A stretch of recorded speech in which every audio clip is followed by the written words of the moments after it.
Good morning! How are we doing on this fine Monday morrow? Hopefully well enough to enjoy a pristine level of Age of Empires 4. That's right, midweek muster number 6 continues with the brackets. Still so much to be decided. We did catch BTQE versus Lash on Friday. A few of the series were played out across the weekend, but we will also have some live series happening today. In particular, PuppyPaw versus Voldemar and Louis MT versus Cat, which will kick off in about 4 hours' time. We have so many things to catch up on, though. We've got VortiX versus Myriad, Dumu up against B, the clash of those two victors, Anatan versus Elyona, Krakedy versus Killjadi. Will Krakedy be there as the blocker to Beastie Cutie once again in the midweek muster? The first time, and now once again after a few weeks, it could actually happen all over again. I mean, Krakedy, he's on that same trajectory, but we're here to see if he can actually do it, if he can make it a streak, a continuity, a regularity in AoE 4.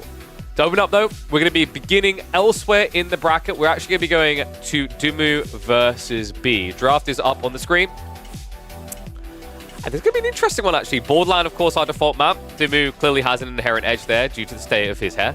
But we have got Transhumans and Himiyama coming out. And I believe Transhumans actually was the map pick by Dumu. So no surprise there. He looked really good on it last week. Seems to be kind of a comfort pick for him in that regard. We're going to start the game, though, and hop straight into the series. We've got loads to roll through. Remember, we try to aim to get every single one of these done each week. Obviously, we got a little bit of head start doing BCQE versus Lash on Friday, but I'm pretty confident we should be able to cast, if not every single round of 16, all bar maybe one here. And of course, quarterfinals, semifinals, we'll always aim to capture all of that. So yes, plenty of action to come this week in the midweek muster. And I mean, it just looks so stacked, right? Like you're seeing more and more renowned names signing up. I mean, you know, tear in the eye for those aspiring players coming up, but I would say don't be deterred, right? Yes, you may be getting throttled by Dumu or a VortiX early on, but that's experience. Experience you just wouldn't get elsewhere. Going up against them on the ladder is simply not the same thing whatsoever. Doesn't give you that robustness, doesn't give you that talent to work up against in a drafting format where things are just drastically different. So worth its weight in gold. All right. My game is taking a second to start up, so bear with me in one moment. Don't know why it's taking so long, actually. What do you guys think of the team games on the weekend? I'll be real, like, start of the day, I was like, oh no, this feels like it's dragging, like this might get a little bit tedious, but warmed up to it, actually, as we got past the first series. I mean, epic comeback, right? And that set the stage, like, okay, this is kind of worth it. And then even though we had kind of like a few stomps in there, some really entertaining games within it. I think in particular, the one for the Valtine series on Pigeons Valley. I mean, me and Krakedy kept talking about it on the broadcast, man. Pigeons Valley, Shame on people shaming that map. That map delivered a lot of entertainment, I think. So just double checking. Okay. All right, fantastic. Sorry. Just had a message coming through. You know how it is on a Monday. It's like all the people get back to you about business. I was bummed out because there's 1 or 2 relations I was hoping to establish now in December, but because it's towards the end of the year, budgets are dried up. So, I mean, fingers crossed we'll be able to get some people involved in the AoE4 scene for 2025 and involved with this content we're trying to embark upon because we have a lot of cool ideas coming up. But let me get that first series open. So let's go to Beal's account.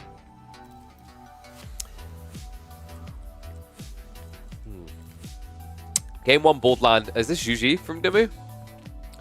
No. He actually went for the English. English-Chinese, to be specific. You won against the Sushi players, Ottomans, and afterwards he flamed me for playing an OPC. Okay, that guy may be operating on outdated information. Like, I think that guy probably signed in last. Literally just take this date and change 2024 to 2023, right? Like, he's speaking like someone from a year ago, where actually it would be fair to be the Juji player saying Ottoman's OP and that your own civ is trash. Man, I did not think I was going to begin this day by discovering someone thinks Ottomans are OP in the current meta. They're so OP, they haven't been picked by either of these top 2 players. One and all, welcome back to AoE for Action. Welcome back to Midweek Muster number 6. Dumu versus B on your screen right now. Dumu going to be opening the series on the east side. In the purple's English. B to the Chinese. The orange. Yeah, classic. A fun matchup. Love watching these two. Honestly, you're never really sure who's going to take it. B is very creative, very crafty on these newer maps, and Borderland, our beginner, is a map that many players won't be familiar with. They're getting familiar with it quickly thanks to its arrival in the team tournaments, but also now in the 1v1s. The Dumu, love this idea of English actually on this particular map. I think you have a really good timing to try and pressure the Chinese, because you have to think of English the same way you would on Himayama, right? Very good for getting those lombos in and rotating around the base to pressure, because there's no safe tree line. And that is wholly true here. Not only is there not a safe tree line, the closest tree line is actually drastically far away from your TC. So wonder if we're actually going to see maybe a council hall build out of Bend to open this up. B, meanwhile, wouldn't be surprised if he tries to get the space to go Horseman into Pro Scouts. It's a very popular build with the 3D clan members in particular when they play China. We've seen Cat, for example, do a lot of Pro Scouts China on Dry Arabia. And B has been no stranger either. I think he was one of the first players actually with 3D clan to regularly start doing it across different maps. Interesting matchup as well. Like, historically in the past, I mean, China could do okay against English with the right type of map. I think B is going to have to be an aggressive party here. We're going to hit the 2x speed just so we get to the age up choices. Because this stage, we've basically got, what, Sheep Hall, which is going to be 18 to 14. So both of them are actually getting more than enough to operate with. And it's going to be Abbey of Kings. Okay, so I thought Dumu might try to pressure with some longbow play, but we're just getting the old school shenanigans, 2TC. And B, kind of awkward for him, right? Because he might be a little bit paranoid, expecting aggro. And as a result, he might not rush towards his own greed here. In fact, if he now does try on a delay to go towards that stone, it's a forward spawning stone. The king could actually block you out. It's a little bit of a tricky one here. Academy is going to be going down. Our final haul is going to be 20 sheep to 15. So really, really good start to this game for B. Dumu probably going to be looking for a TC drop. Do you drop on the deer? Double berries? I mean, that's insanely high value. Usually you want to look towards the gold. You could probably look to prop it up on the gold on the north side, and that gives you the tree line as well, but that'll be very far away. So wouldn't be surprised if he plays it safe, drops it right here, so you can build a white tower next to it later. I do love this idea of the forward berries and deer, though. I mean, it's only a triple deer, and, berries aren't as good as farms, but they did get a buff gathering rate recently, right, from 0.66 base to 0.69. Other side B.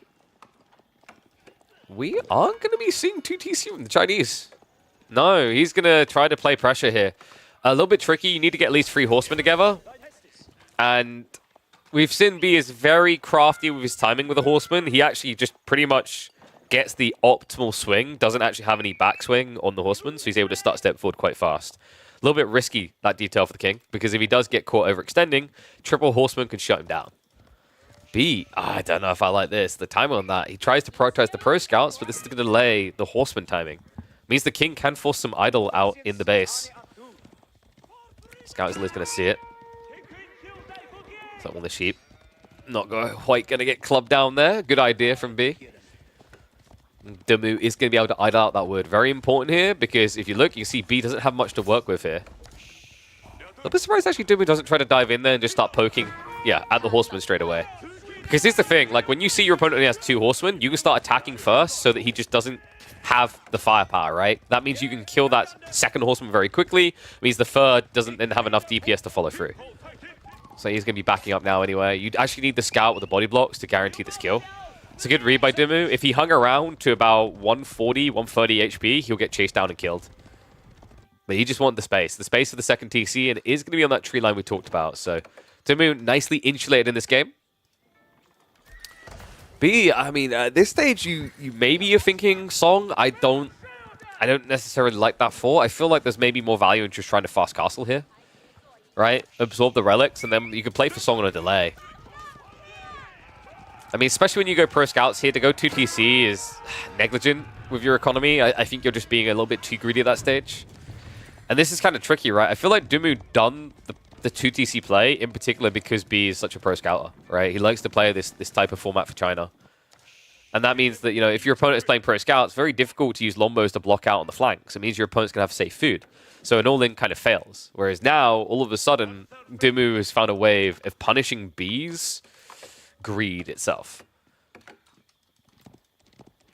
Knight is going to be on the march. I mean, gold can be poked at here, right? Because, like, B should be thinking fast castle, which means you need to actively gather gold. And that's what I was saying about the spawn being really unfortunate for him, right? Stone and gold both on the front side leaves you pretty barren and exposed here. You kind of wish you had Dumu spawn where the gold was at least north side, so further away on the flank. You might even think about trying to poke at the scouts. We do have Dumu adding in spears. A smart choice here, right? You're up against horsemen. Your opponent's likely going to be fast castling, so you'll need them against the knights anyway. And in the meantime, it also gives you an opening to go and punish the pro scouts play. What do you think, guys? You think this will be a win for B or a win for Dumu? One's for B. Two's for Dumu. Dumu's pumping quite a few spears right now. At such an early point, they definitely suggest he's going to try to block the gathering. King is going to be able to peel back in time here. I mean, you have to be a little bit careful when the count gets this high, right? It's now up to 4 horsemen. However, one of them is barely limping along at this point. And the spearman, this could be a nice bait from Dumu. B. Oh, what was that? He microed away the ones that weren't injured, but left the one at death's door to die there. A little bit surprised by that. All of a sudden, Dumu now need to push back forward here. King will really not be contested here. Like, you can't, not with the spears down the mix. I'm surprised B's even trying for a second here. He's just trying to buy a little bit of time, right? He doesn't have enough gold yet, and we do have archer production now on the way. But he's still going to be an idle in effect here. Dumu behind this. Stockpiling some reserves, so we might just see him now transition for that castle timing. I mean, you have to be happy the moment you see the archers as well.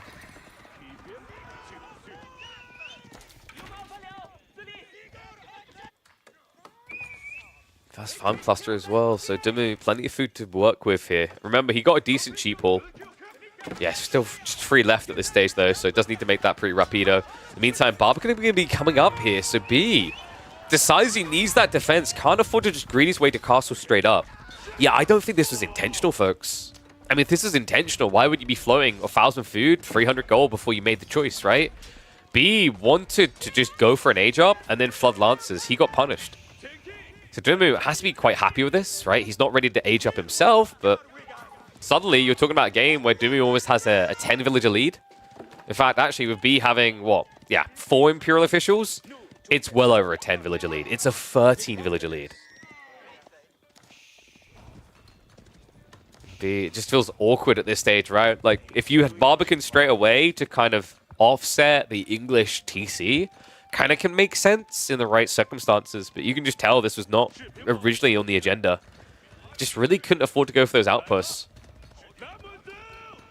I mean, it would have been too slow, right? With the outposts, you'd have to think about getting hand cannon slits, and to do that, you'd have to go on the stone. So it kind of has a similar rippled issue that you have with the gold. Dumu behind this now, already having the farm set up in a way that can easily plop a white tower either on the forward here or just behind. Probably going to be seeing it come in towards the secondary, the primary TC rather, and then you can set up a 3rd farm cluster in front and another one behind here. Other option is you kind of white tower towards an additional tree line, but I don't think that matters. It's just so far out there. In the meantime, clock tower is on the way for B. Yeah, this is very much a B-esque version of Chinese. Not many players really go this way right now. A lot of players have moved over towards the palace, right? Because the clock tower just feels a little bit unwieldy. You don't really want to be going siege. But we've seen, actually, B, more than any other player, loves to go into these nested beak blobs, right? 7, 8, 9, 10 of them. Just keep stacking them up to try and overwhelm. It's pretty greedy. It's very slow. And my worry is that it'll be too slow against Dumu on this map. Ben already picked up the fight. We actually have veterancy queued up on archers for B. Even though he has access to Juke now.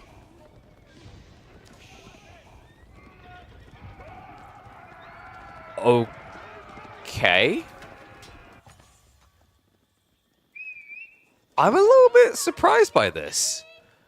I mean, yeah, you've got some archers out already. It's only 4 though, right? Like, Juke just feel much more worth it.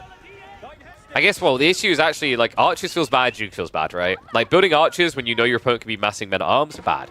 Building Juke, just as bad. But at least with Juke, you do more damage, right? Like, an archer 7 damage going up to maximum 9. Men-at-Arms can get up to a maximum of 8 ranged armor, which means you're going to be doing 1 damage. A Zhug would do 3 times more damage.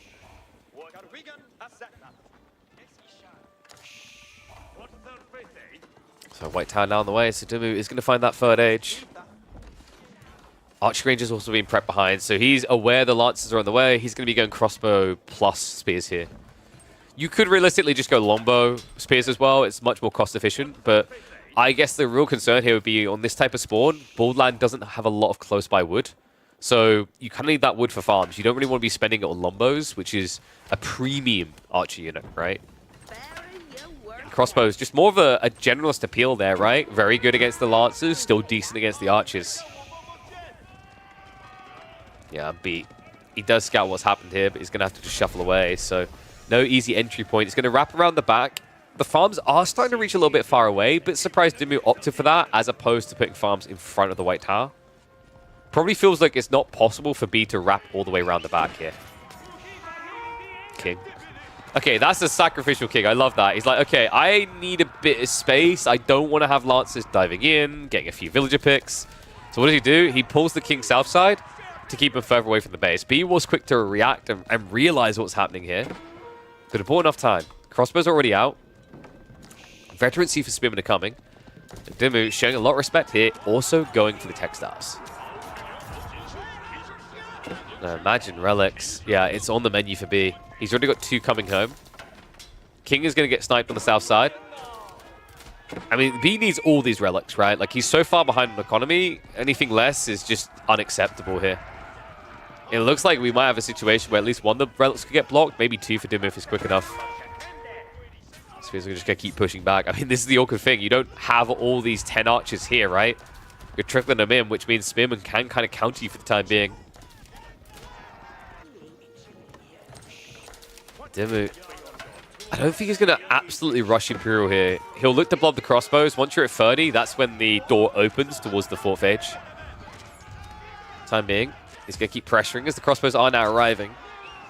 And yeah, you can see how B is now finding himself in an awkward position where the fight isn't really desirable here. A little bit of a miss micro hanging around there. Undermesh also on the way. Still Dara is at least going to be there to mirror it, so B understanding the importance of that timing. The Imperial Palace, I mean, this is kind of funky, right? Going for Yuan this early? I get the idea, but now, I think Dumu just hunkers down. I mean, it's ambitious, right? Like, you get the Yuan, I understand the desire here. Especially with the Lance, it's pretty absurd, but you still now have this awkward issue of you have to dive an Englishman. And that's never a fun part of the game.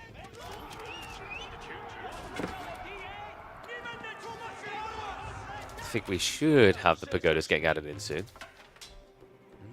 Not yet. No, instead he just goes for normie monasteries. Yeah. A little bit surprised by that. As there's no way he's forgotten. That would be crazy to basically make this choice and then essentially forget. It's only 150 wood. I think he's just running low. And what is up, Zaphras? He was running low on ad-free viewing. Had to resubscribe. Welcome back to the Swarm. Yeah, kind of an awkward miss macro there for B, right, as he ran out of trees on that line. Is setting up the pagodas now, so plenty of resources about to start getting banked here. Dumu, however, look at his posturing. He's not backing down. He's going to keep pressing here. Crossbow count looking pretty good at this stage. B, his army's a little bit of a farce. I mean, I don't know why Fire Lancers are even getting queued up here. Misclick, maybe? I don't see the value of it. I mean, you need a lot of them to really justify the unit. That's always been the issue of it for a long time now. Armorclad is coming in, and Dumu is making the switch into MAA. And it's not a misclick. He's actively adding in Fire Lances. Which, remember, they have this really cool fireworksy type splash damage on charge. But it does require you to be able to hit with it, and that's a little bit difficult when you take a spear to the face. Yeah, this is weird. I mean, even as a raiding force, it's a little bit perplexing what the thought process is here. So the Fire Lancers and the Lancers are going to start shuffling around here. Walls going up the south side for Dumu. Might slow that down, though. Push starts to come in. I'm surprised he took the cavalry away from the defense here. It means you don't have the ability to stand your ground with an STBs.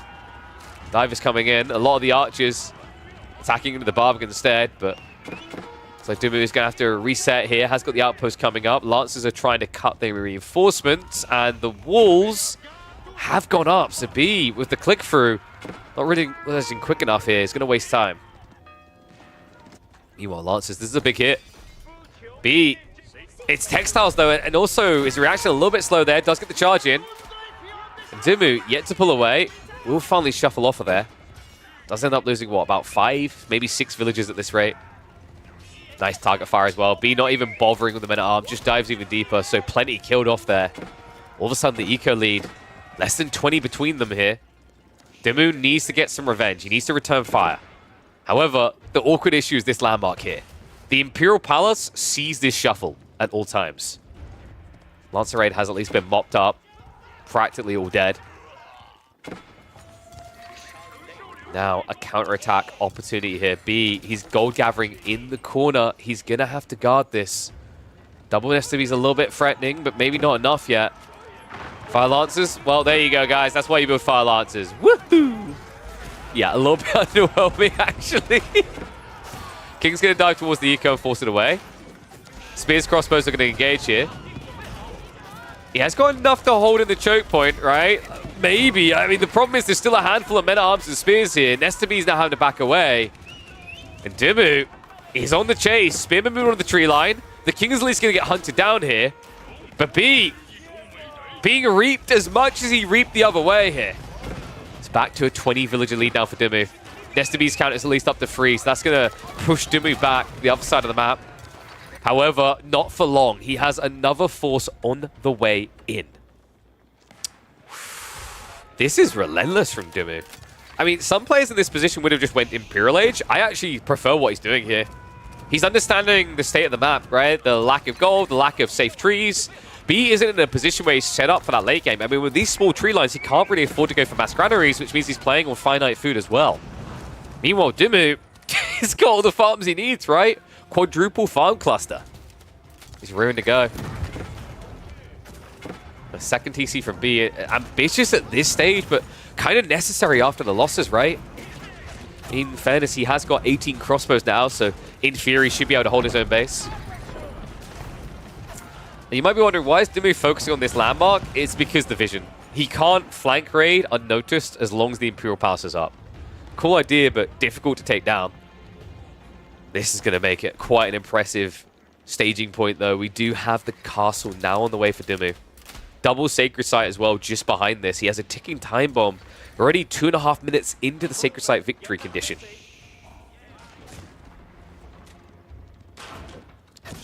Shuji Horseman with Roar the Dragon tech. Is Roar the Dragon even fixed? Because last time I checked, it still doesn't work the way it's meant to.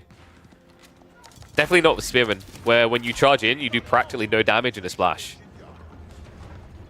So yeah, Roar the Dragon is still the biggest meme, actually. Fire Lancers at least have some value of being able to burn down buildings, right? And burn down economy. Missile strike in here. Spearman will react to that quickly. So Dumu is going to hemorrhage a few there. But now we have the Trebs. This is tricky at this stage. B, he's trying to go for his own trebuchet play. But the moment he approaches this, that outpost aura is going to activate. And that's when things get a little bit scary. The speed at which English are able to just outpace you on this play is ridiculous. Stonewall's now going up. Perfect solution to Fire Lance spam coming in. Okay, so the Horsemen do work. It's just the Spears. Yeah, kind of crazy the Spears have not been fixed with that Roar the Dragon tech. For those who don't know, it's the Juji library tech that allows you to get the Fire Lancer splash from Horsemen and Spears. Not working as it should. Now the granary should be. We talked about these trees, right? It's getting thin fast, so very expensive to try and sustain this. Now also while going siege, it's a lot of wood drain with not much access. Barbican being sieged down fast here. Keeps triggering the attack speed aura. I'm not sure why B is even coming near this for that.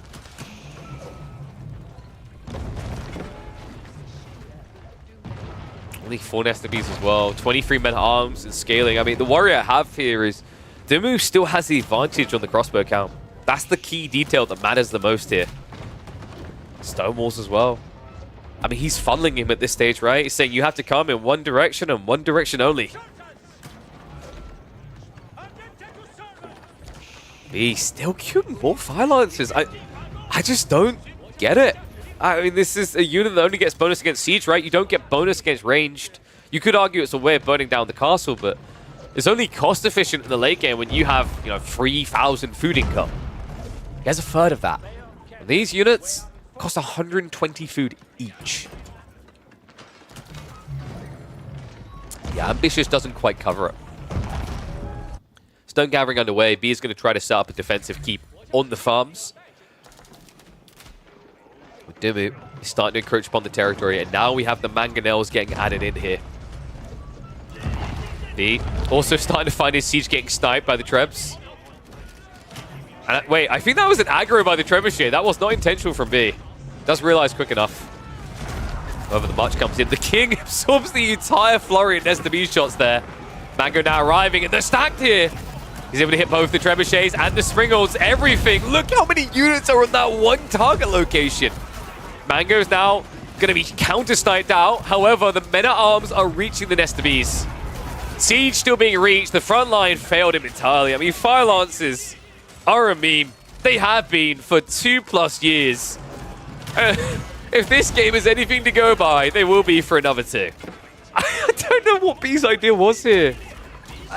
I don't really see the full picture he's trying to paint, right? Like, we've seen him make these siege balls work. Springolds can work. We've seen Nesta Bs most definitely work. But the Fire Lancer play? You have to remember that melee damage. It is melee damage on the Fire Lance, right? If it was siege, I'd understand it. But against English men-at-arms, you can end up doing a mere 4 damage into a 155 health unit. It doesn't impress.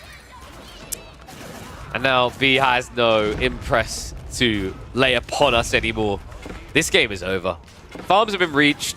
Sacred Site timer is down to 3 minutes and 20 seconds. Dumu played this very well and very cleanly. At this point, I reckon he's actually scratching his head, wondering exactly what B was leaning towards here. I think he believed a little bit too much in the siege play. Thought that by having the Fire Lancers, he'd be able to body block and contain his opponent. I think what he'd really done is he just starved himself a little bit quicker. GG comes out. Game 1 going to Benny Boy.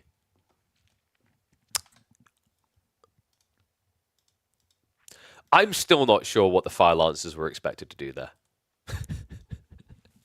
Right? Like, I can't be the only one just scratching my brain on that one. I just don't see the value of the play that he's leaning towards. But yeah, opening game win as a result of that for Benny Boy. Let me mark that up on the board. We are going to hop into game 2. Game 2 is going to be Transhumans. Surprising choice by B, considering this is like Dumu's comfy map, right? Like, we saw how good he looked last week. However, it's a new Transhuman, so it can play quite differently. Japanese versus Abbasids. We kind of anticipated this, right? B has almost exclusively picked Japanese here. Same for Dumu with the Abbasids. It's just their bread and butter picks. But you're going to see why this is going to feel like quite a different map to what we've seen before.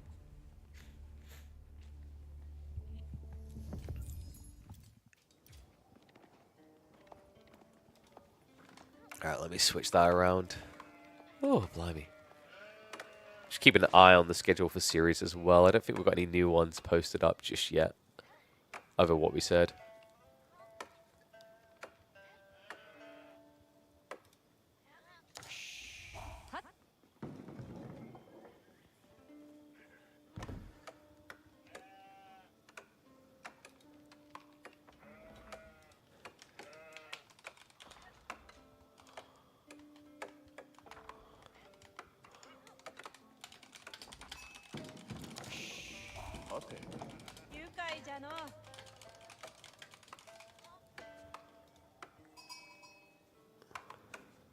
Okay.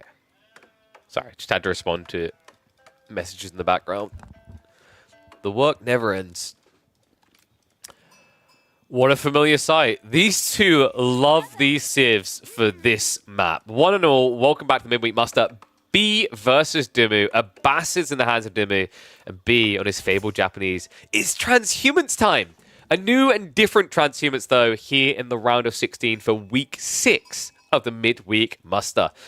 It's been improved. The tree line was fat before, but now it has been fixed. That's right. About half the trees in the back that you would have seen in week number 5 with this particular map when it was a home map.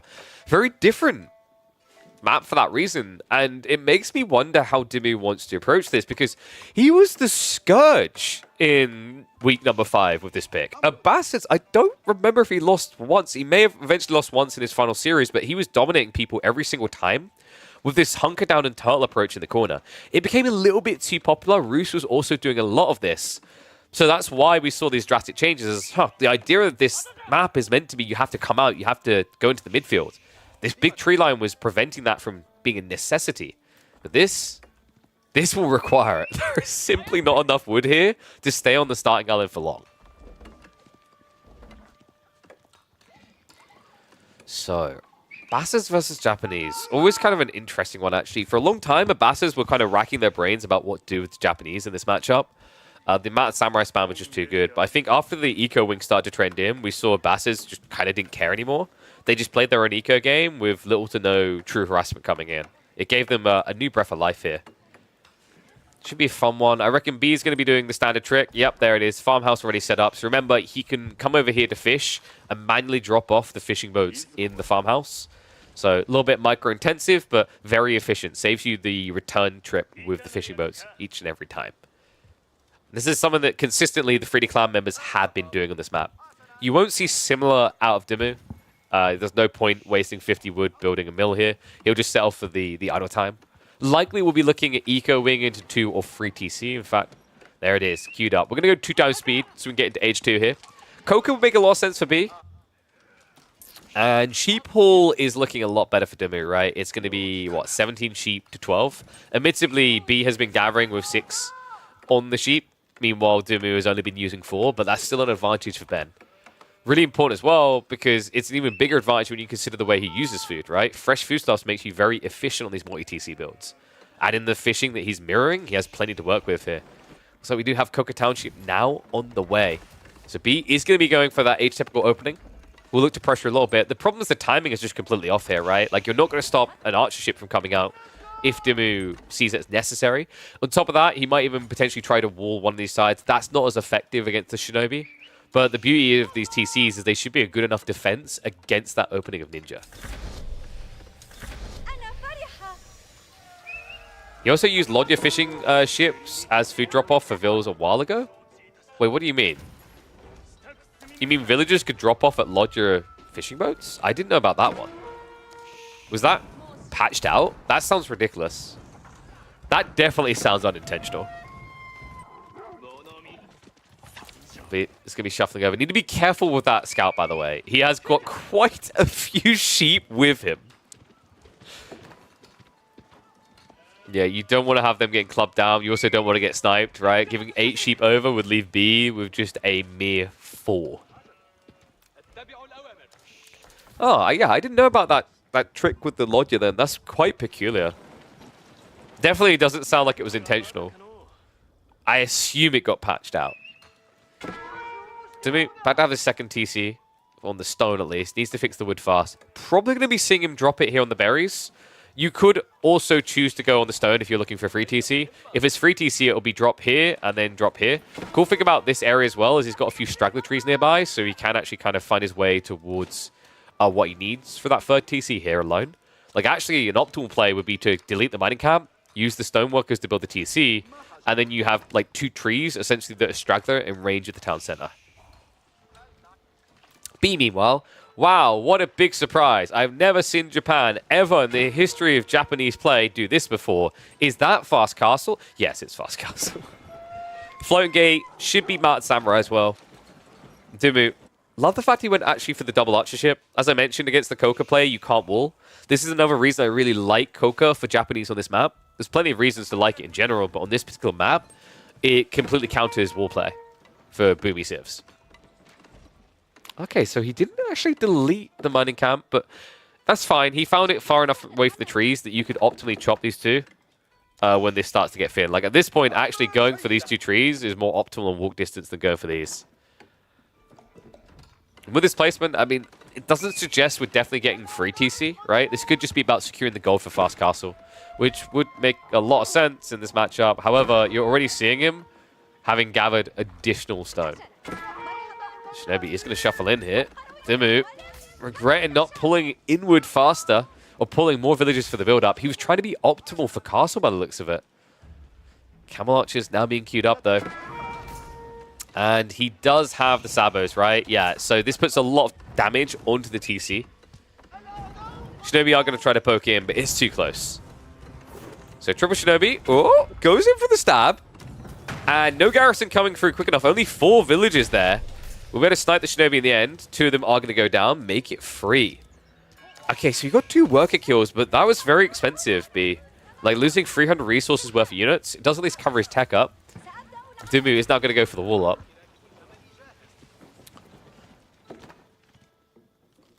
Ben should be fine as long as he gets towards his third TC and hunkers down.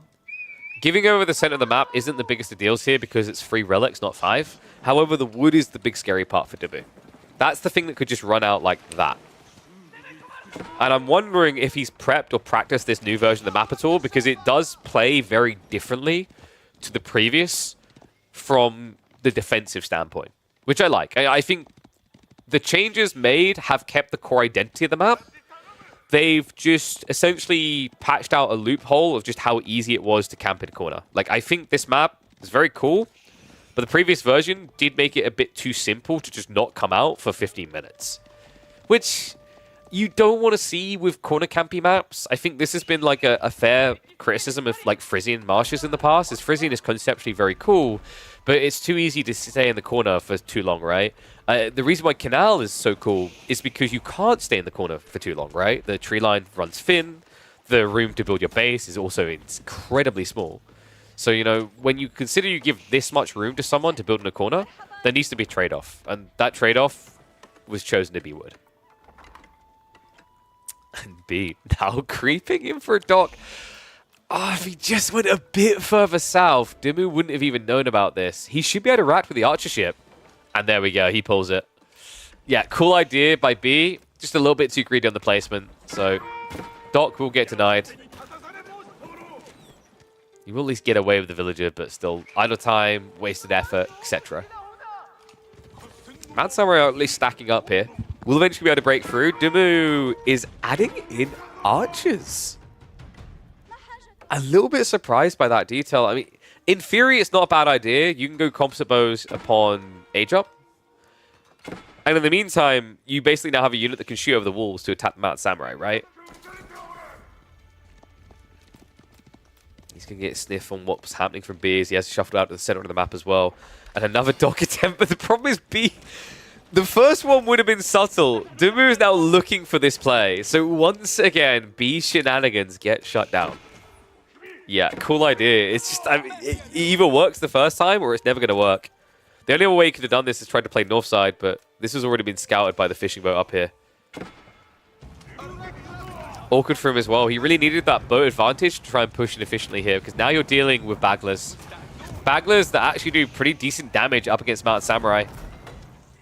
Right, like you hit for 35, this unit only has 5 armor, so still taking 30. A little bit interesting that he targeted the Uma Bannerman instead, though. The interesting thing with Uma Bannerman is they are lower DPS exchanges than Mount Samurai, but the trade-off is they have substantially more health, an extra 40 in fact.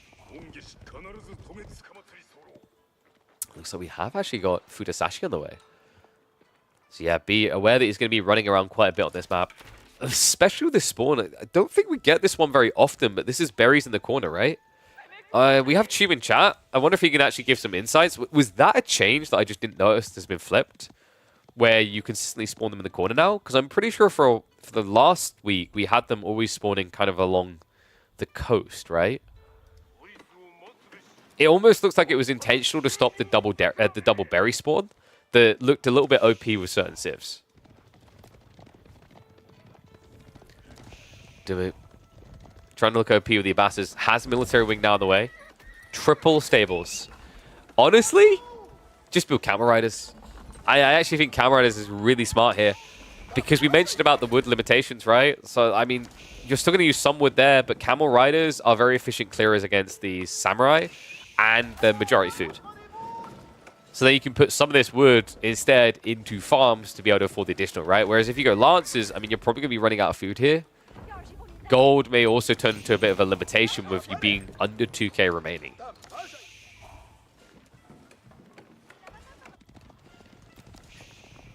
Yeah, we've been seeing this same issue from Japan on this map, right? It's like Mounted Samurai, I don't really know if I'd say Mounted Samurai is the play on Transhumans. The issue with it is if you have an opponent who's not going to play out into the map, it's worthless. Right? Like, admittedly, you'll still have Mounted Samurai, but you could have just been blobbing Mass Samurai instead. Right? You could have been up at, say, 22 normal Samurai already instead of Mounted Samurai. Or Mass Onabegisha, you know. The issue that I see as well is quite often Japanese on this map just don't rush the sacred sites, which then guarantees that the Mounted Samurai don't have that window of opportunity. Looks like Dumu has no interest in those Camera Riders. Instead, it is just going to be Lancers. Yeah, a little bit surprised by that. I mean, Lancers are better at raiding economy, but obviously a little bit sucky compared to Camera Riders when it comes to contesting the Mounted Samurai. Beside this, we do have 2 TC play from B, and it is going to be a double Yorishiro drop. So remember, this is like having Song Dynasty. He's now pumping out villages every 15 seconds. Ones if you think B is going to take this. Twos if you're backing Dumu for the win. My worry is, as we kind of trend a little bit deeper here, like, what is B's win condition, right? Right now, the crossbows are massing. He's going to get countered there. Yumi is an intriguing idea. And this might be why Dumu went for Lancers. Because if it had been Yumi against Camel Riders don't really have any armor. They're just raw HP. So, admittedly, Yumi are substantially better at killing Camel Riders than killing Lancers. That's interesting, actually. I mean, B is one of those players that believes in Yumi as well, right? If you had to kind of log 5 players who actually think Yumi can work, B is definitely amongst them. Him and the Canadians kind of lead the way with those ideas. Imagine how different this could have been if you were like flooding Yumi straight away. I mean, the issue you run into, you're seeing it right here, is composite bows. Now, the Yumi play can actually work out for B, and there's one key reason why. Trees. Dumu is almost out of wood. So he's trying to play composite bow archers now. If B just zergs Yumi up to maximum pop, he can contain him long enough that now all of a sudden Dumu can't play archers at all. It's tricky though, and I'm not sure he's at that timing yet. Looking at the army sizes here, I mean, Dumu looks poised to easily push out. At least to secure this tree line right next to the shores. Samurai now on the way from B though. Looks like we have got just a little bit of poke from the scout here, so nothing major. He at least knows where the gathering is happening here. Dumu yet to send any truly offensive units out there. He's going to be a shift out for the gold, though. Sacred sites are being locked in now by B. That one villager apparently has been chosen for death. Will survive. Dumu goes to the key drop, though. An ambitious one at that, with the Mounted Samurai so close. Does lose a few villagers, but army quick enough to react. And B has to back out. So Castle is going to be going up. He has also got enough torch power to take out the outpost, which is going to be important here. And that is now 8,000 gold that Dumu otherwise wouldn't have had. Yeah, and that's exactly what he needs from this position, right? The worry is still if he wants to keep playing archers, he needs additional wood. But now with this gold influx, he could consider going crossbows instead. Food is still a little bit worrisome here. We don't have any farms whatsoever. And food access is kind of limited. Well, he has the berries now, right? Yeah, so funnily enough, he got there quick enough before B could really start extracting that. That's going to give him a healthy, what, 2,200 food to work with off of that patch. Outpost about to get torched down. B does try to charge in, but remember the Camelanese essentially offsetting the Uma Bannerman value there. Human mass is now up to 32, but the archer count not far behind for Dumu. Farms are lacking for B. He's finally adding in some, but he has to be fast about this, right? Like, it's pretty much just ball left over. Tier as well, but those don't really feel safe with their positioning. The berries have already been exhausted on the flank. The good news, at least for B, is he's playing super wide on the north and south side. So the chances of both of those areas getting raided simultaneously is low. Means he shouldn't be idled out really hard compared to if he put everything, say, up here on this tree line, right? Like, let's say he put the gatherers here and then had the gold working here, and attacking this area would kill his entire economy. which you can't really afford right now. I mean, you're in a game where you've decided to flood Yuumi and you're behind on military. That's a nightmare. That's the type of stuff that keeps you awake at night screaming as a Japanese main. And with that, move out onto the tree line. The thing that was a problem for Dumu has now been resolved. We also do have the Camel Rider shields coming in, so that's going to be extra melee armor, very important for these engagements with the Mounted Samurai. Yeah, remember, these guys hit for 28. The Mounted Samurai, meanwhile, are going to be hitting for a lofty 29, but that's going to be reduced by 20%, right? So they're down to about 24 and a little bit. Then you add in the free armor, now you're down to 21, right?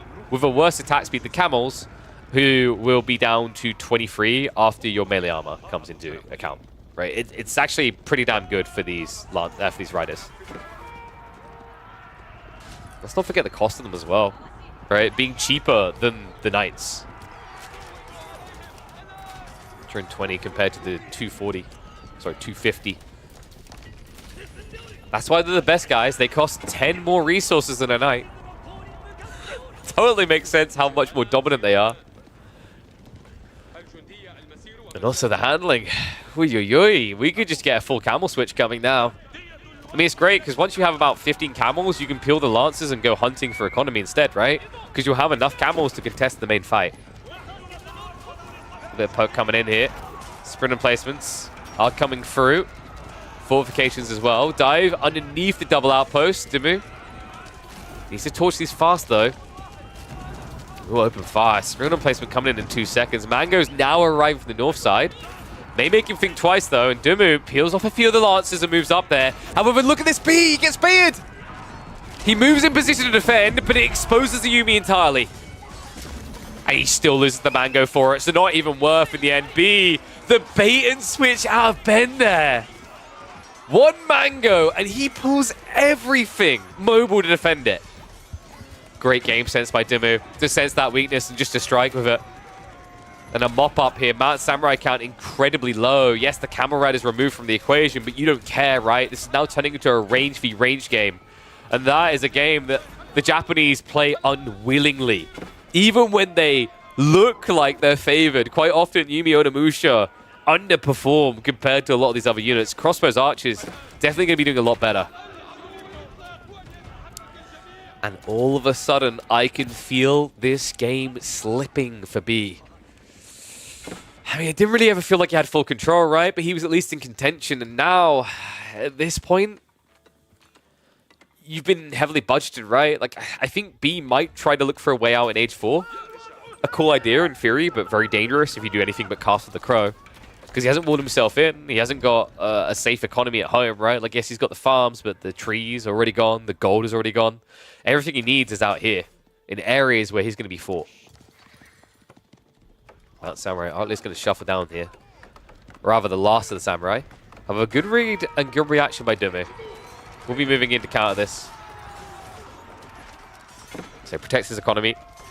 Finishes off the Mount Samurai. B has queued up more, but this is an underwhelming number. Dumu's only weakness right now is he hasn't walled around the center, but in fairness, that's very difficult to do on this map. And that's intentional, right? It's like you shouldn't be able to easily wall. You don't have these fat tree lines that you can bridge to. You have these tiny tree lines that by the time you've walled around them, you've probably already chopped through the entire thing. Yeah, and we've seen how hard that can be, right? I remember Wham last week on Transhumans with his Roost game where he tried to just wall himself in when he built a TC like here. It was very difficult. It just took so much effort to get all those walls up. And he wasn't even being that ambitious with the placement.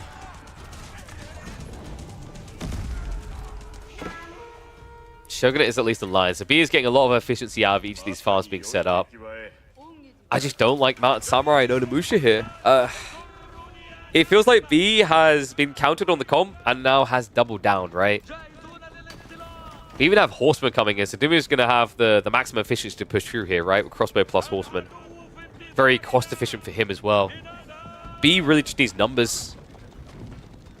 It's tricky though, the way you usually do numbers, you know, Mad Samurai isn't obviously the way, that takes too long, so you're looking usually at Samurai or Onibugisha. both of them kind of get countered here. I think B also was paranoid about the idea of going Horseman because of the camels, but actually, funnily enough, Horseman would have been probably his best call. Sure, you get the debuff on you from 1 or 2 camels, but you do also double your damage.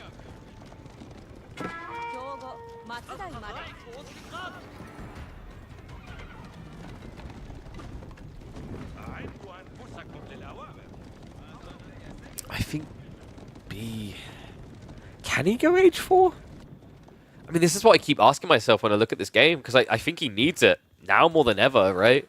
At this rate, Dumu's going to be there first. So race to 200, he's already won that. He's even, funnily enough, upgrading for the Camel Archers now. A little bit surprised. I don't think that's necessary. But this is while he's doing a full farm transition. We're 44 farms in now, suddenly, for Dumu. Meanwhile, B only at 23. And the Wolves, no, they don't go up in time.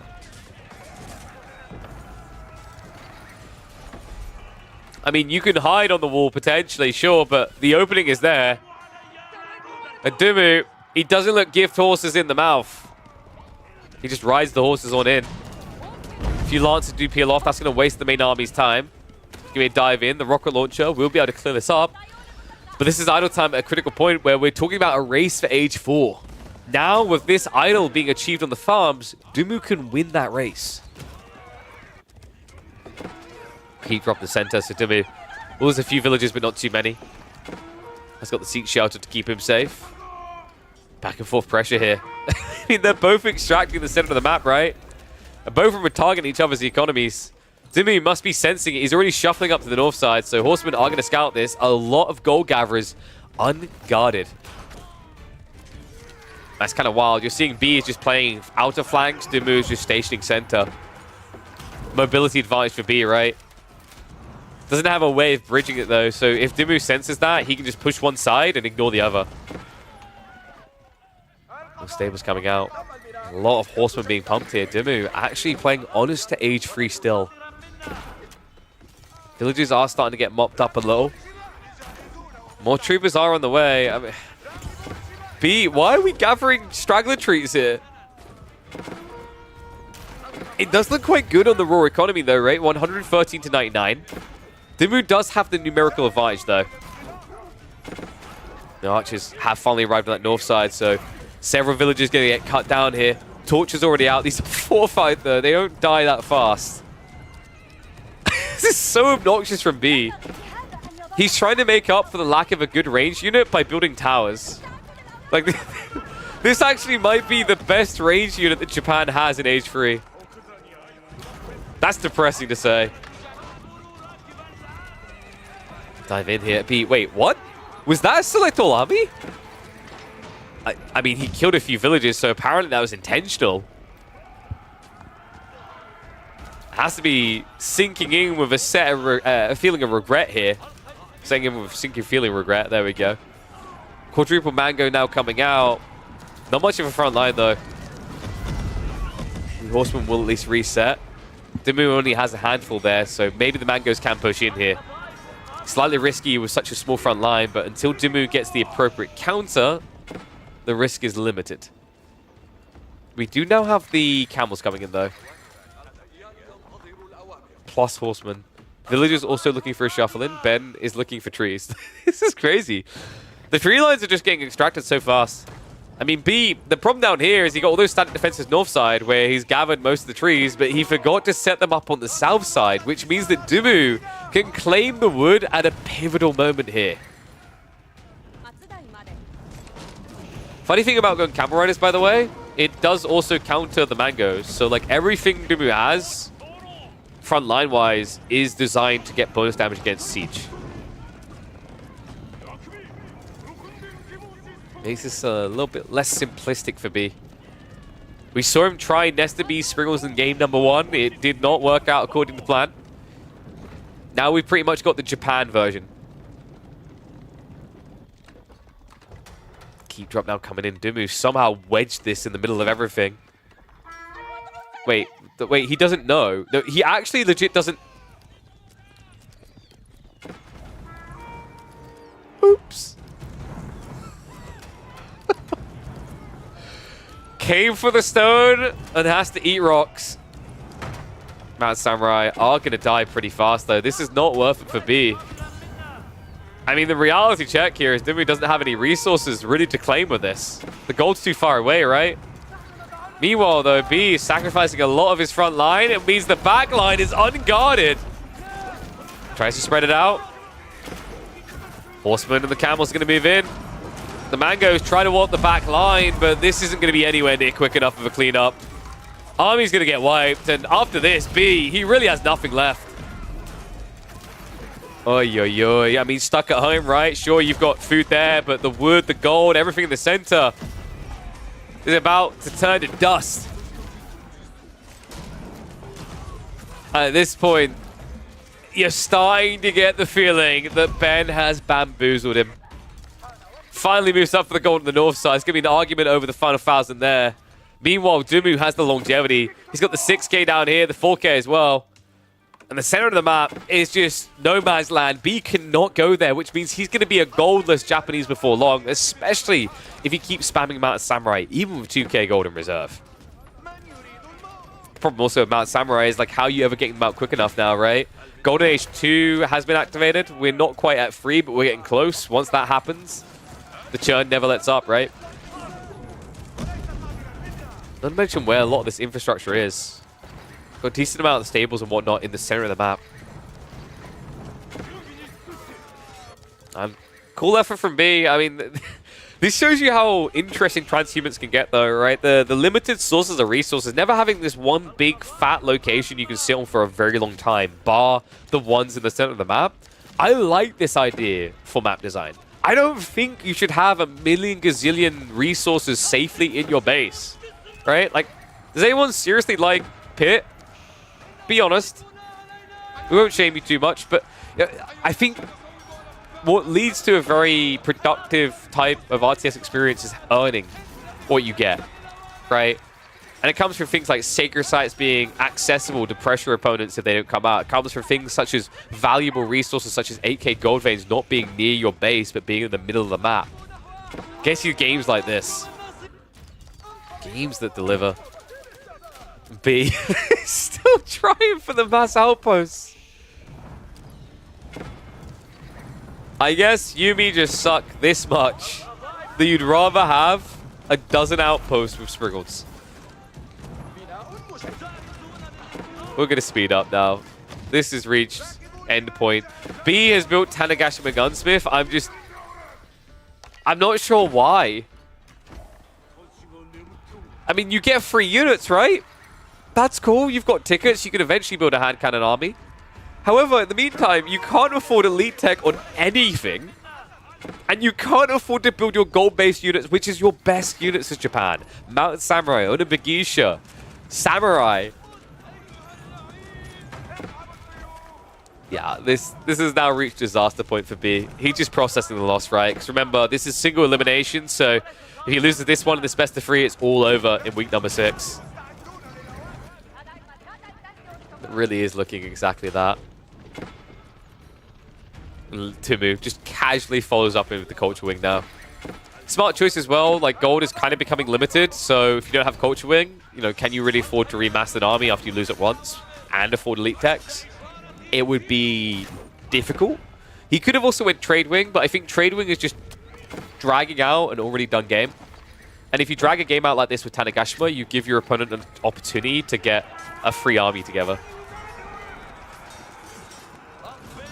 B making what looks like his last stand, a play for wood he desperately needs. The desperation is a little bit too obvious here. The bigger wave now arriving. Dumu is going for what should be the crushing blow here. Just a handful of hand cannoneers is not really going to cut it down. And it means that Dumu will be the one to continue on in to the quarterfinals, where he will experience a showdown against the fellow bald man again, VortiX, or a new rising star potentially in Myriad. All that, of course, to come here on this channel. We'll be casting that series as well, so stay tuned for that. For now, to hit the fast forward.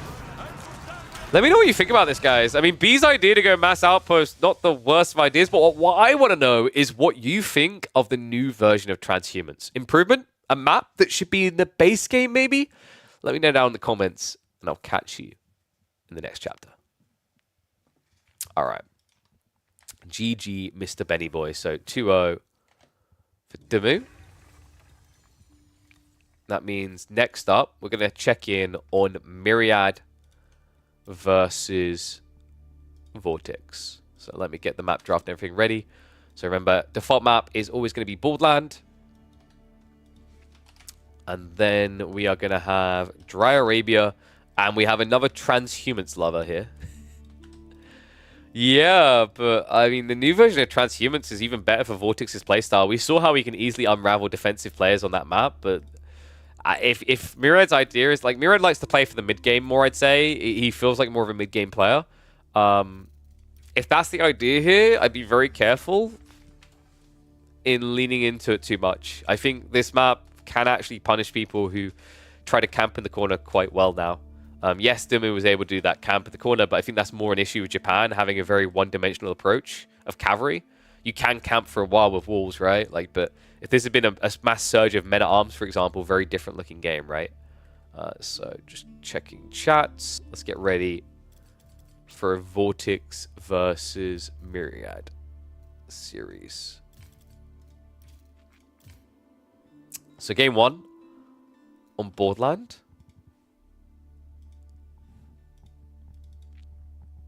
I don't know if that game between B and Dumu was uploadable, actually. I'm weighing it up in my brain. We're going to be getting Malians versus Mongols, though.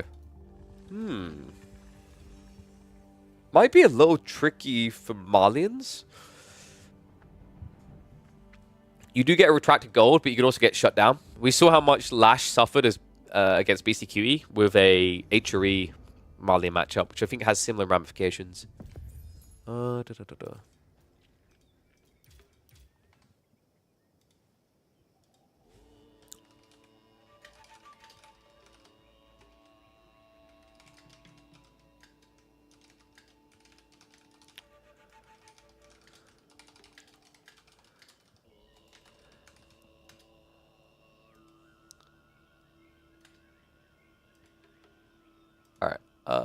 Let's get into it.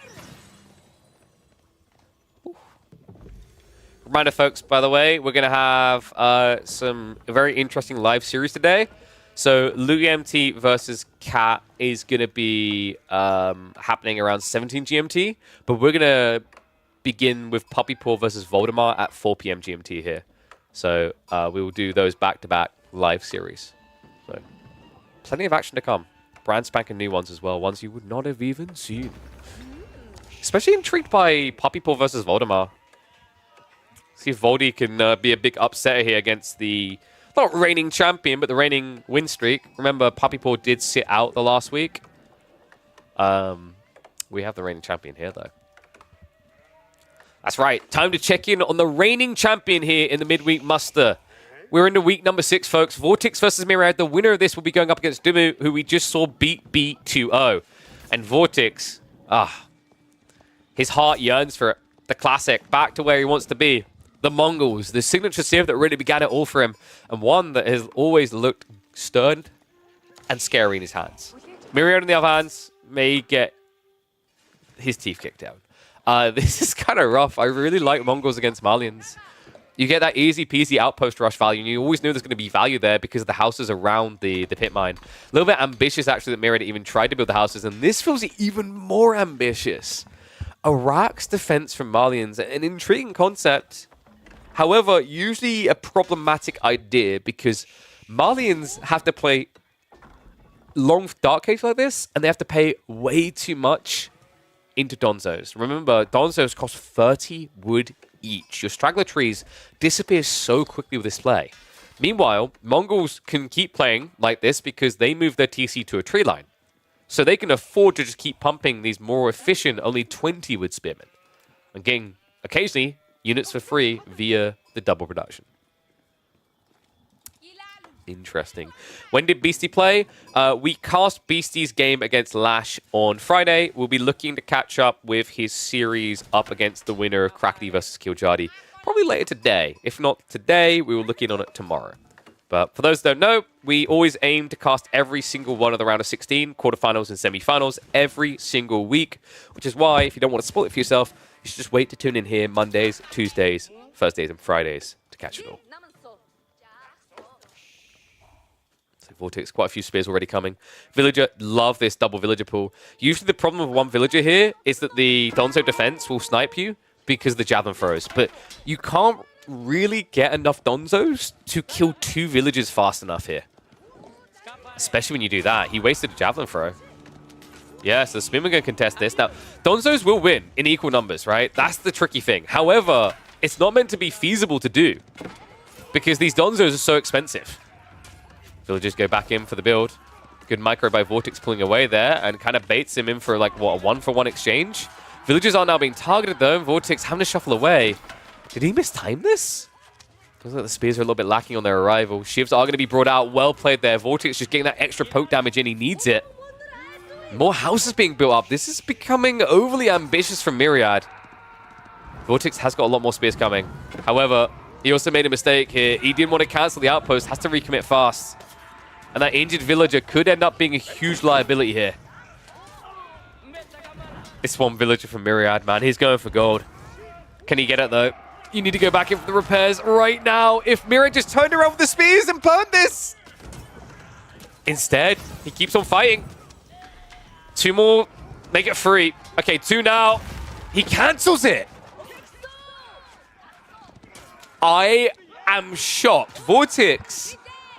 I think he could have went back in there. It was down to 2 Donzos. Javelin throws are 5 apiece, right? You have a villager with 16 health. Make it 17. I don't think there was any necessity to cancel that in the end there. VortiX. Now just waiting for the wood to try again. Does have the spear count to scare Myriad away. Myriad is instead looking for an age up now. And all of a sudden, this timing from VortiX is going to feel a little bit lackluster.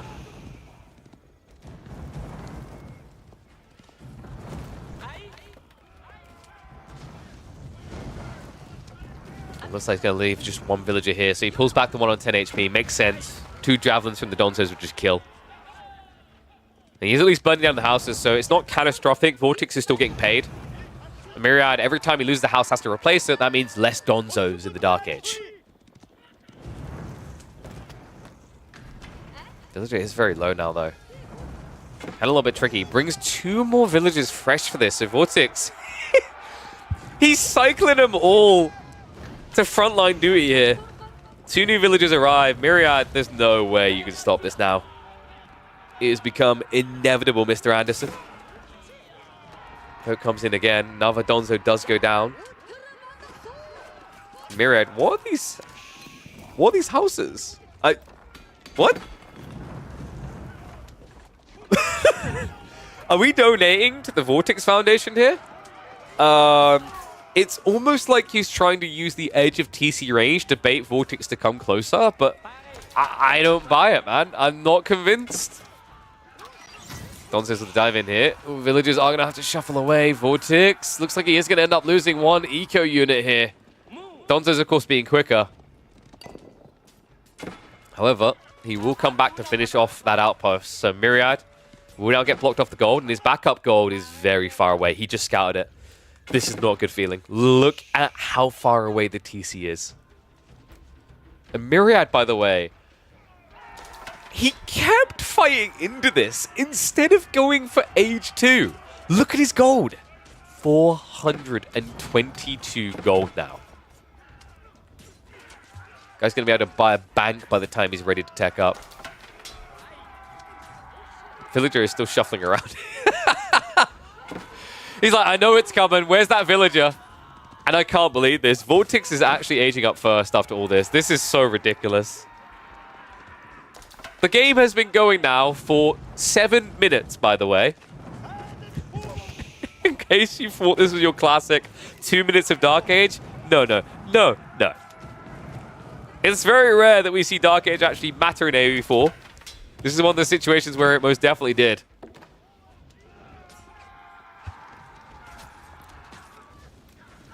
And now it's going to be a commitment to VortiX. We've got to tap those hammers up. Little ring of roses to guarantee it. Finally. When did he originally come here? Was it 3.5 minutes? 4 minutes of outpost attempting. The Mongols get it up. Myriad now needs to tech up fast here. He's behind. And he has to feel it as well. He goes to the Saharan Trade Network. You're going to need a lot of villagers for that. And I mean a lot. Yeah, okay. He realizes that Mansa is dead. 11. Make that 10 villagers. Meanwhile, VortiX has remained a lot more efficient, folks. He's had 4 villagers doing this. And remember now, with all these extra houses that Myriad randomly committed into, Myriad's just paying him. Oh man, this is brutal. I do think this is a very hard matchup for Malians, by the way.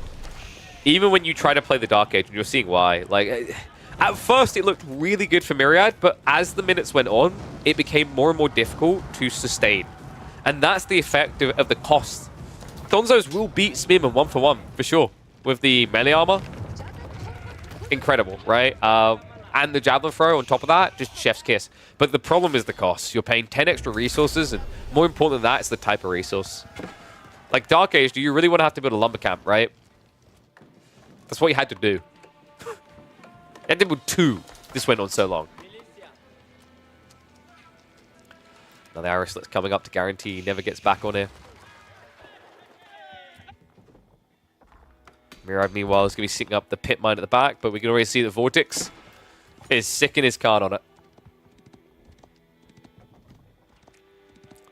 Oh, man. You know, I've often been one of the people saying that I feel like Dark Age could kind of disappear. I really think this is one of very few examples where actually Dark Age still fits. I feel it also comes down to map design. If you really want to make Dark Age kind of matter, you need to be creative with your maps, right? There's a few examples where it can be valuable. For example, HRE, but that's because of marching drills and their economy making it kind of worth. But there's a lot of matchups where Dark Age just simply doesn't need to be there, it feels like. It's weird. Like, because of the fact that some civs do thrive off of it, such as Mongols, you can't really remove the age.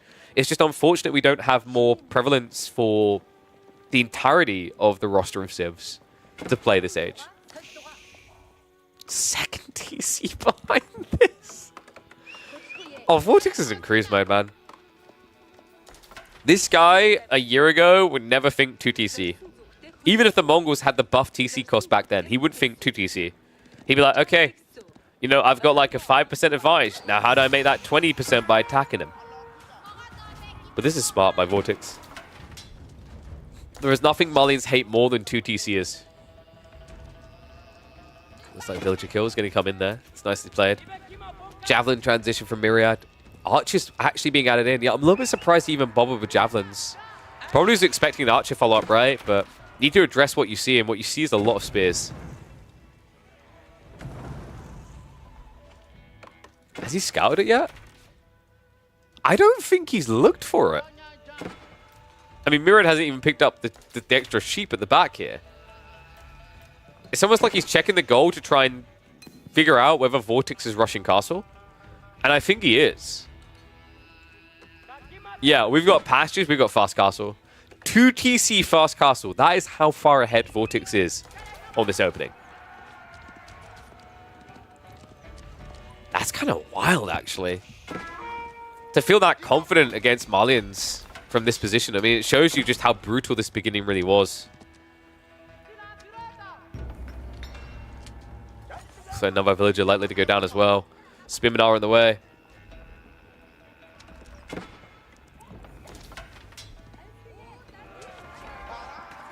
And that is going to be a dead villager again. He's rushing towards the base. And it looks like it's enough to convince VortiX he needs to play the age. So, okay, he's going to press pause on the fast castle. We have now got Keshix getting queued up.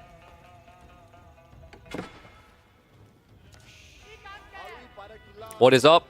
The amount of midweek muster games we must cast. Oh, yes. We got a busy day here on the Mondays, folks. Pushing now coming in. VortiX is going to find pressure on this Evu before he's able to have enough troops to defend it.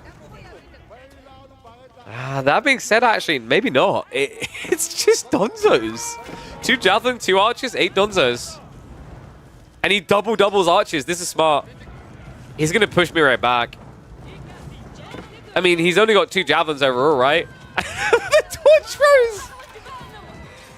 Totally was not intentional. Oh, the timing on that. I can't believe that still has not been fixed.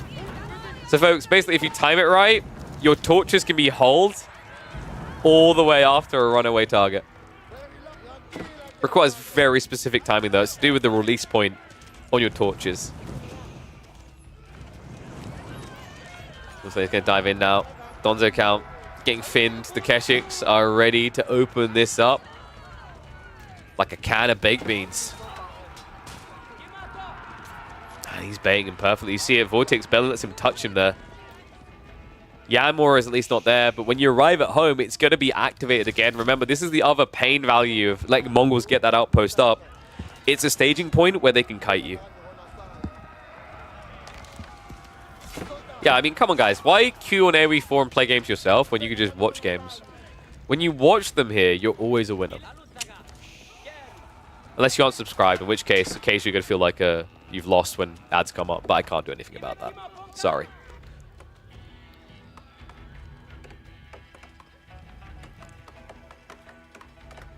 So I think he just gave VortiX an all-in timing, right? Scary as well, because the way Mongols can play this, they're scaling an eco lead. They can eventually go castle with, say, 50 archers, Kurotai, and then curtains closed, right? Huge edge. There you go. Marco Tambi got the idea. Thank you very much, mate. Appreciate the sub. Welcome to Swarm.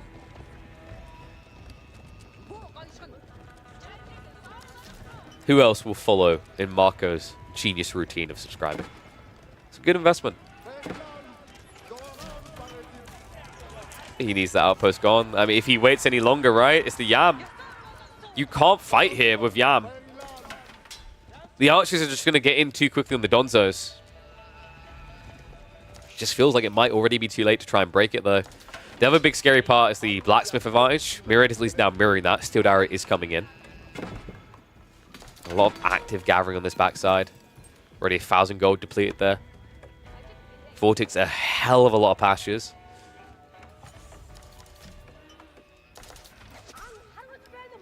Is there a world in which he just ages up? I think if you get to like 45 archers, you could, but at that stage, it's more value for VortiX to just wait for Myriad to try and tech and dive him, right? Because you can rush it from this position. And you should see it from this position, right? Yeah, he can see the ranches now. And if he just brings the Khan around, he'll see they're almost full. So Myriad has one punt, one play out of doom here. And if it gets sniffed, if it gets pounced on, the game will be over. The Keshiks are indeed circling. A dangerous game by Myriad as he's playing out into pocket ecos. Archers, at least getting blocked on their rotation. We'll have to shuffle away, but the Keshiks do get in. Good strike here by VortiX. Finds himself a worker kill. Might still find himself more. Actually finds the javelin spawning here. Good news for Myriad is that did not find the berries. That would have been catastrophic. He needs that food right now to get that castle play.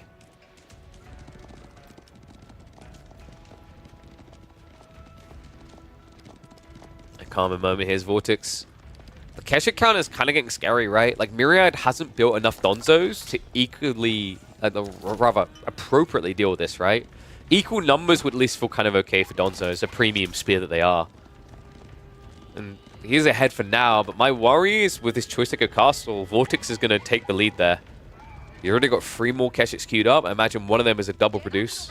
Okay, looks like Uvu did run out, so positive side of things at least for Myriad.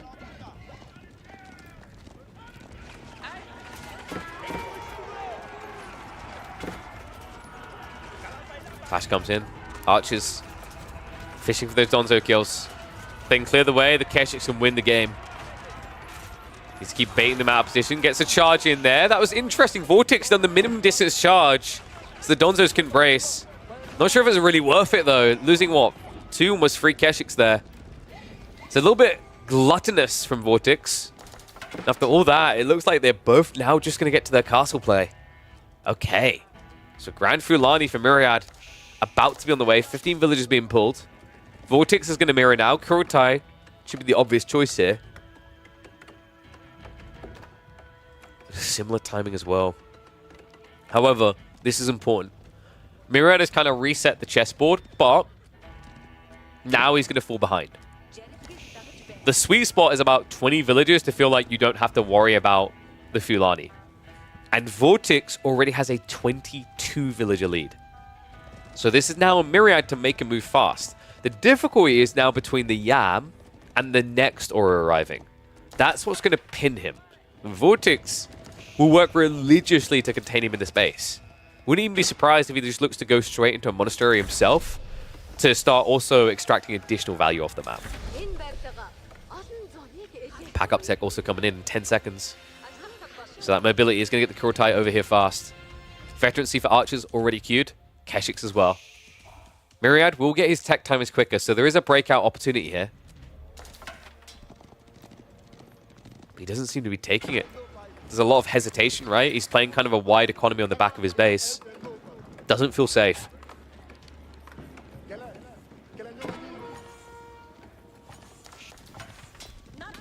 I'm surprised this pit mine got left alone. I mean, it is still 35 gold that's just been given for free. Not to mention, it's kind of like a pseudo outpost. Might be able to get some info out of it. Well, the Kurtai hasn't moved yet from VortiX, which is a little bit surprising. Ah, I see. Name of the game is shame the landmark and then it moves.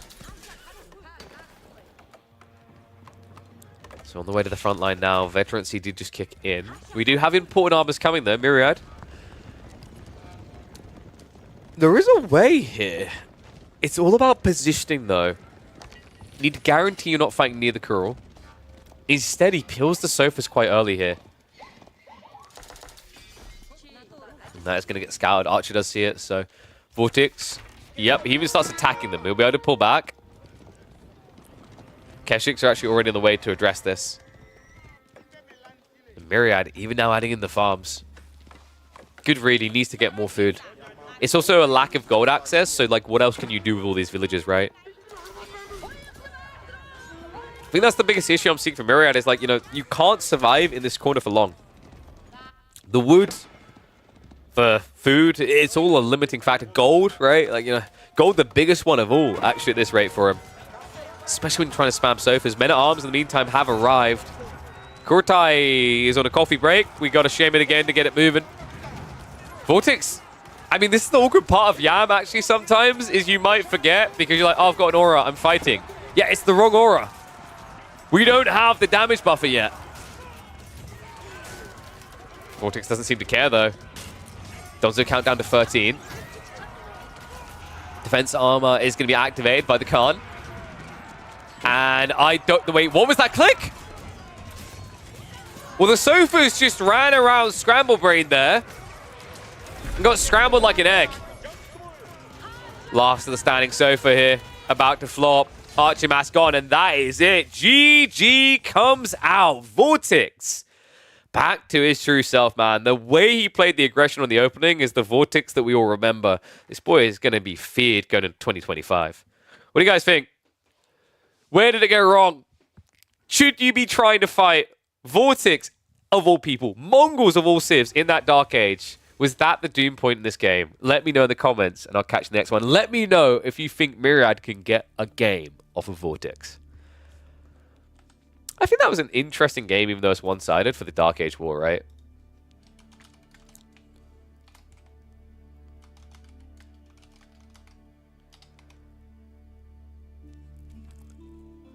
Not sure my title though on YouTube.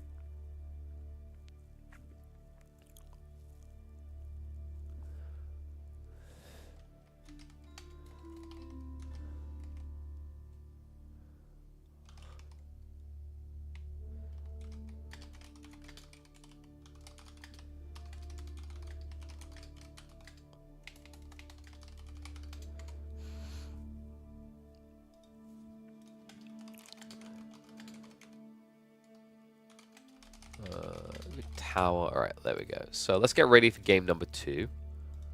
It's gonna be transhumans. Let's see.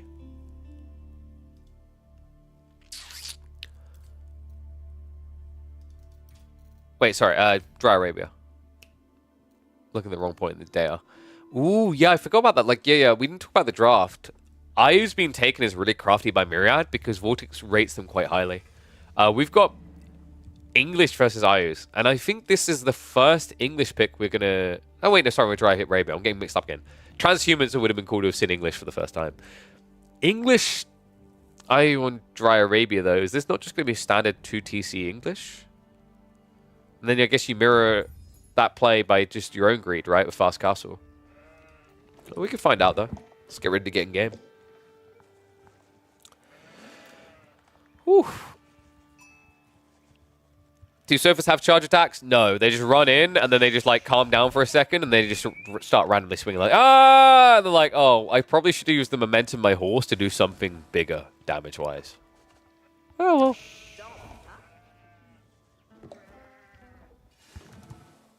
You ever see Malians go 2TC? I think the Fulani is just too desirable, right? Like, Fulani is just kind of an investment that starts into giving you something back. It's in some ways, it just feels better. And you're a civ that needs to be Zergy anyway, right? I think that's the biggest issue for Malians, is like, if you play 2CC, you're not going to have mass military numbers, which kind of defeats the point of being Malians. It's a very weird civ for that reason.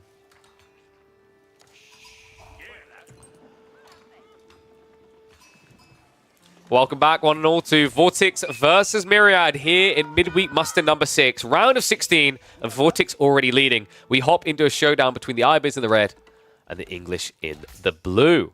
And age-ups already due to be on the way. English versus Ayu. I think this is just going to be your atypical 2TC English game, right?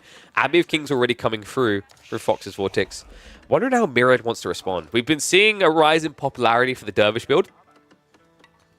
I'm not convinced against English, though. That's a good idea. That can backfire very easily. You can't really aggro them because short bows could even potentially snipe you. A few long bows could guarantee it. He's going to go for it anyway, though. Okay, so the idea of the Dervish play isn't bad to block the king. I'll give it that. It's nice for that detail. But you need to rush castle behind this.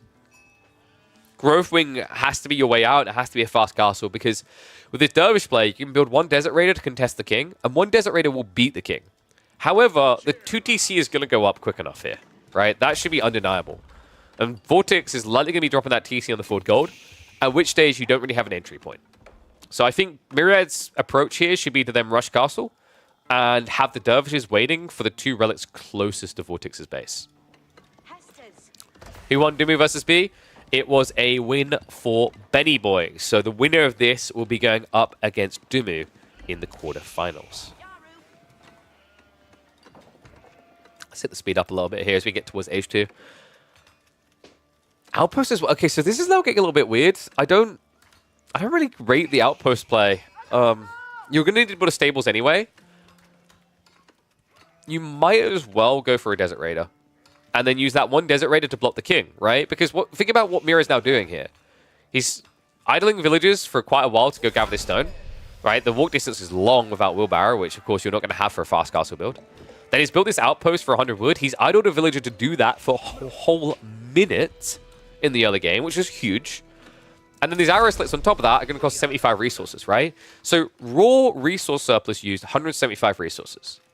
Add in the idle time, walking, these other details, the building, you've missed out like an extra 60 resources at least.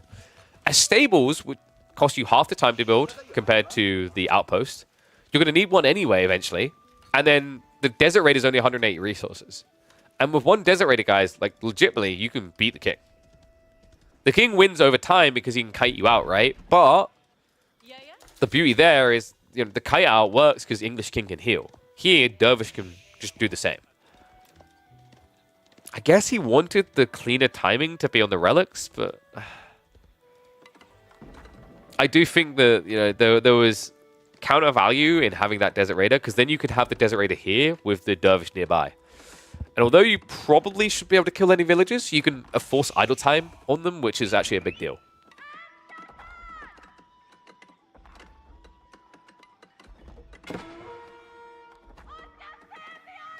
So, second TC up for VortiX. Probably just going to be fast castle on fast castle now. Growth Wing just feels like a given here. Villagers are at least safe. Myriad did have too many on the gold, so he actually had a seek shelter issue there. And Dervishes are waiting in the wings here. So we're definitely going to hit the speed up, because all you're going to get from VortiX is attempted pressure with the king. And then Myriad is just going to try to get out of the age. Farm's already being added in by VortiX. Did gather a little bit too much stone there, so a bit of a miss macro. Oh, villager. Good micro. That was well played. If he'd waited for the villager to run back, it would have been death. So that was a great read. Myriad ungarrisoned and then re-garrisoned with the injured just in time there before the king could finish him. Details like that matter a lot here when you're going for this type of build. Growth wing down the way. So here you go, guys. We're 2 minutes away. So think about the mathematical ramifications of that. VortiX is already 3 villages ahead. Now, because it's on 2TC versus 1, VortiX will be 6 extra villages ahead. I.e., he'll be 9 villages ahead when you age up. So growth wing offsets most of it, but it doesn't fix it. So it's really important that Myriad gets these relics unhindered. We'll go once again to the speed up. 1s if you like VortiX's position, 2s if you prefer Myriad's.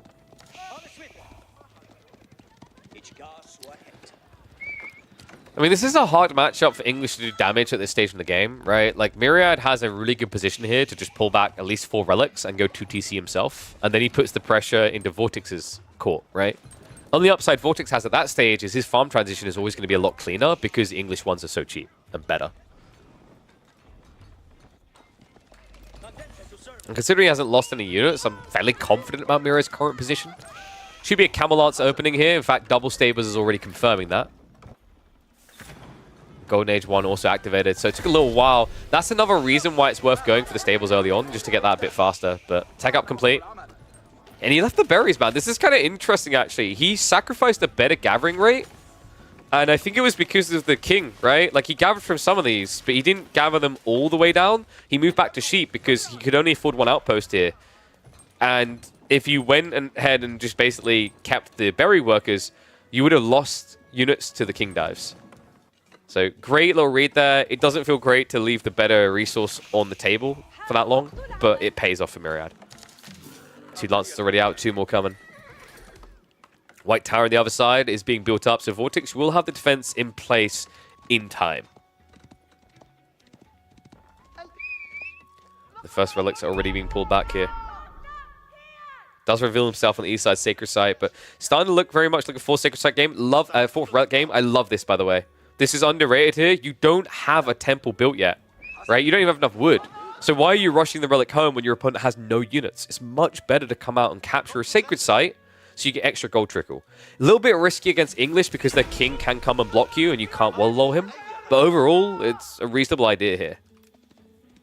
Tech up complete now for VortiX. Sacred Site does get locked in. Scout will try to decap that, but it's still a gold trickle for Myriad. And think about the difference in timing, right? Like, the mosque is down. He's going to get, like, what, 100 gold for the minute? Meanwhile, return this relic will give him 80 gold for a minute. And no, you cannot wall lull the king. You used to be able to, and then they changed it. I mean, if you think about it, it does seem a little bit dumb that the king of the country would willingly just do like, oh, you're right, I should definitely become, like, a Middle Eastern sultan-worshipping peasant. Allow me to join you. I like to imagine once upon a time, Jeanne d'Arc could actually be warlord.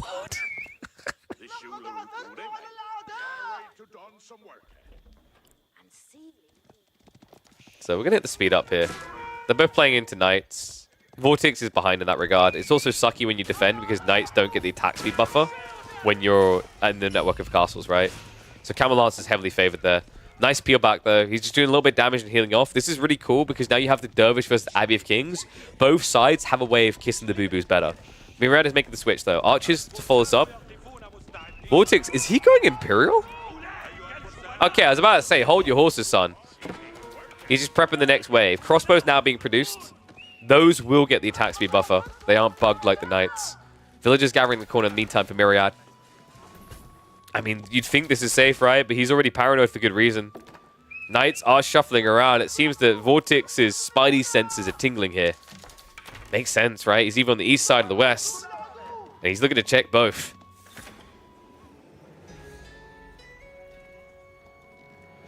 Isn't crossbow better for follow-up rather than archers? It's because your eco can't really sustain crossbow and lancers. It's too expensive. Right? Lancers are a 250 resource knight, remember. They're a premium for some reason. I don't know. I honestly say that for some reason because I think Mounted Samurai makes sense to be 250. I'm not convinced that Camel Lancers make sense to be 250. I think Camel Lancers should probably be 240 resources. But yeah, it's just a fluid setup for Myriad. I mean, the weird part is as he gets relics back, now that he has 5, he could actually justify going crossbows. Would make a lot of sense as well. But you could argue that, you know, you kind of just want the blob to preach and push in, right? And this is a faster producing army, right? You get the archers in 15, crossbows in 23.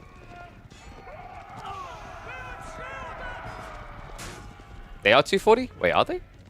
Oh, you're right. I'm an idiot. I read that as 140 because I'm a Muppet. I think it's just Mounted Samurai that are 250, right? It's a Monday, forgive me. No, you are right. It's just they cost more gold. Which, I think this is why you just see Ibers always go for Fast Castle, Mass Relics, is because they need the extra gold, right? Same reason with the Japanese always going Fast Castle. They need the extra gold, because Japanese ones, I think, was it? It's 140... I'm going to double check it, but I'm pretty sure it's 140 food and 110 gold. Yes. VortiX's walls look awkward? No, he's just trying to keep them as close as possible because it's hard to do with how long they take to build. And look at this. Berkshire's coming. And no way. Myriad, he doesn't know! Oh my god, the timing as well. 5 villagers on the outpost. However, it's going to be too late. By the time he sees it, in fact, before he sees it, VortiX is going to be up. Are you kidding me? Look at the difference. Hi! Bye! Oh, no! Oh, he's lucky it was only 2 going down. Now he's getting baited as well because the Berkshire has absurd range, of course. That was absurd timing. Manjanique just about moves away. He's going to have to switch into trebuchets, though. This is so obnoxious at this stage. You want to be getting into Manjanique so you can fight mass crossbows. VortiX. What a greedy, insane play. And it looks like it's going to pay off. King also gets auto-buffed by that. He's now up to 400 HP.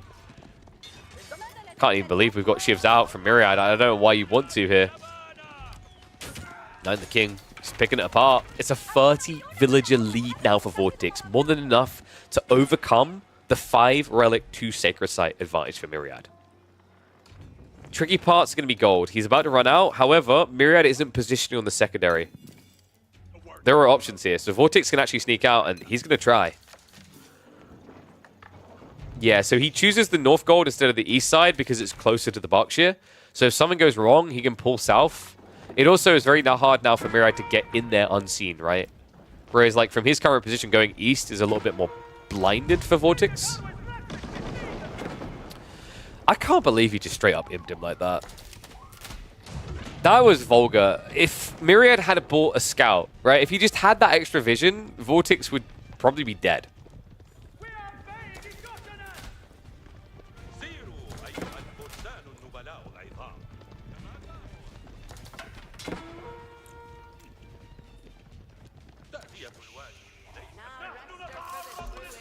No. So you're trying to make jokes about enclosures, but the key part is the final 5 letters. Take away the S in though. Sure. When you build it, you immediately go, sure, I've won this game. Because enclosures are now online. He has, what, 3 farm clusters? This is pretty nice moolah, right? You generate gold every 6 seconds. Ergo, you generate 10 per farm. He has 24 farms. That is 240 passive gold a minute. That is the equivalent of the 3 relics you'd normally see a player have. While also, remember, getting very good food gathering. 30% better, in fact. Well, make it 40%, right? Because you got the fertilization tech level 1. King goes in again, gets another. It's 13 worker kills right now. Which is just kind of wild, actually, in the state of this game. Considering that VortiX shouldn't have really been able to get out of his base. Considering that Myriad was going for this all-in attack point. The fact that he's only been able to kill 1 worker to 13.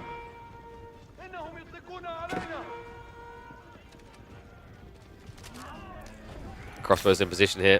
Lance is not able to do any damage. King does finally go down, but he will be remembered fondly by his people for never being home and always killing people abroad. Basically, King Rich at the Lionheart. He has idled out the gold. Camping on the east side as well.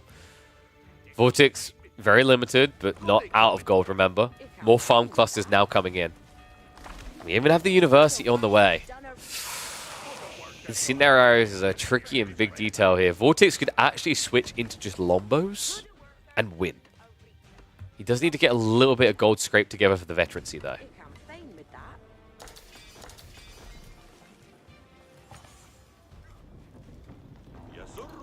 And yeah, so I know some discussion about Camel Lancers. So there are some weird things with Camel Lancers. Can we find the final knight to give you the example? Here, look at the damage. 24 damage. A Camel Lancer, for some reason, does 22. Now, in fairness, they do have a better attack speed, right? Like, that's meant to be the trade-off, but you're also talking about the fact that Lancers have 20 less health than Knights. It is very weird. If you think about Camel unease, because that difference in like attack damage, it almost feels like you've got a 10% unease. Admittedly, your attack speed is, yes, better. But the loss of health is the weirdest part, I think, for Lancers. And also, the thing about Knights here is you're not looking to build Knights to fight Lancers. That would be silly. You just die. You build Knights to raid. Because you know that Myriad can't farm transition. That's the obnoxiousness of the English. They can. They don't care. They're fine. They'll just sit here and build 37 wood cost farms all day long. Until they have late game eco. Myriad would have to spend 75 resources. It's just not feasible. So the reason why VortiX built Knights is a direct reaction to Myriad having to be out on the map. Now, I mentioned the Lombos. Here they come. Perfect way to counter it out.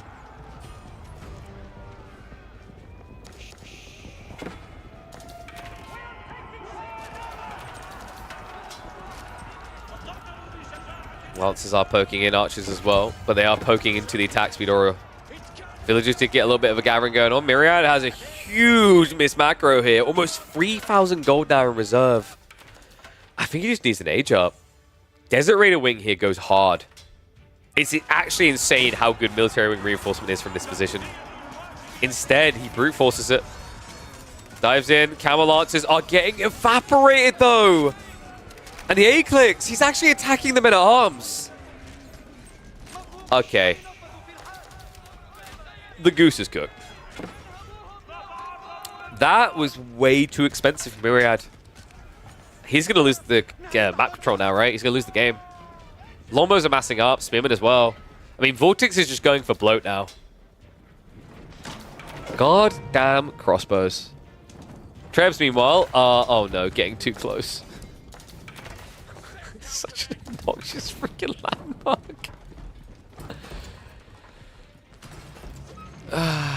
The wall's now going up. VortiX is actively gathering gold again. More farm clusters also coming in. I mean, it was an admirable effort. I just think for Myriad, you know,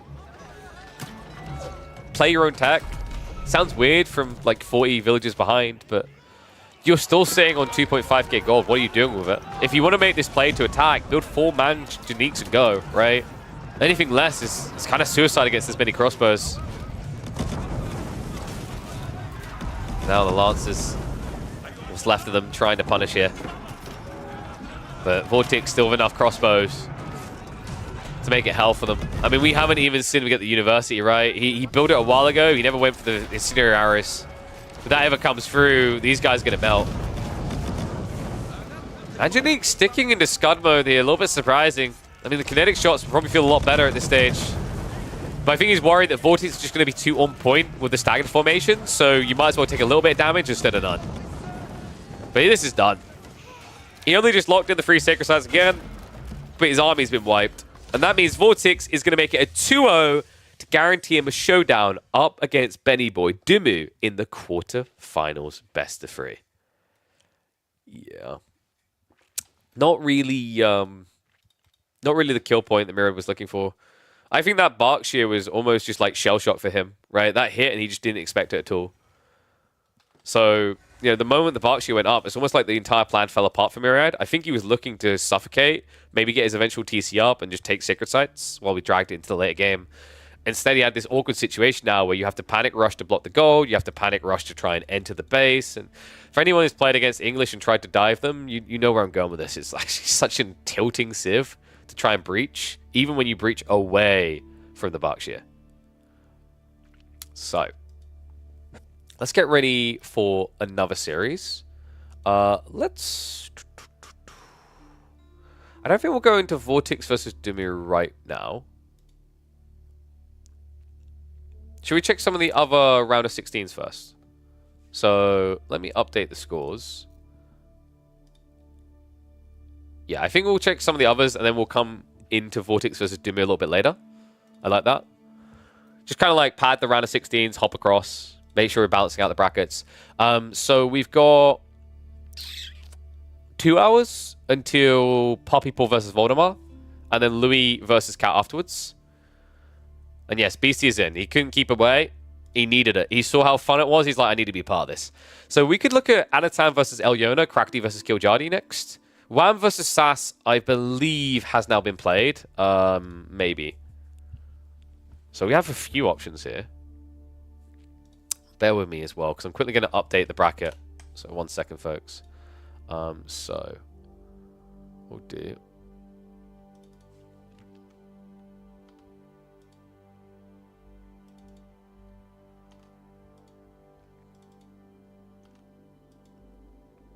Let me export the updated version.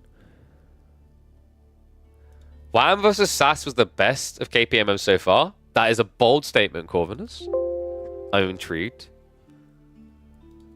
You can't mean any KPMM.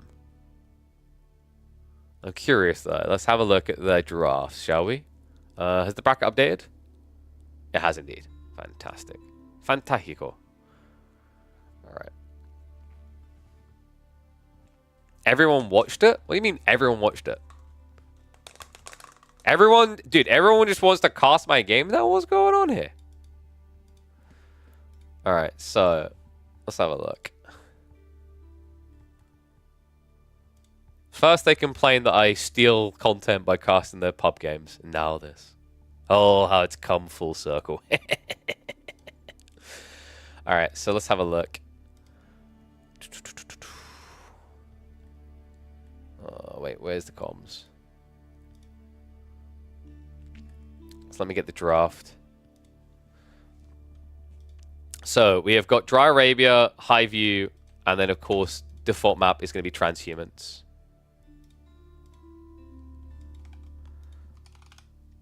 So Transhumans, what did I say the other one was?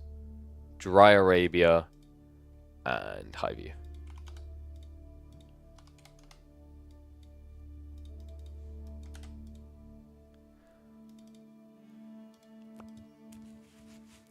Does this mean the games can be played anytime during the week? Indeed it does.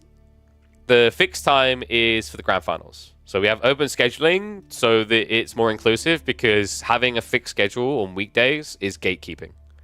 Because it just means that basically the only people who can play are ones that are full-time pros, right? Whereas if there's someone who's very talented, able to keep up with the pros, I want them to have the capability of being able to play. And yes, you're right. Sorry, did I put Transhumans? I did, didn't I? My brain is like still in last week sometimes. Borderland, you are correct. Borderland, Dry Arabia, and Highview. This is a very Sass Wham draft, I can tell. Okay, so let's open it up.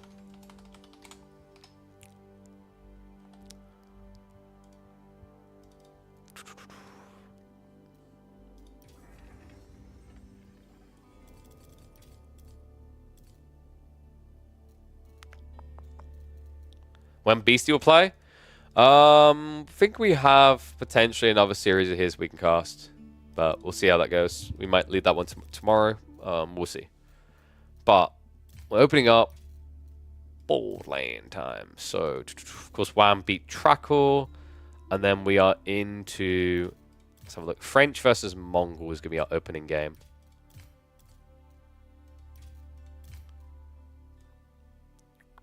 I think we should be good.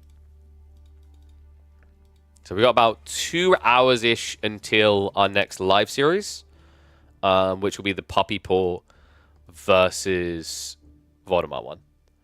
And then immediately afterwards, we've got Lou MT versus Cat. We might then see a live quarterfinals after that if both of the winners of those are around. So yeah, pretty fun, pretty busy. Let's get to it. Oh, thank you, Professor. Dude, that's so cool. That's actually really cool to see new people coming in. Hey, Corv. Shh, no spoilers. It's okay. We trim 5 minutes off anyway.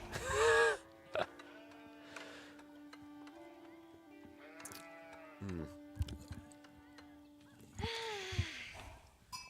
going to have to introduce each of these. Like, this has been said to be the tournament game. This has been said to be the tournament game. Devs noticed that all Dragons never use in these tournaments? I don't know. You'd hope so, but... I mean, I don't think All the Dragon has a good pick rate anyway, right? Thank you, Blue. Yeah, exactly. You know, I'll take that. Bezos should be paying me. Apparently, I'm bringing people to Twitch, and hopefully I'm bringing people to YouTube as well. Or does it work the other way around? Whatever. One and all, welcome back to what I've been told is one of the best series of KPMM so far. We are in Midweek Muster number 6. Showdown between Sassy and Wham. And apparently this one's so epic, I'm going to have to make that type of intro every single game. With the 2x speed for the opening here, we're going to have French in the hands of Wham. Other side, Sassy's on the Mongols. And we already have the Rax opener, a classic up against civs like the Francais and Wham. What? What is this opening? We're in 2x speed just for this early game, right? Because they're going to be static their placements. Wham builds the mining camp on the south side, further away from his TC, and rushes an outpost up. Okay, this is already brilliant. When have you ever seen someone do this? Villagers now being pulled. He might need more, though. The outpost is close to complete. Does try to bait him back. Good body block is there. Sassy getting a pick. Won't be able to get more, though. And it looks like the outpost is doomed to go down. Weird shuffle away here by the injured villagers late. This should work out. Villagers trying to repair. No, no way. All right, we slowed it down at the perfect time when things began to heat up in the kitchen. That's 2 worker kills so far, almost a third. A lot of other time wasted for Wham, and Sass is going to stay here to top it off with a health bar and then head home. A little bit of a miss macro there. He was definitely overboomed on the gold. He could have tacked a little bit faster, but I think we forgive that for the overwhelming party that was just had in the Canadians base. Reminder, folks, Wham has made every single grand final so far, but this opening, I have my doubts. That is so wild. Tech Up is at least going to be there first for Wham, and he is going for Pro Scouts. Yeah, a little bit surprising from this type of position, but I mean, he still has gold access. He can still pump Knights afterwards.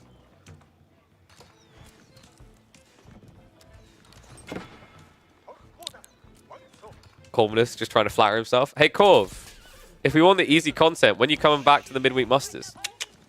It's Elephanto fun time. And what is up, always cursing? Thank you very much for the bits, mate. So this is a really cool position to find yourself in. I don't think I've ever seen a player, in reaction to an outpost rush, put his mining camp further away from his gold. From his TC, rather. I'm a little bit flabbergasted by this. Very creative, though, from Wham, right? He knows, as French, you can't afford to be without the gold. A little bit awkward, though, now with this position. Because now if, like, a raid comes in and you walk towards the outpost to get in, you might get hit by the enemy's outpost. In fact, soon you'll have to retreat here, right? Because Arislitz is going to be coming in. Wait. What is there in here? Oh, my God, this game. Well, this is already proven to be a treat. We have deer gathering on the gold. We have an outpost on the other side. His TC is on the north of this. So many questions to be had here. He min-maxes it though, leaves 117 food there and walks away. So Wham massing up on the tree line now. Scouts are looking to return the goodies, but the Khan has already sniffed that. And Sass, he hasn't gone Keshix, right? He's trying to switch it now, but this is quite delayed. It will be hard to stop Wham from returning more deer. All right. Ones if you think Wham's going to win this game. Twos if you guys think that Sass is going to take this. Because this one's kind of wild. Sass is kind of prolific for his Mongols, right? Like, if you think about Sassy, you're probably thinking Mongols, French, Rus, Ottomans are all the top, most comfortable picks for him. And in fact, judging by his draft, I think he got a decent chunk of that, right? No, actually, Mongol's the only one on that list. He went Abbasis, Malians, HRE instead. I do think in some ways Wham kind of played blocker though, right? Because he took Rus and French.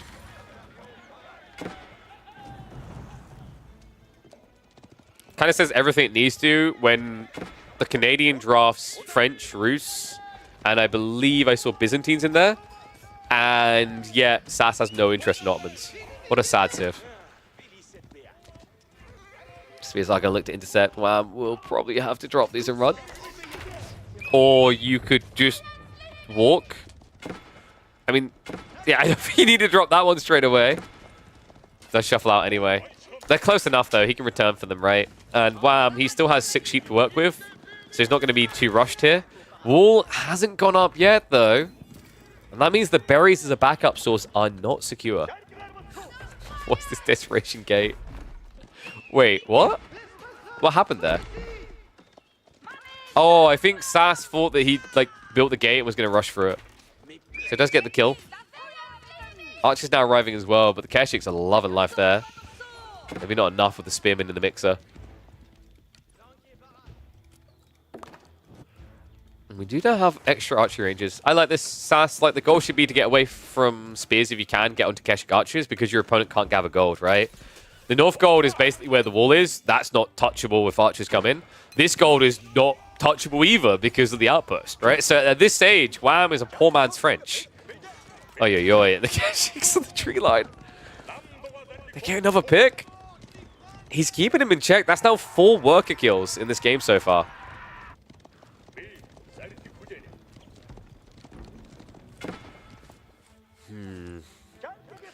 Wham. Wait, what? Okay. Was that a misclick, or is he playing, like, Mischief? Anyway, there's so much questionable about this game. Apparently on the list, I found time for the Power Sable. From this position, though, I think Wham, it's kind of awkward, right? Because, you know, you might actually have to just bulk Horseman and go for the burn down on the outpost, which will enable mass Keshik. Your opponent's going Keshik archers. This is kind of the dream right now. Wham in a very desirable, or rather Sass in a very desirable position. Wham only desirable if you like safe words and latex. Spandex? Wait, that's what the heroes wear. I mean, Wham is going to look like a superhero if he wins this one from here. Keshik gets another pick. Burn down continues as well. Remember, he's getting paid every time he does this. A bait dive as well. Wham. Actually going underneath the outpost. We'll be able to snipe some of the spears. Losing archers in return as well. We still have that pressure up here. The deer release coming home, right? So the good news for Wham is he's like not outright dead, but it's getting bad, guys. You're probably going to see Wham go and gather on the Stealth Forest. Because these tree lines are contested, right? One guarded by the outpost, one guarded by the army. Sassy is just playing a bide your time type game.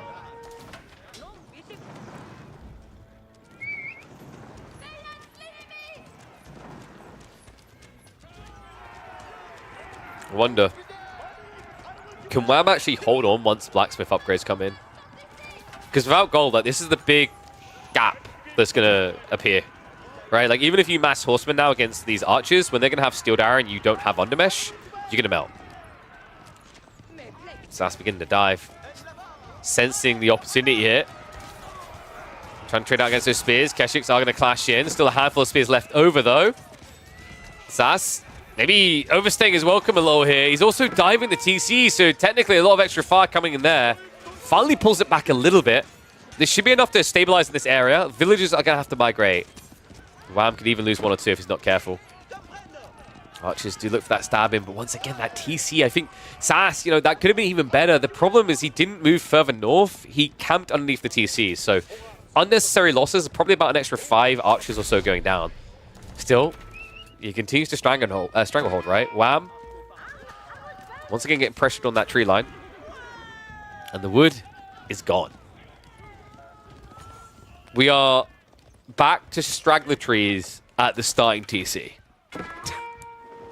This is so uncomfortable. Just a reminder of the statement we made earlier today about how I like maps like this, like Transhumance, where you don't just have a million wood. And this is why, man. These maps freaking deliver.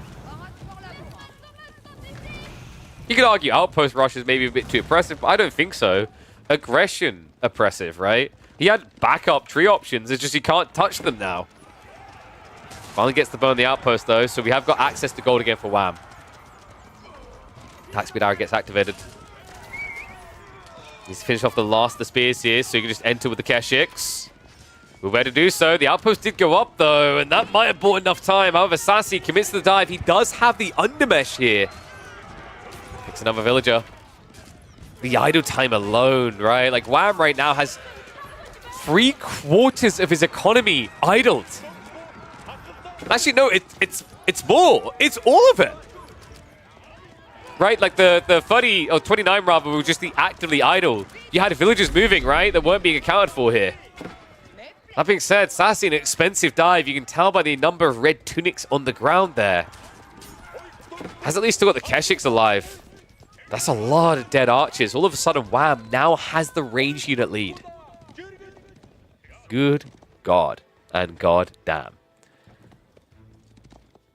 I mean, this is the awkwardness of trying to dive TC, right? Like, AoE4 is... Would it be fair to call Age of Empires 4 the strongest TC defense game in the Age of series? I think so, right? I can't think of a single Age of game where your town center is as strong of a defense as AoE4. It shows you just how powerful it was in that engagement, right? If it wasn't for how good the TC was at whittling down the forces, Wham would be dead. Keshix now going for the breakthrough. Is he talking the chat about healing on the walls? Well, you're being obliged. Need more deer gathering on the front line from Sass. No signs of going for Age 3 here. Continues to play the Age, but Wham. Now, at just before 15 minutes, he's going to be able to get some Royal Knights in. Ah, yes, the classic 14 minutes, 34-second Royal Knight build. Ah, yes. I haven't seen this one in a while. Last time I saw this, I think ironically enough, it was a Bronze League Legends series. But we are talking about a podium level player right now. Just feeling that pressured. Keshix with the break in again, and all of a sudden those health bars are looking so much better. Sass is going to keep healing. Smart choice here. Just kind of gives you your pseudo chivalry effect, right?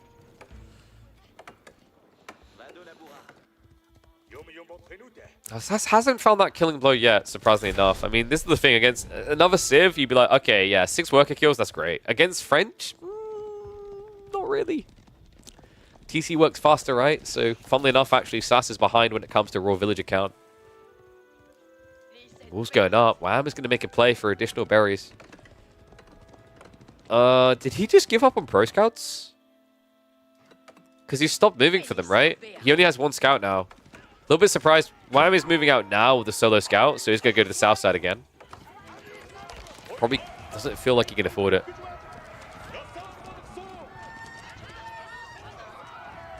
Sass, he's getting ready for an age up, guys. Castle A is just around the corner for the Mongols here.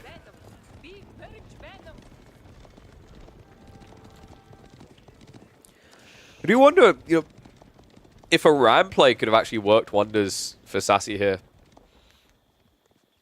The age up is definitely the safer choice.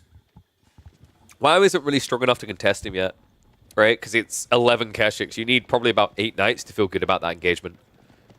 That's expensive, right? Like 8 Knights. Wham only has 4 right now, 2 more in queue.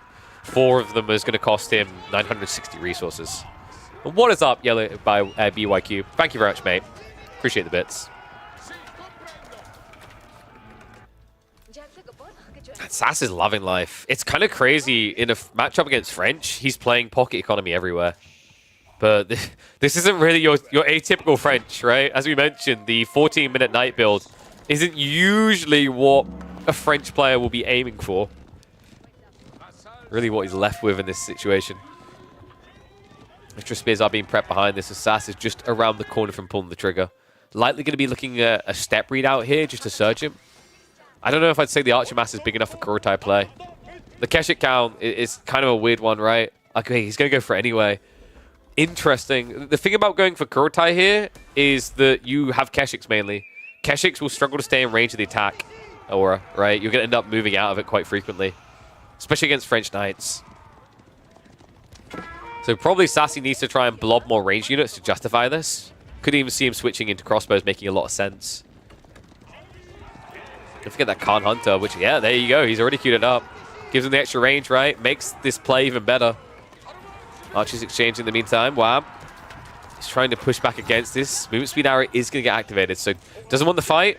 I'm wondering if Wham is suspecting an age up now. I mean, this is getting a little bit weird, right? There's an uncomfortable feeling about it. Wow. 9 Knights is nice, but probably not enough to break out here. Tech up. Just completed. He's going to have to go out, though. He's going to have to go hunting. I think the issue is the position that Sass has taken. There isn't really an interception point for reinforcements, right? And this is an ugly fight. You can't take it. It's 7 spears, 10 Keshiks. You'll lose that. Especially with how quickly the veterancy for Keshiks comes in, right? Only a 30-second tech. More walls now from Wham. Oh, look, Wham and walls. I've never... Actually, I think this is the least walling I've seen from Wham by 18 minutes ever. Except, like, you know, I almost want to say when I've seen him play Mongols, there's more walls, but we know that can't be true.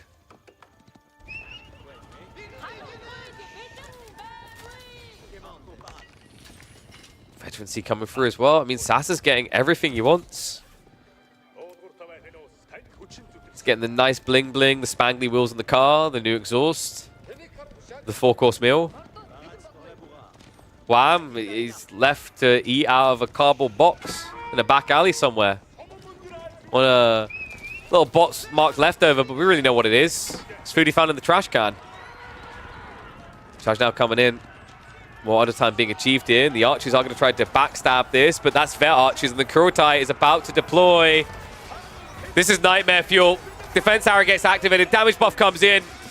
These French Knights are not favored. Number down to 6, though.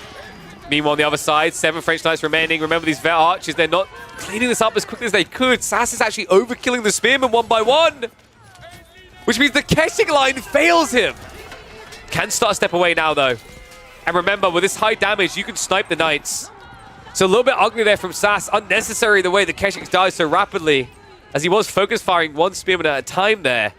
The reason that's important is, remember, at this stage, you're doing 18 damage per archer. You had, what, probably about 18 archers there. So with 9 of them, you're able to do, what is that, 162 damage to an unarmored unit. Spearmen only have the 1 armor, right? So you can see very clearly you have more than enough threshold to split into 2 groups there and snipe the spears 2 for 1. Almost 3 for 1, in fact. So yeah, led to a much more expensive fight than necessary. It means that Wham actually keeps hopes alive here. 7 Knights still in play. We do have crossbows on the way, though. And that's where these archers kind of become a pseudo frontline. They sacrifice their life so the crossbows can be MVPs here. With a ridiculous 16 base damage, and you are seeing that correctly, Kurotai buffs heavy as well. So you hit Knights for 27 damage when you're in Kurotai range. Minus the 4 armor. So 23 damage on a unit that has 190 health. Doesn't even take 10 shots to kill these guys. Charge comes in again. Villagers. That is not the way to safety. Seek Shelter griefing him there. Wham now behind on economy. Running out of things to play with in this corner. Attack speed arrow is going to get activated. Wham does have the Knight advantage.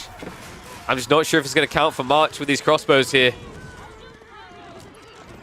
Then arms are going to still be absorbing as well. I mean, Wham is on the verge of defeat here, folks. He's gathering the straggler trees we talked about before. After that, he has nothing. He made a sneak out onto the food on the south side, at least. But 12 actually gathering the boar is 4 too many. And now the farm's being committed to. Khan is going to go down. Sass does need to reset again. Somehow, Wham is not entirely dead yet. It does look pretty bad, though, right? Like, I mean, Sass isn't at the critical number of crossbows where he just evaporates knights, right? It needs to be up at, like, 20 crossbows to feel good here. Which is why Wham hasn't woven the white flag yet. However, the problem for Wham is he needs to go raiding. But any attempt to shuffle away is going to leave your base entirely unguarded. That's the tricky predicament Wham has himself in. You know, even just sending 2 knights is a gamble because it's going to leave you very weak on the defense.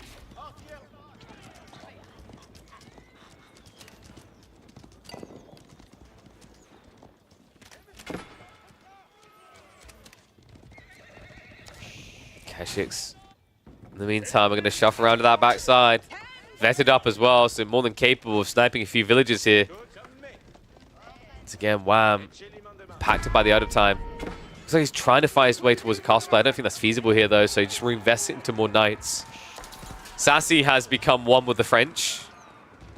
It's like Wham's in Castle Age. It's not something nice to have happen, though. Because unless you want to fully garrison the TC, the Kurotai heal can kind of offset the TC damage at this stage. Dive now comes in. He's moving deeper. We finally have Step Lancers on the way. And the villagers have been found on the straggler trees. This is true desperation now from Wham. And they are going to harvest organs in this one. That's it. That has to be it. I just don't see the way anymore. Wham has been trying to pull off the miracle here. Trying to breathe life into a man without a pulse.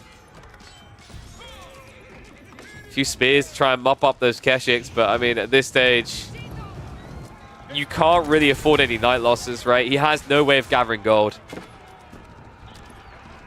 Ram's now on the way to hit into the base. You go for the houses here. I mean, Ram can't use this many houses, but it's still payday. Instead, he's just going straight for the landmarks. What a crazy game one. Reminder that these are best of 3 single elim. And Wham, the back-to-back-to-back-to-back-to-back grand finalist, is about to find himself on the verge of defeat in the round of 16. Insane. Looks like there'll be more Rams coming in. And remember, these also get their damage buffed, an extra 40 per strike. Zooms you through that much quicker. Wham just trying to secure the goal on the north side. It's desperation mode, do or die. I mean, at this stage, does Sass just try to brute force the main? He's going to start torching down buildings. That's going to give him some payday with the bounty system. Military Academy is also on the way. And an influx of spearmen to come.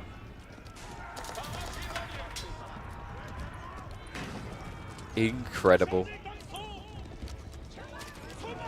I'm really impressed by Sass, man. I mean, like, you know, I've said the games we find usually with Sassy, he ends up in these almost limbo games going into the mid-late game, right? Glad to see him being able to execute very aggressively in this one. Maybe we've just been not catching the right games recently, but he brought aggro to the table. And important to do against a player who thrives in that mid and late game, right? We see that Wham always ends up there, very comfortable looking with it. But this was anything but comfort, man. This was like sitting on a chair covered with pins. Whew. God, I just got a flinch in my butt cheek thinking about that. Well, he's just going to dive in. Not the best of trades so far. Rams are deleting the entire base behind this, though. There's a Khan dunking on villagers back here for a lofty 8 damage per strike.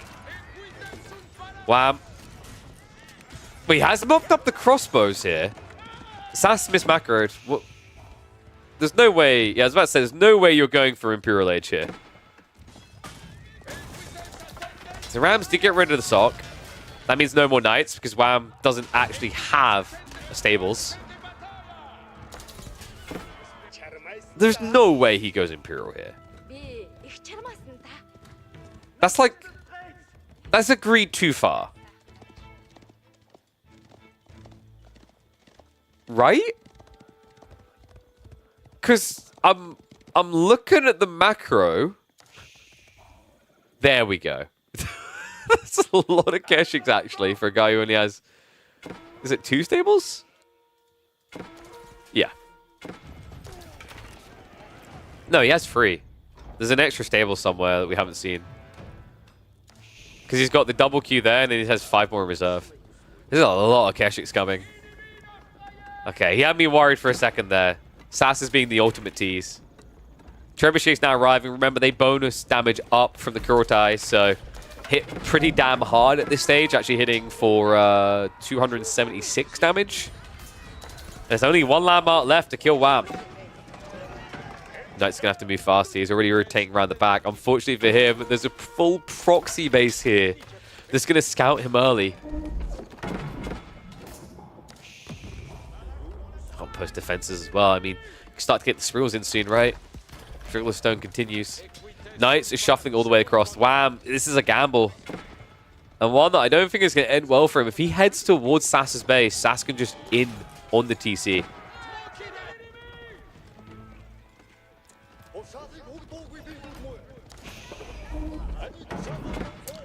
I think we can agree, shuffling regularly new maps in is paying off. Man, Borderland, what a cool map. Torch comes in now. Sass looking to put the cherry on top of the cake.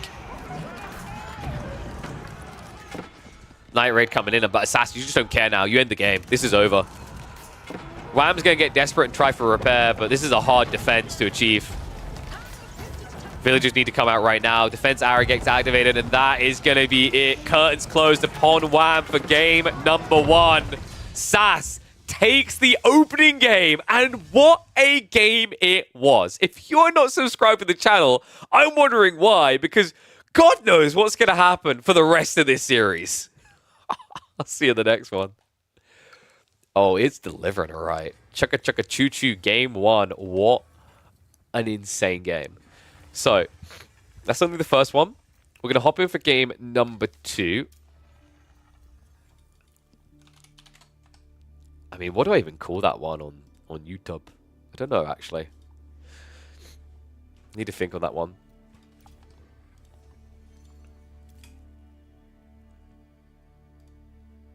I quickly need to send a message to my creators about something.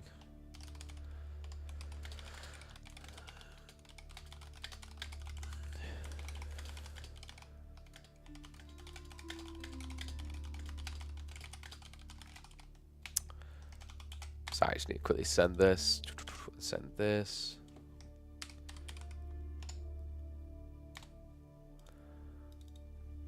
All pro players watch that one. I mean, all pro players are taking notes from that one. Holy crap.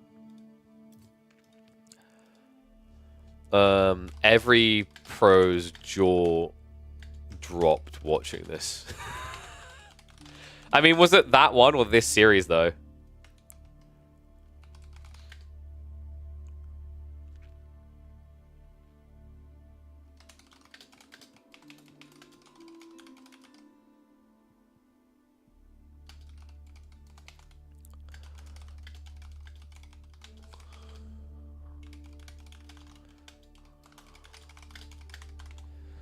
Oh, man. Wait, is Feeble here? I don't think he is. Alright. Game 1 done. Game 2, guys. We're going to Dry Arabia. And Dry Arabia is going to be HRE versus Byzantines. So let me mark that up. So that is French versus Mongols. Which way is this matchup now leaning, actually? At the highest level. I always found this one weirdly polarizing. I want to say Byzantine with the new Kata builds. Byzantines are a 40% win rate against HRE. So I guess HRE can just go for the feudal pressure, right? And outmass would be my guess. Yeah, so slightly HRE flavored. Slightly HRE's favored. All right, let's get into it. We got a show to keep moving. We've still got so many series to cast today.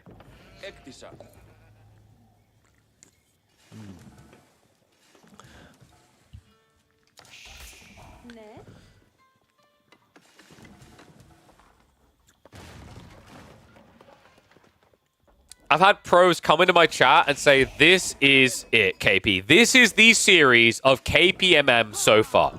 That's what we're here to find out. Midweek muster number 6. And we are here in the round of 16. Wham versus Sass. Wham, who has made every single grand final so far, and game 1 went against him. If you did not catch that one, watch the VODs or watch it on YouTube later. It was incredible execution from Sass off the back of opening aggro. And we're here on the 2x speed for the opening moments because he's doing it again. Spears, oh my god, H3 much was so OP. Yeah, we're at 2x, chill. He's on the way over to block the gold, and Wham has to be like, not again. No, I've experienced this once. I don't want to experience it again. This is different, though. In the previous game, Wham was on the French. Losing gold access kind of kills you. This game, however, on Dry Arabia, gold not being accessible kind of annoying. However, he will still have the mercenaries as a buffer point here. And Sass, I don't think he has any interest. No, he does. Okay, he's going to follow this up with an outpost. I wondered. I thought maybe he'd just say no to it. He's not going to be greedy, though. He could have actually went for the outpost between the gold and the berries. This is kind of higher value because it takes away a tree line as well. Like, your opponent's going to have access to gold one way or the other. Admittedly, outposting here is better for forcing your opponent further out. And yeah, this player has been getting really popular, guys. Dark Age Spearman Rushes for HRE has been on the rise. Keep an eye out for it in your pub games and fear it when you see it, because this play has looked so oppressive against almost any Civ I can imagine at this stage. So we're going to be on 2x speed as we're just seeing the tech up in the outpost rush. Wham will be able to see the outpost with the Grand Winery, right? I'm pretty sure it gives just enough vision. No. Yeah, I was feeling ambitious there. It's an extra tile. He doesn't know. He might suspect, right? Like, you kind of expect it with the Rax play. But now it's up, and you have no way of denying it. Archery range opening here. Rax as well. System on the other side as Wham is trying to expand out here. I think we'll stick to the 2x for the moment, and we'll slow it down when the action starts to kick up. Arkan's coming the other side. Now, Sass has options. He can renew the aggression in Feudal Age, or he can go for Fast Castle. Fast Castle Regnance isn't the worst of ideas. Your opponent is now blobbing Archer Limitane, though. The reason that's a problem is he could counterattack. What you're probably going to see here from Wham is blow 10 Limitane and go, right? With the shield wall up, you don't take much damage, so you can burn down an outpost, and there's no way Sass would have kept the villager there to repair it. Long walls. Okay, so can we all agree now that Wham does walls more than any other player, earlier than any other player? Because he keeps arguing that, oh, everyone does. No. Nobody does walls quite like Wham. We're pre-6 minutes, and he's making a wall like this. That's pretty unique, I think. Pretty cool as well. He's moved out into the berries on the west side. Would love to see him actually shove these deer in, because then he gets the extra value from the system on this area. I mean, it's weird because you always want to be berries instead of deer, right? Otherwise, you miss your merc timing. And he's continuing the walls. Oh my god.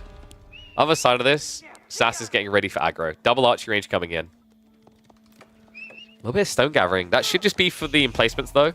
Fortification still needs to be gone, so he's about to get the last little bit of stone for that. No. Wham loves his walls. Okay, like is something you go, oh man, yeah. I quite like spaghetti bolognese, but I love my kids. Okay, this is Wham's child.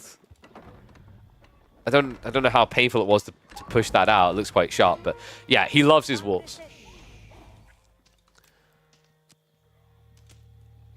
Sass, he really is going to try to send it here. So blobbing archers pretty quickly. Wham did indeed lose his scout, so kind of playing blind on the map. The nice thing about these walls is they are the perfect counter to archers. The not so nice thing is there is a giant gap that the archers can walk through right here. Things have slowed down, though. It looks like Sass's entire army hated a wolf. He might just be intentionally waiting until he's got the extra archers here to reveal. It's quite nice to try and get as close to 10 archers as possible. If you can reach 10 archers before revealing, then you can instantly snipe a villager. And every little counts here, right? Long Feudal is quite curious here, though. You would think that Long Feudal would be really good for the HRE, right? I actually prefer Long Feudal for Byzantines. Your olive groves are just better than HRE farms, even with Arkan, right? And the other nice thing there is that your system is going to pretty much buff your entire economy as the game goes on. Arkin will gradually buff less of Sassy's economy. You'll reach a point where it'll only be farms here that get buffed, right? Wood, gold, they won't be touched. But with systems being added in, Wham will always be able to buff his. Straight out coming in here. Sass trying to micro this right to target down the archers, just not able to do it. I think he spent a little bit too much time on one of the Limitanes originally, so will be pushed back.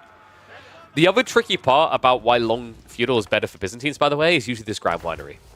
When you build the olive groves around here, remember, olive groves are going to give you, what, 20% by default? Then you add in an extra 60%. That's 32% olive oil from farms, right? So that's 32% of an extra resource coming in compared to a 40% buff rate. But then System is going to give you at least, what, at this point, 14%, 18%, 22%. That's why long feudal feels a lot better for Byzantines as the game drags super deep. And look at that. Sassy, the guy who has the back-to-back grand finalists on the ropes, is in the chat now. He has won some fans after that game number 1.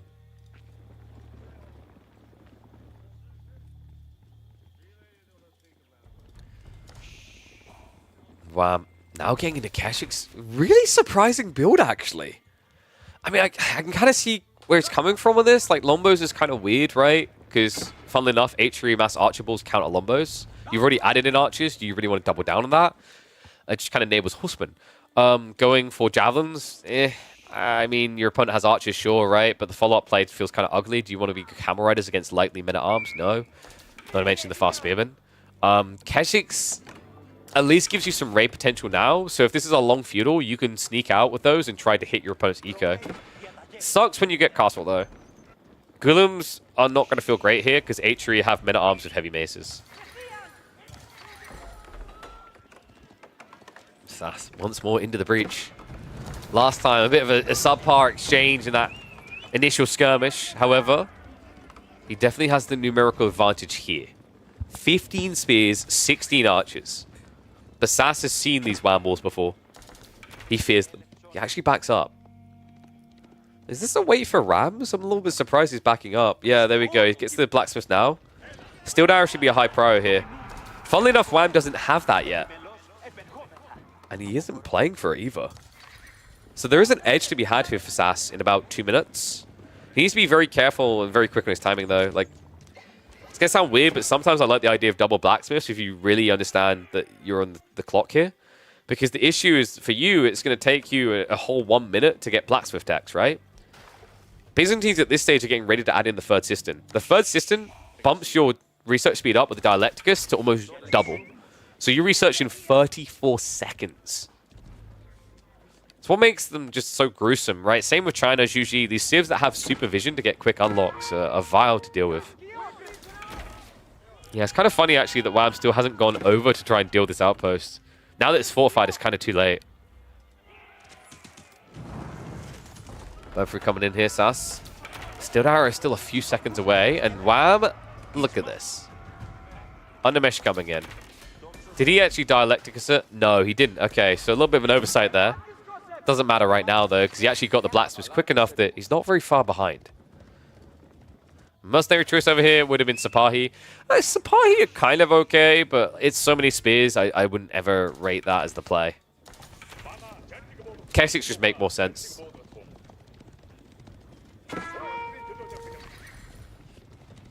One's if you think we are still going to get Sippy Cups. One's if you think this is going to be System the first heal.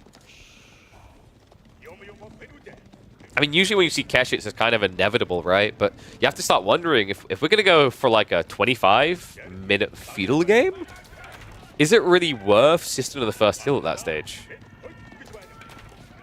At that stage, you're close to the point where you can just afford to get maximum normal systems, so you don't get the value there. And because the armies are so big, the one-off gulpers don't really feel as great, because you're still likely to get sniped, right? Looks like Wham is going to be rotating around the back. Walls have gone up on the tree line now. However, uh-oh. He didn't respect the vision. The extra vision you get as HRE. What? He only just realized. Look at those losses. 8 worker kills like that. Counter-offensive coming in, though. Wham, never want to sit on his fingers, sit on his head. Dives on in. It's not going to be as good as the raid the other way. However, it's going to be more persistent here. Breaking comes through. Sass looking to dive deeper. He's going to find more worker kills. Wham, it's only cavalry. He can't dive that far. So that is now 11 worker kills to 5. It's happening. Sassy. He's going to be sensing it right now. Stab comes at it, though. And this 26 archers make it 30 for Wham. He can defend this now. Sassy may have just overextended. He got a little bit too excited here. Yeah, you lose to this, right? The spear count is shrinking quite fast. The Keshiks are looming, waiting for their target. The only thing you can do is find more worker kills now. But Wham, quick to move away. Shuffles out the other side of the walls he set up earlier. Guarantees that Sass will find nothing. This isn't easy to chase down, by the way. Like, you have to be so on point as the Byzantines, because H3's marching drills guarantees they should be able to outmaneuver you. Looks like his villagers will be found on the gold, so actually Sass may be able to get 2 extra kills. Might be able to make it a 3rd if he's quick about this, but the archers have reached him. And that is now a 41 to 35 villager state. Although the numbers don't add up here, right? Like, that's a 6 vill difference, and there's a 8 kill difference. Now 9. Oh. wait, what? Wham panicked and brought them back. He thought there was an interception coming in on the other side of the wall. Oh, man, the timing of that. Sassy, he's going to get mopped up. But that is now an 11 villager lead, and with it, he's going Castle Age. Man, kind of crazy alongside that is the fact that Wham isn't actually far behind him on triggering Castle, right? 700 feet in reserve, 200 gold. There's only 1 worker on the gold right now. He'd need to rapidly move across there. Otherwise, he's stuck playing Age 2 here.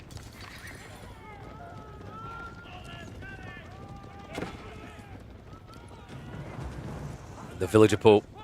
He thinks he needs the berries, needs the gold. That could be another 2 worker kills, potentially.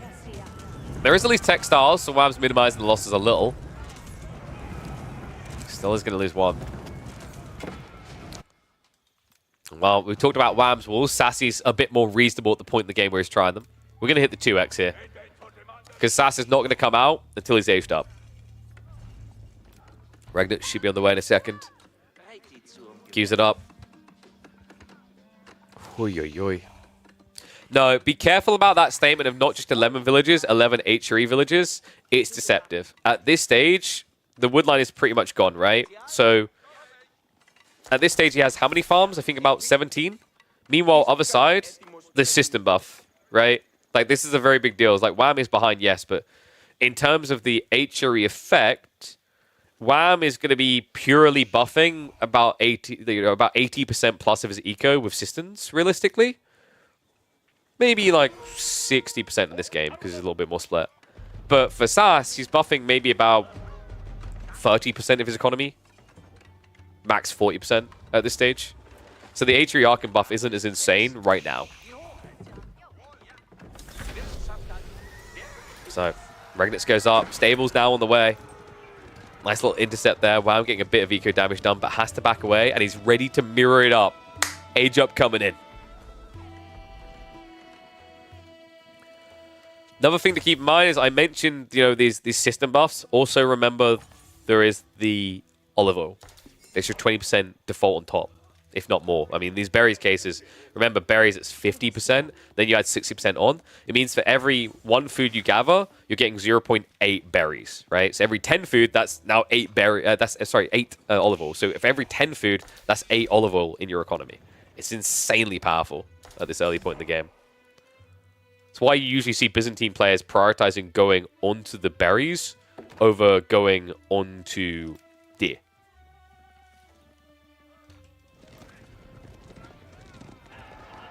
I mean, Wham might be aware of how much army lead he has, but it's deceptive. You can't do anything with it, right? Because, like, the thing you have to keep in mind is H3 could have been spamming men-at-arms while edging up.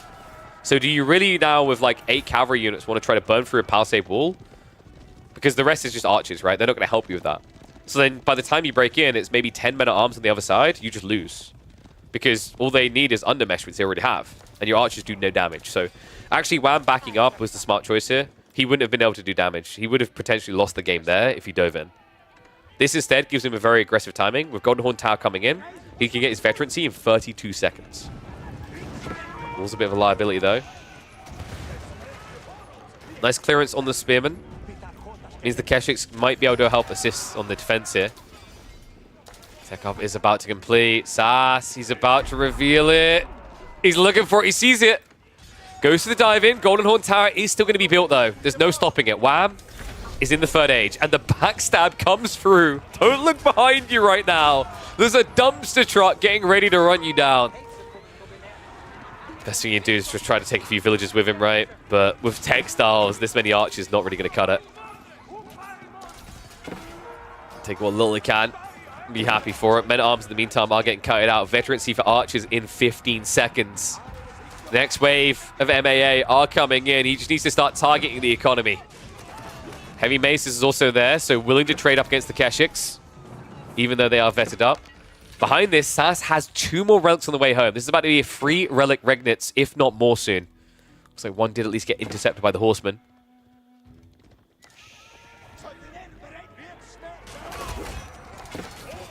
Men-at-arms will have to reset. Sass has to realize that his timing is now kind of past. You can't just trickle into the base. So you have to slow down. And from there, he'll have to assess whether he wants to play this age.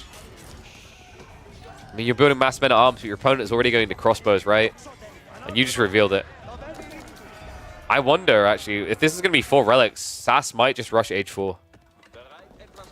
I mean, he's got a good spawn for it, right? Double back gold. Also a 2.4k stone in your area. Right, you could like Palace of Swabi here, gather the gold, the stone, set up outposts with cannon placements on the flanks and play late game. I don't think it'd be too greedy here either. It's actually quite encourageable. Meanwhile, Wham needs to try and find a counter-offensive. This is his time, right? He needs to start blocking relics. You can't allow Atri to get 4 of these bad boys in a Regnitz. It means they'll never be gold stuffed. He's looking to rapidly intercept. Sass now having to react to that Cataphract detail is adding in crossbows. This is the tricky thing actually about Cataphracts versus HRE.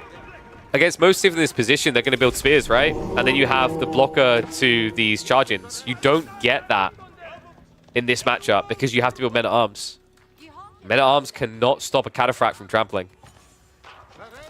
It's like Prelate. Shoots out. Recruits the peasantry. Isn't going to buy enough time though. The Prelate not quite able to get it home.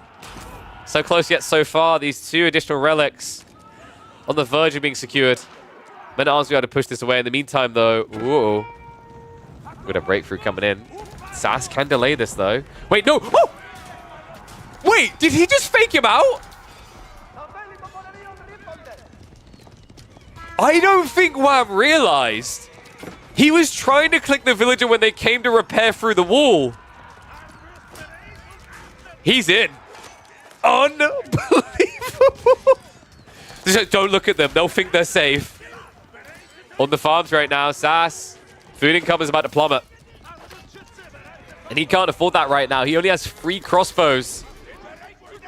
Meanwhile, Wham extending the lead in the range department. Now 12 crossbows and climbing. Village on the front side. Sass has lost a bunch here. All of a sudden, the game where he had, like, what was it, 15 worker kills to 4? 20 to 30 now. 13 now. Only 5 difference between them. And the relics are starting to get pulled back a little here. So Wham at least secures one of the center map ones. This one feels like a gone conclusion. It's going to be a 3-2 split in favor of the Regnitz boy.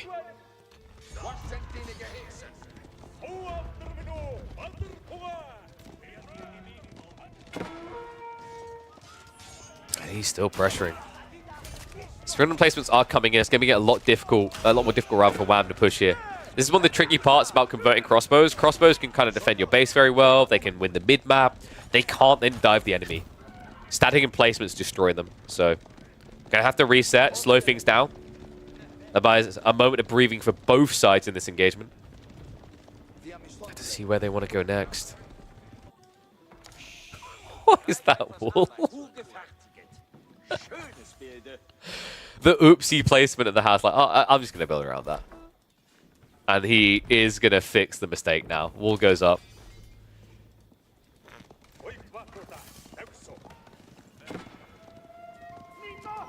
You ever get that feeling we're going Imperial? I mean, we don't really have the big break-in right now for Wham.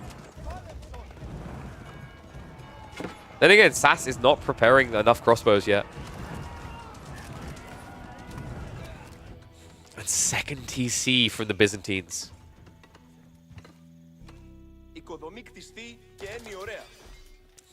I think he is gathering the stone for the keep and the outpost, right? Which is kind of worrisome. He's not sensing what's happening on the other side. And there you go, outposts, I believe, are getting upgraded. We just saw some of the stone get spent here. Right? This has to be outposts. I don't know if it's worth up to the Springles, though. He's definitely spending them somewhere. Yeah, double fortification on the front side. Am I blind? Okay, there we go. Now we have a Springle coming in. There must be one back here somewhere. Yeah, it's... No, that's just arrow sleds. This is pretty pricey to get the defenses online, though. Wham's milking him by going for 2 TC. Slowly breaking free. He's like, you know, Sassy, come out to play. We'll trade him over the walls. The wall is about to break, but with Springles in, Wham is going to have to back off. I like that even though he's greeting behind this, he's keeping pressure. The whole idea is just to kind of bait your opponent into feeling like this is your all-in timing, right? The second layer of walls coming from Wham. Like, I don't feel quite safe enough yet. I thought it was before. Fountainous also coming in, so Sass is going to buff up these farms further. Farm count that is now up to 27. Almost all of them in range of the Archon. Really, like, the weird part is he never finished gathering this big blocker on the stone. He went over to this one, right? This would have been worth clearing because it would have freed up space for, what, 2 to 3 extra farms in range of Archon.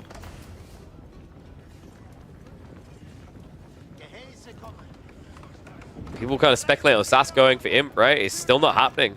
He still feels uncomfortable. Has got the mangoes down. That should be enough to kind of get the breathing room here to think about a gradual age up. We're going to hit the cheat time speed because he's going to be a little bit static. Say that. Wham's not going to allow him to. We have got pressure coming in. More outposts, though. I think, like, Wham, this is not the place to breach, right? He's probably already seen the outpost elsewhere, and there's the copy pasta. Yes, Wham is truly ahead of the meta. Losing 7 villages just to bait your opponent into a fast castle all in meta arm spam that backfires. What a genius. Spied Warriors tech. That's a genius move. I love that. Really, really high value here, right? Like, you know, you're talking about these crossbow trades where you're falling behind in numbers. This is a big gap closer. Getting the 15% damage increase is going to be an extra 2 damage. And then you have the extra +1 armor. So that's a free DPS difference up against crossbows. Free DPS making up, what, 25% of the damage, basically. Almost. And yes, mangoes are quite nice to buff. I still can't remember whether prelates buff the bonus damage now. Because if they do, that wasn't in the patch notes. No, they don't. I had a feeling they didn't. It's getting weird now because there's extra things that buff bonus damage. At one point, it was only Kurotai, and that took like 2 years to implement. And then they added in extra things, right? Like geometry now correctly buffs bonus damage for traps. But these mangoes, it's only the base damage that gets increased. So still pretty value, right? That's an extra 6 damage on each attack, right? Because it's from 10 to the 12, and then you get the free burst. Wow, technically it's 4.5 extra damage if you want to be pedantic about it. Castle swapping out of the way, so we have got Age 4 coming for Sass. I mean, we expected it, right? It was just a matter of time. Wham has built a little bit of a villager lead. But it's not going to last long against the Love Hotel. This thing pumps out more freshly born citizens than the hospital at your local busy city.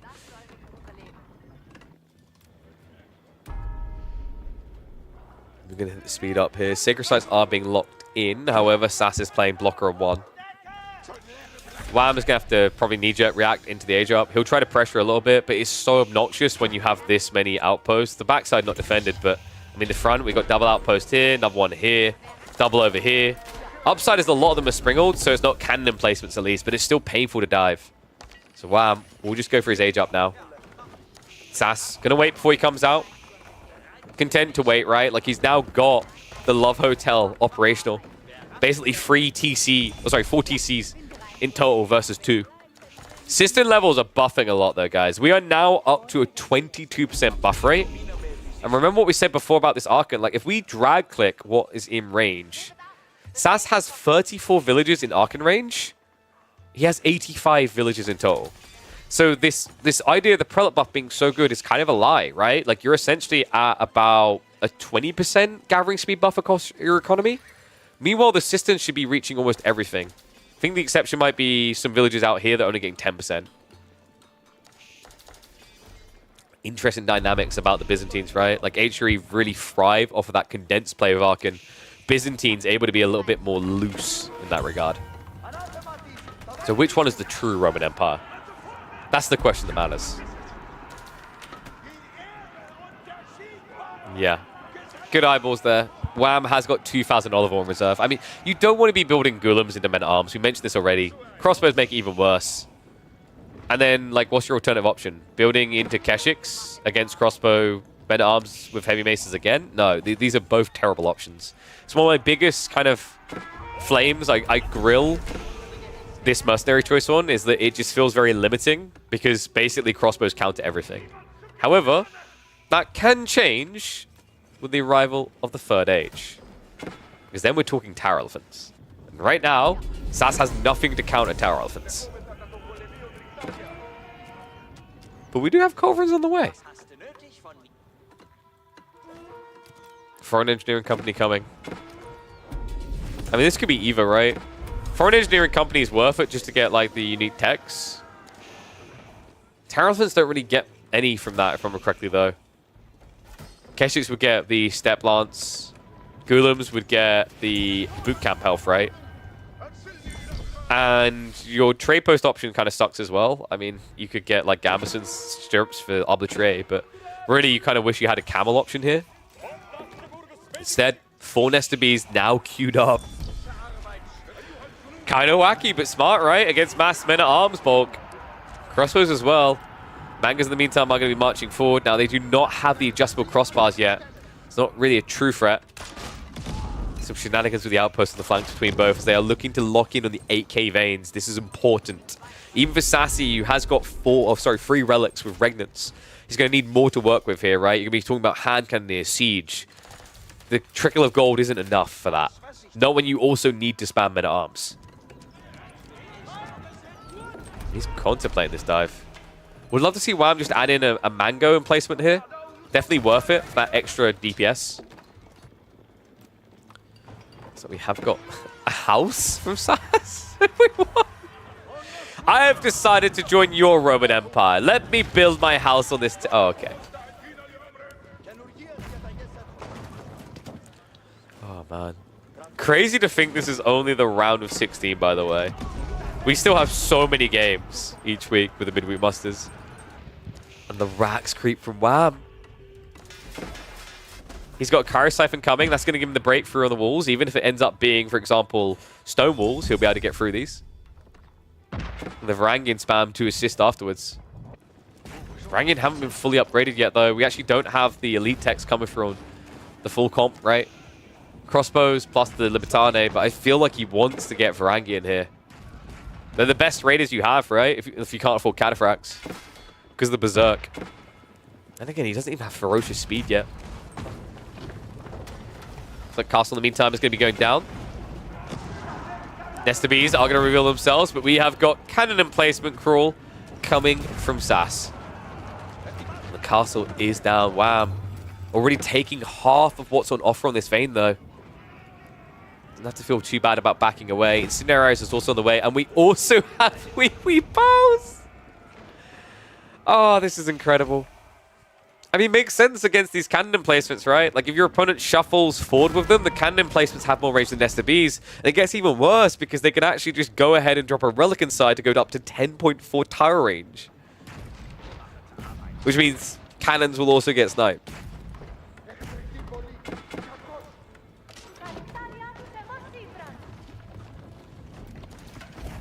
Ones if you think Wham's going to win this. Twos if you think Sass is going to win this.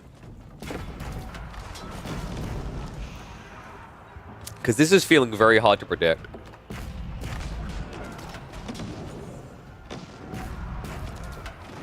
Nesta Bees are marching up. Kind of an awkward exchange, right? But cannons can win that due to the fact they shoot siege damage. And these aren't clock tower Nesta Bees. Meanwhile, Nesta Bees, they have siege damage, sure, but they should never really be able to beat you when you have the range advantage. Even more siege damage with that little Inspired Warriors buff coming in.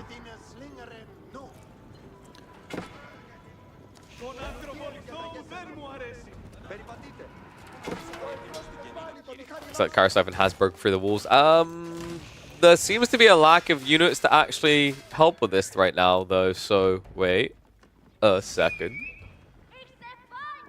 No. It's right. It's right there. He doesn't know. Well, the problem for Wham right now is the classic one at this stage of the game. Your population cap. You need to start losing units to actually get them out. And when he's queuing up 20 plus Varangian in reserve, they're not all getting queued up here, right? So he's got Raxes at home that are most likely going to get priority queue. Yeah, you can see a few back here. Needs to lose a lot of units fast here to really allow them to actually even come out of that proxy base. Reroll successful in the meantime for Sass. He's got more stone coming in. Big food reserve as well for the HRE. And more static emplacements. Outposts are kind of getting ridiculous at the moment. I'm trying to figure out, like, what really changed to make Outposts better? And I don't think anything did. Arguably, they should be worse, right? Because trebuchets now feel more value. Cannons aren't counted by Springles. Outposts also have range damage, even cannon emplacements, right? So the percentage damage reduction is better. Looks like we have got a break in. Crossbows on the farms. Nice little hit there, but Sass, like, this isn't enough to kill him, right? Army will react. He's got Palace of Swabia. He can afford a few losses. And he already has 7,000 reserve food. So, cool raid idea by Wham. The bigger issue is that Sass still has another 4k vein down here to exhaust before he has to worry about moving out. And this is still idled out, right? It's still a 4k available. The east side, though, my god, what a grab. Finds 10k gold on one screen. Immediately starts munching down. Elite Army Tactics now on the way as Wham gets ready for a mass Varangian pump. We are getting even more Nesta Bees now. These Nesta Bees just don't really feel as good as they once did, though, folks. You need so many of them to find that everlasting impact. I think this is more a Civ counter. In his mind, right? It's like mass men-at-arms is kind of laughable when you just are able to get this many knobs together, right? So not the worst of ideas, necessarily, from Wham. Even better when he gets freebies like that. Corvin taken out. Army's marching towards his location. A lot of outposts. Not all of them with cannon emplacements, though. Sass starting to play this like he's in a free-for-all game right now. Well, first we have to check is Wham training. No, he's not. The minute. Oh my god, they're in. They're on the move. Oh no, he never rewalled it either. And I don't think he ever outpost upgraded. No, there's no Spirion emplacements. So Varangian are starting to shuffle in here. Crossbows are at least quickly reacting. So Sass, now realizing what's happening here, should be looking to burn down all these buildings. And he has enough static emplacements on the forward to slow down the assault from Wham. Horsemen are going to ambitiously walk into their death. Remember, these are the Royal Cannons. So we have got the ones that have the artillery shots where they can just slam dunk from all the way downtown.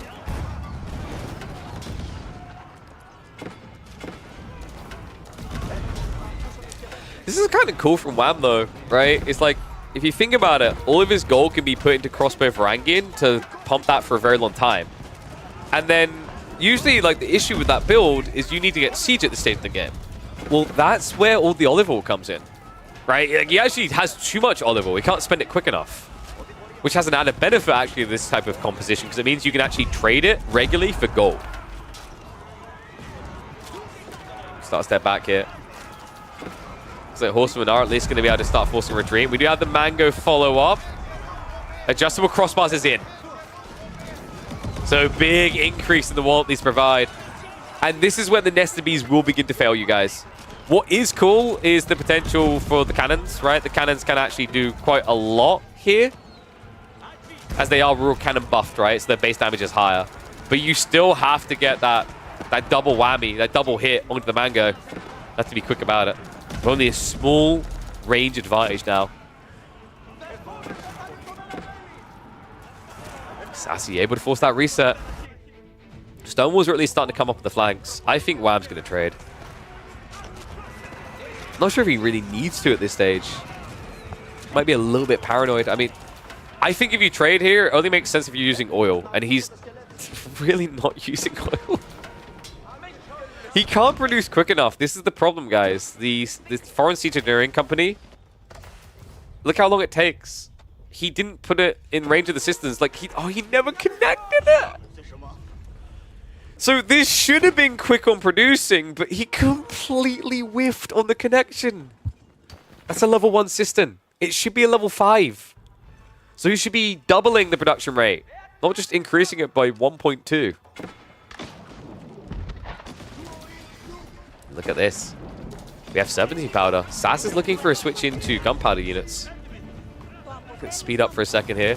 Raxes are going to get torched down. Trying to be cognizant of the fact that we still have so many live series coming up. We want to make sure that we're able to fluidly move into those.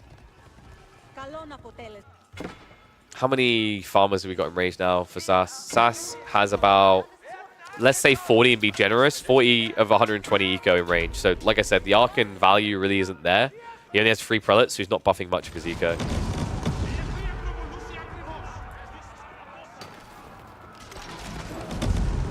Are we sure Wham isn't actually American? Are we sure he's Canadian? He seems to like his oil a little bit too much.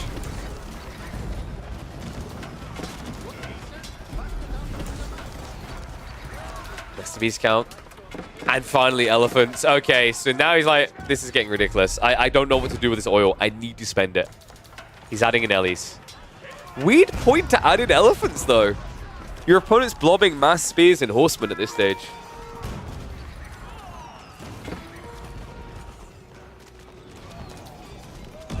At some point, this series are not the meta of the game. It's what we're hoping to approach as esports develop. Wait, what do you mean by that? Do you really think from an esports perspective what the game needs is more hour-plus long games? I disagree. What you need is diversity in maps that lead to varying degrees. The reason why I've got a smile on my face watching this hyper late game is because it's rare. We had like an hour-plus meta like a year ago, right? And it was bad for the game. This is so much more healthy. Having this happen rarely, it also just makes it much more enjoyable when it happens.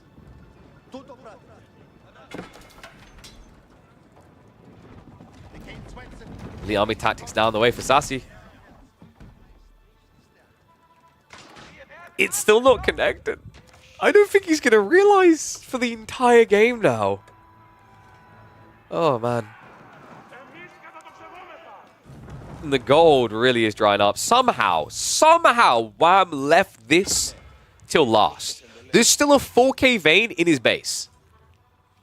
The funny part is this might make him now notice. He's building farms here, likely going to go into the mining camp next, which will require him to delete the walls. And when he deletes the walls, that's when he'll be like, oh, what's this blueprint here?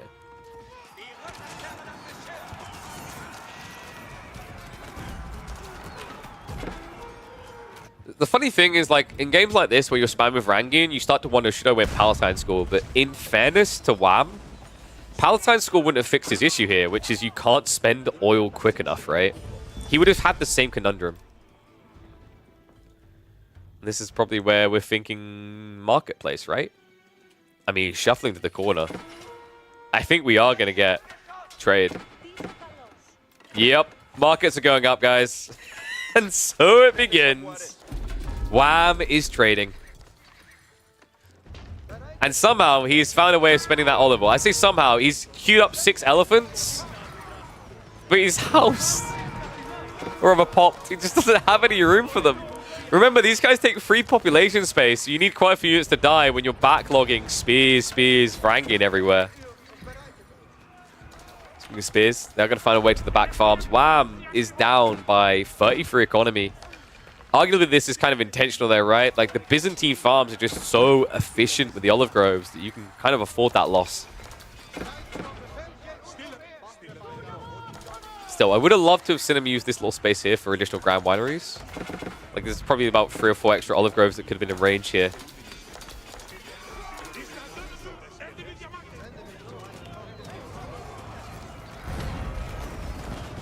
So Nesta Bees and Siege, they've just been left alone again. Horsemen. Not going to be able to wipe them, but I'm worried about this Nesta Bees plan, guys. Like, mangoes are just better. At this stage in the game of adjustable crossbars, mangoes are 100% better. It's like, what do? Build loads of raw cannons? I mean, in theory, great, sure, but like in reality, you're just going to get flooded by horsemen at that stage. It's almost like you just need to go back and say, okay, mangoes are better, and choose to build them. But then what do you do with all this olive oil? The answer? Elephants.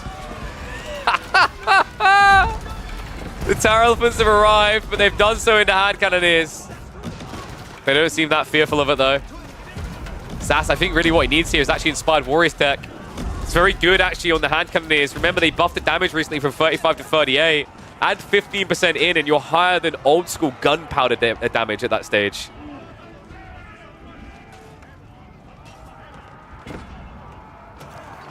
So he's going to get that pushback for the time being. Nesta Bees limiting the choke points. Need to be a little bit careful if you're Sass. Goes in with the counter-attack, though. The adjustable crossbars paying off there. Will force a reset. We have got more cheeky Limitane creeping in on the flanks. Meanwhile, trade now getting added in. Wham. Only 2 traders so far. But these are going to pay well. 79 gold and 16 olive oil. He needs it as well. Look at the gold. Wait, I actually think Wham has spilt milk on his monitor. He's clearly spilt milk in the bottom right corner of his monitor, covering the gold and the foreign engineering company, because he hasn't gathered the 4K. He hasn't noticed the system. We have a problem. Horsemen are about to make it worse. They do find the tower elephants. And Howder's just so good, though.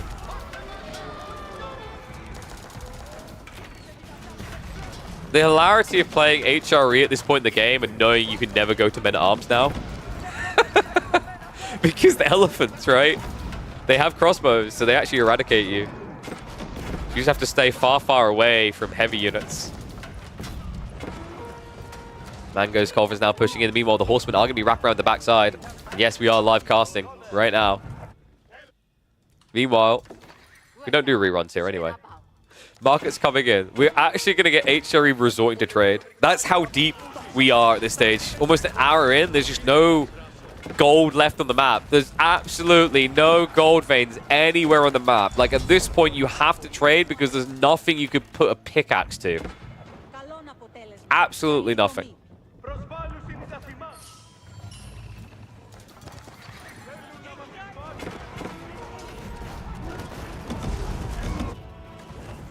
A little raid here. I mean, Sass is making good progress. I think he just needs to get more forward buildings, right? He's so close to kind of cracking in. Needs some forward Raxes, though. Only has, what, 2? Okay, he's got a few over here. Stables can be a bit further back because horsemen reinforce fast. But for a guy who wants spears, men-at-arms as well. How are Landsneck against elephants? Dead. They die. They die very fast against elephants. Wham's trade is literally running through the front line at this stage, trying not to die. I mean, the trade is still at 3, guys. This is not going well for him. Horsemen are going to get a freebie, though. They find the mangoes. Big pickup here for Wham. Exactly what he needs to reset this. Corvin's mangoes going down. Strikes when he needs it most. And that's going to set Sassy back. Remember, he can't afford to lose Siege at this stage. His own trade hasn't began. Hasn't even built a single trader yet. Man, adjustable crossbars are just so impressive. Getting that type of stab gives some hope here. Limitane pretty interesting in this engagement as well. Should be able to beat the spears, right? But that's where the Inspired Warriors tech is so pivotal, right? The 15% damage increase allows you to still beat Limitane, but you'd otherwise not.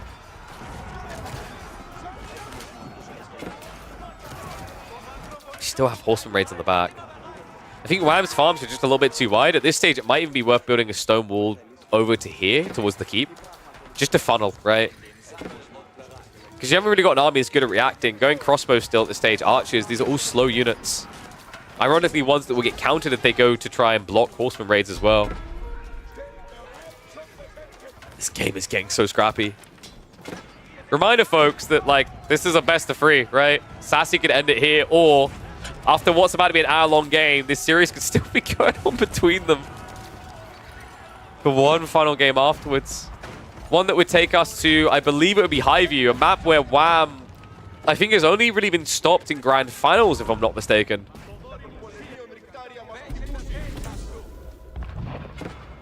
And the gold has been found, finally. And the cistern has been built when we've stopped building Siege. And it's on Dialectic. I can't. I just can't. It's on Dialecticus right now. Well, push is coming in. Wham is kind of running out of retreat space here. Sass really needs to look for a way to secure the sacred sites. He doesn't address the east side, though. Skull Trickle is also worth it. People are like, oh, yeah, system connected, GG. Yeah, it's on the research speed, guys. It's not producing quicker. The Weepy Pals take 1 minute and 3 seconds. Hell. That's so long.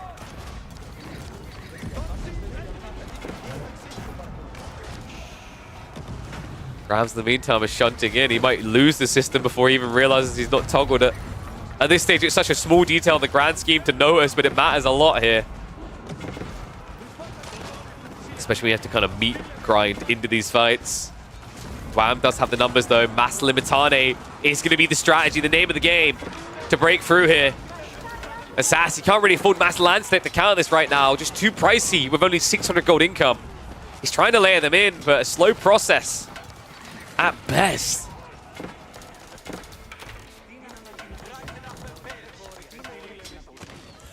I still don't know how this is going to end. I mean, Sass is in a really good position, right? But he's only got one trader. At this stage, man, do you delete some of the woodworkers, maybe? It just feels like that's the thing you can afford to be without, to a certain degree, now that you're back to men-at-arms. I mean, the fact that he's queued up so many Rams, he still has 2,000 surplus wood, kind of says all about it, right? Rams that would be useful if they were shuffling around the sides, but right now they are just A-clicking down the center.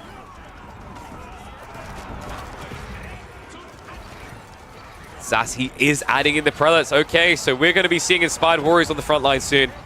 Really important detail here. Inspired Warriors sucks if you do not toggle off the healing.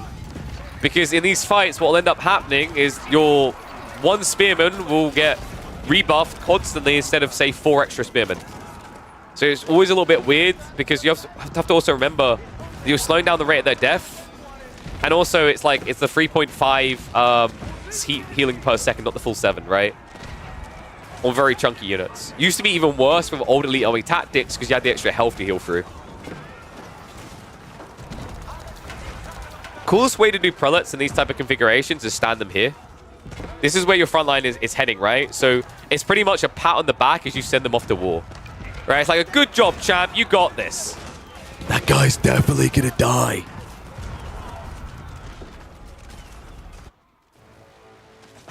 He really wants the system gone. It made him notice. It actually made him notice. Conscriptio just got toggled.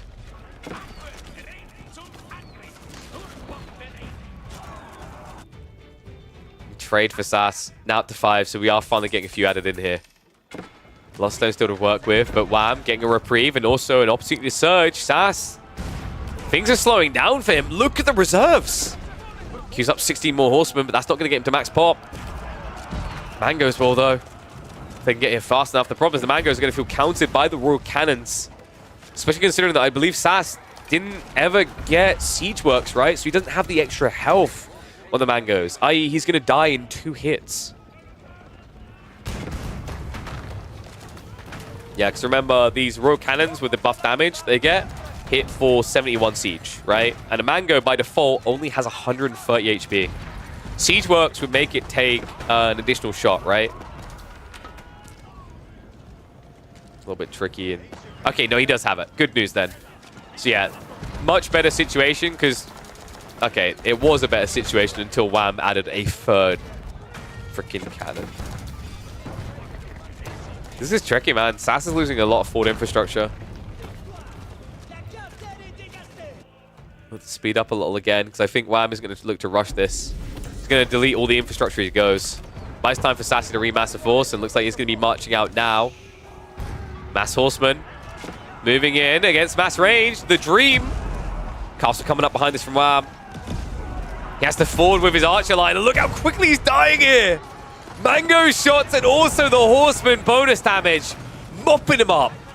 Yeah, this is wild. I'm surprised that Wham went up to, what was that, 50 crossbows, I believe?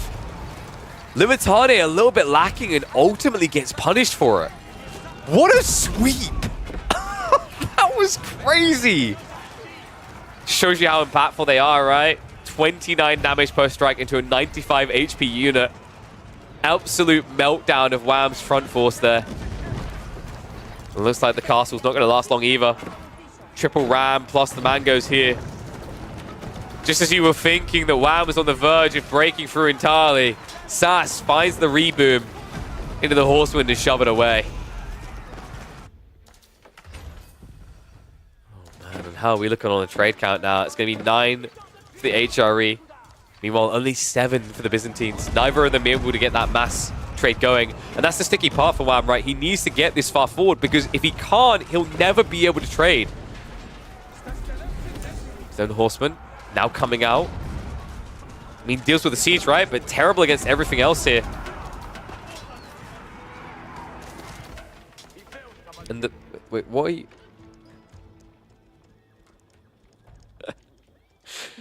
Yeah, yes, of course. This is the mathematician prowler. He's just like, 1, 2, 3, 4. Because Sass can definitely afford to, like, count the amount of traders coming across a minute to speculate how many traders his opponent has, right?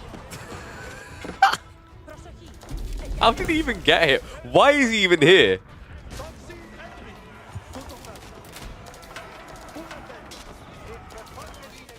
He's like, if you guys were HRE, I could buff you. I don't know what it would do for you, but I could buff you. You get 1 armor. Anyone want to buy some armor? Get out of here, you shady salesman.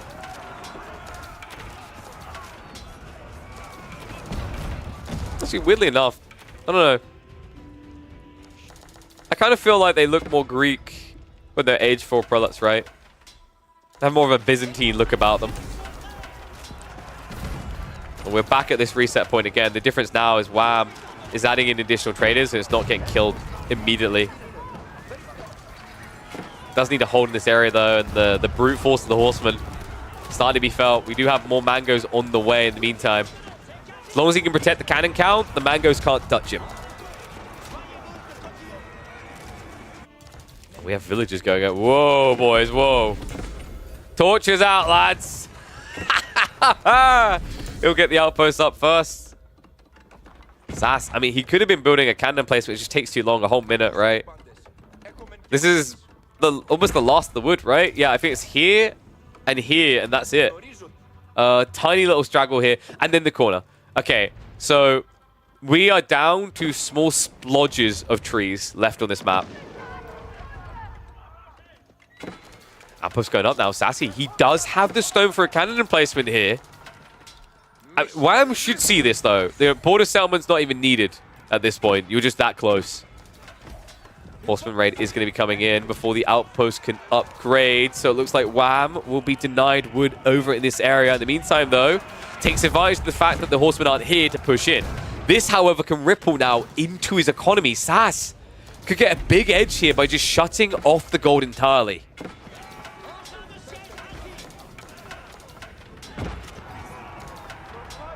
Well, people saying that Wham needs cataphracts. That requires a lot of gold. The other issue with cataphracts here is spears. When you charge in, you're going to get braced straight away. And HRE are very good at blocking with the spears, right? That's why you're seeing Wham just go into Limitane. He just needs that meat grinder, very good at dealing horsemen. Should be good enough to contest the spears. The problem now is look at what Sass has added in. It's the salami slices. The Lance Nectar have arrived. That front line is evaporating. Unfortunately, Sass maybe done that a little bit wrong. He sent the horseman in first, so he didn't have anything left over to jump in and snipe the siege.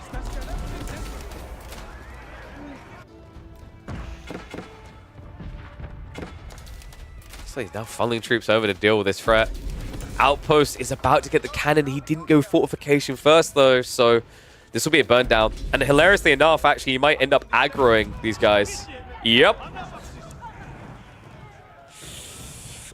Kind of wish he had to hold fire right now. Pray that he didn't notice. Instead, Outpost will go down. We're an hour into this game, and still, there's no signs of it letting up. How many traders? Up to 12. Other side, 12 as well. So that's a decent amount of trade coming his way, enabling him to get to Lance Nectar. Interesting idea here.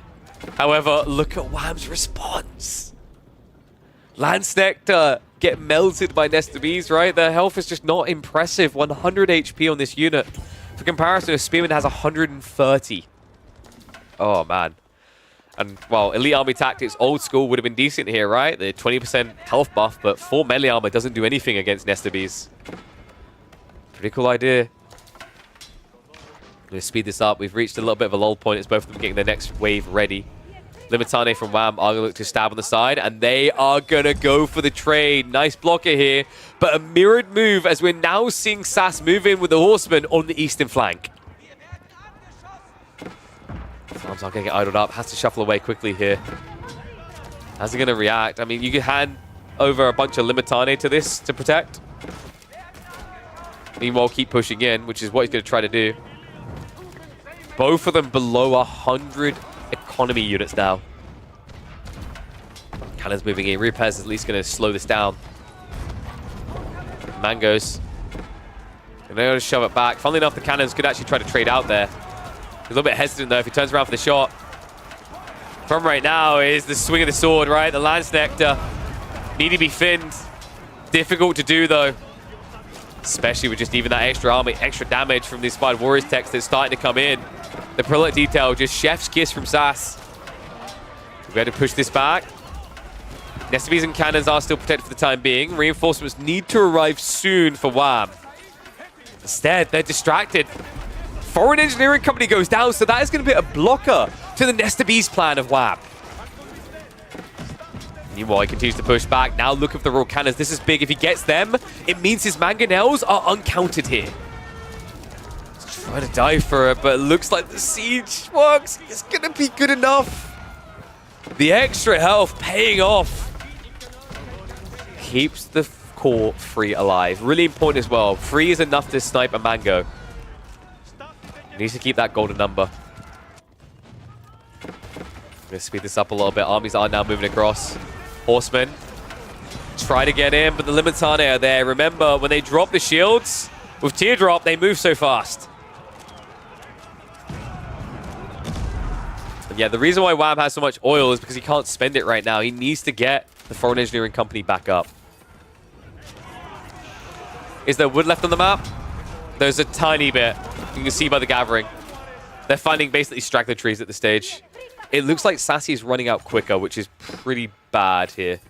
I mean, he's got this clump, but he just hasn't moved over to it yet. Meanwhile, for Wham, I think he's practically out. Right? He had ones on the front line, but not much in reserve. He's doing Stealth Forest right now.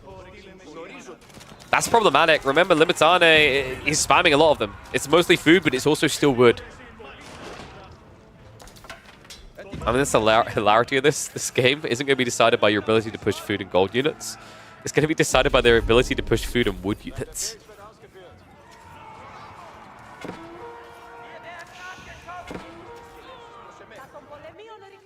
Stonewall's coming up. Wham is starting to secure his trade more. Bit of a slowdown here as he's going to react to the flank raids. This just has to be getting so annoying at this stage. The late game grind down is real. Wham, now 20 traders, 13 for Sass. But remember, his traders are worse. He doesn't get the bonus resource, olive oil. Not just that, Wham seems to have a better trade distance, right? Look like it. 79, 83.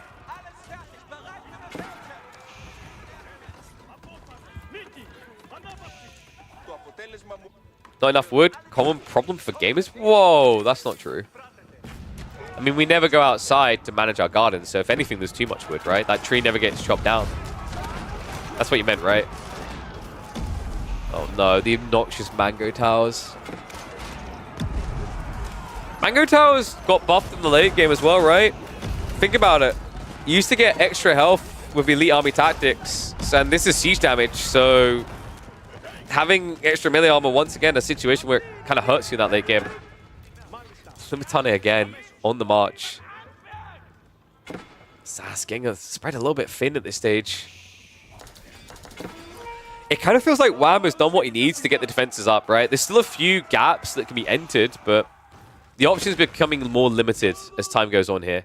Would benefit from setting up a stone wall along here, and the funny thing is, like, Wham was able to afford so much stone because he's been building structures. Remember, for the Byzantines, when you build buildings, you get a rebate in stone. It's pretty bloody obnoxious. And CGQT move aside. It's not Wham's Rams. It's a different form of siege. More cannons and Nesta Bees down the way.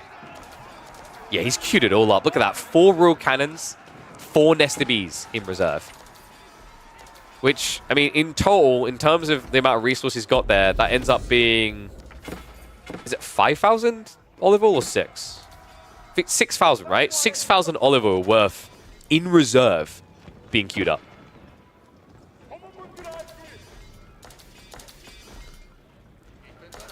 Still missing 5 blacksmith upgrades. That's a fair point, actually, in this particular game, because you're playing against mass melee constantly. I'm not sure why Wham never got the defense. Yeah, it's sitting there untacked. I mean, melee as well for Limitane, right? But, like, in general, you are up against melee. Sass's entire game strat for, like, the last 20+ minutes has pretty much just been melee with a little bit of siege. That's wild.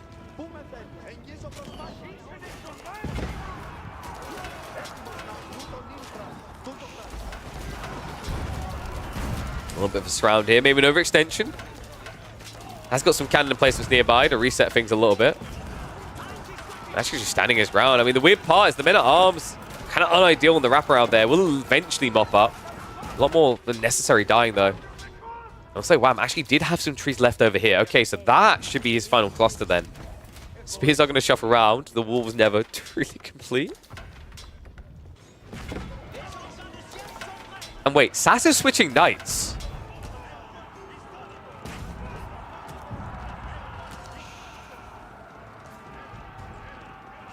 What? He's against mass Limitane and crossbows. Maybe he wants to raid, but you might as well just build spears. I'm a little confused by this right now. Looks like Rangan have started to find their way to the corner. Outpost also coming up. It's Wham's turn to attempt the shutdown on the trade.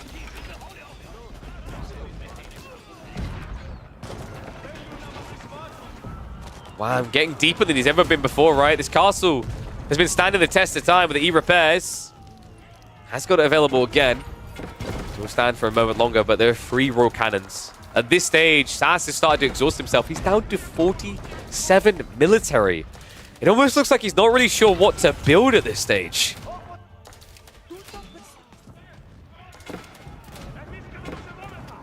Wall's also going up. No! Of all the ways for this to go, the tap has been turned off. The trade has been shuttered. Sass, 29 of this 126 are not going to be able to do anything now. He's blocking the trade. There's an attempt to intercept. He can still wall along here. The Varangian are uncontested. He needs to send troops now. Handful coming in, but that's not enough to contest this many Varangian. Well, unless they go one by one, but they really shouldn't. Lanceneck goes down as well, so the spread DPS is gone. And it's slipping. You can actually feel it slipping right now. Sass, he put it all into Knights and Men-at-Arms. Let's see if it was worth it. Crossbows back up. Wait, why am I actually stopped producing Limitane? The cannons. I'm going to start assisting here. He's still got Mango Towers to fall back on, but I mean, weirdly enough, Wham, at a stage where he needed just a few more Limitane, he cut full production. Knights are moving in, Men-at-Arms as well, so both of them suffering losses on trade. Sass down to 23, Wham down to 9. A lot of crossbows being lost here. You lose this many with so little trade, you're not going to be able to replace them. A bit too much focus fire onto these cannons here from the Knights. Trickles troops in, and all of a sudden, where did they go? Varangian, they're still killing the traders. Oh no, and not just that. He walled it in. He's layering the cake. And even hangs around for the lumber camp play. Take those straggler trees. Oh my god, what has this game devolved into? Finally, Sass is like, get the hell out of my territory. Wham. Sends the entire army. This is a bit worrisome. Wham actually has more trees left than Sass, right? That's scary if you start losing traders, because at that stage you can't replace them, right? Like, this is the scariest thing, is from this position, Wham has a trickle of gold, plus he has the trees. He can still add in more traders. Sass is kind of reaching that point of permanent effect here. He has this small cluster of, like, what, 6, 7 trees left? And then I think that is honestly it. And that's the... Oh, okay. Here we go. Yeah, I don't think he's noticed it, though. He's got Stealth Forest at the back of his base. And then that truly is it for him.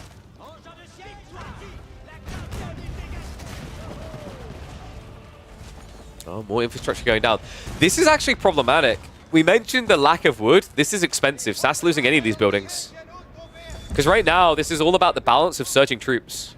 That's another thing that's kind of crazy with Byzantines. Because of the systems, they're more efficient in that regard in the late game. They don't need to waste as much on wood into buildings to keep production rates up.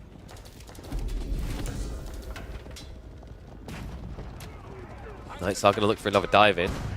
Limitane just dropped the shields. Yep, there you go. Remember, guys, they move quicker than Knights like this. When they charge in, oh my god. Nice blocker there. Stops half the Knights getting in. That's only, what, 9 Knights getting to the backside. I mean, in theory, very good, right? Should be able to massacre quite a few villages. In practice, the Limitane are just too quick to respond. Horseman follow-up maybe a little bit better. He has chopped through the tree line here. I'm about to lose more villages here. Still, the Knights didn't really hang around for anything. He did at least peel him back, which allowed an opening, a follow-up play here. Just not sure if the Horsemen were really it. Almost feels like the Horsemen should have went in, then the Knights follow up onto this area. And, you guys need a map?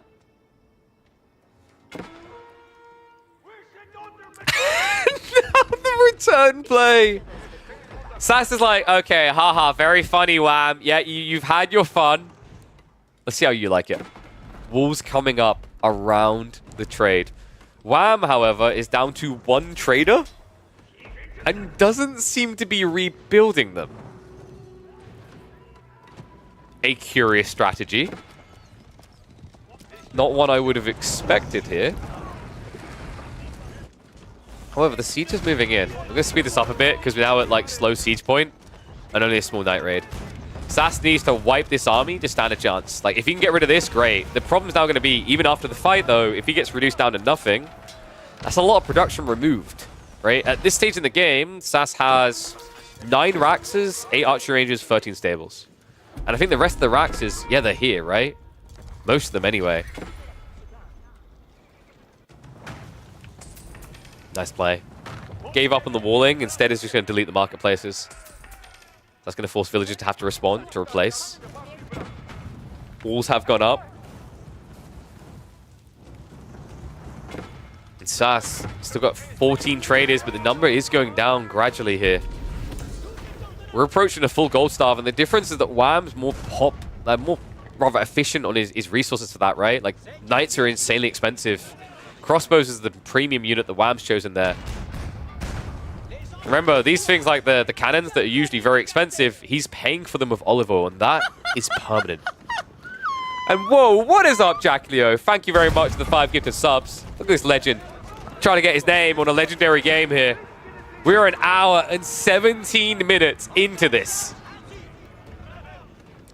And it's looking like Wham might be able to get to us to a game 3, right? The position doesn't lie. Sass is now down to 68 workers. Burning his way through these marketplaces, but I think Wham's a bit more focused on the all-in. Sass does have the military advantage, sort of, right? The Nesta Bees muddy the affair.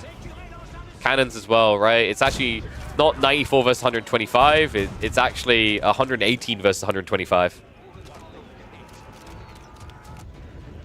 And he has started to notice these techs, guys. Melee tech 3, also melee defense 1.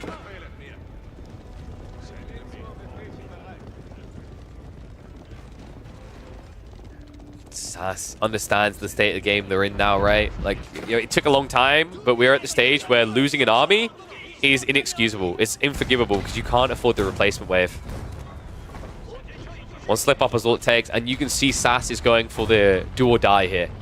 Either wins off of this fight or loses. He's down to 39 economy. His military count overwhelmingly in favor of him. But Wham, oh my god, he has 116 Limitane in reserve, waiting to be produced. This is vulgar. It can't just be a win this fight. It needs to be a wipe and then a rush. Backstab coming in. Knights looking for the siege. Wham trying to shuffle his way home. He's going to get cut off here. Needs to stand his ground. Pick your poison. Who are you going to kill? Who's going to kill you? Nesta Bees not really doing the damage. The sandwich comes together, and smush goes the Imperial Army of the Byzantines. But look at the reboom. Wham is already back up to 71 military. And 135 Limitane.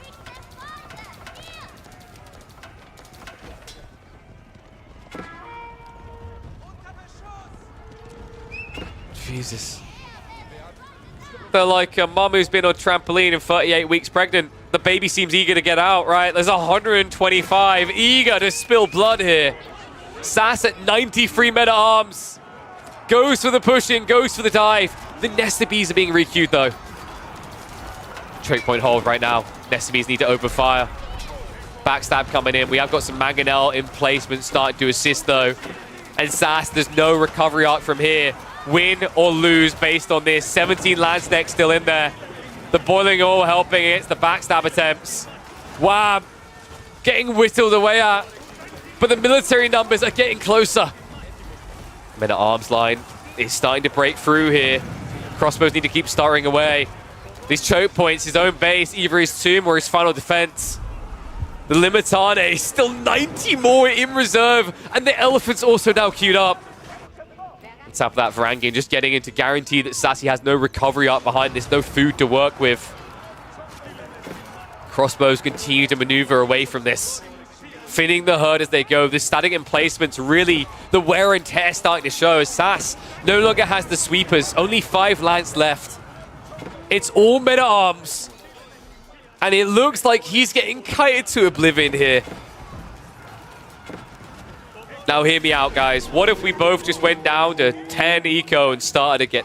No! No!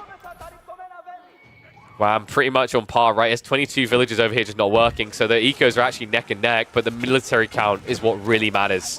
Wham built such a big reserve pool of Limitane and crossbows. They're still coming. And Sass at this point is essentially just dying to static emplacements. The damage from the keep, the damage from the Mangonel outposts, the free units from the olive oil production is what is going to be the difference here to get the Byzantines across the finish line.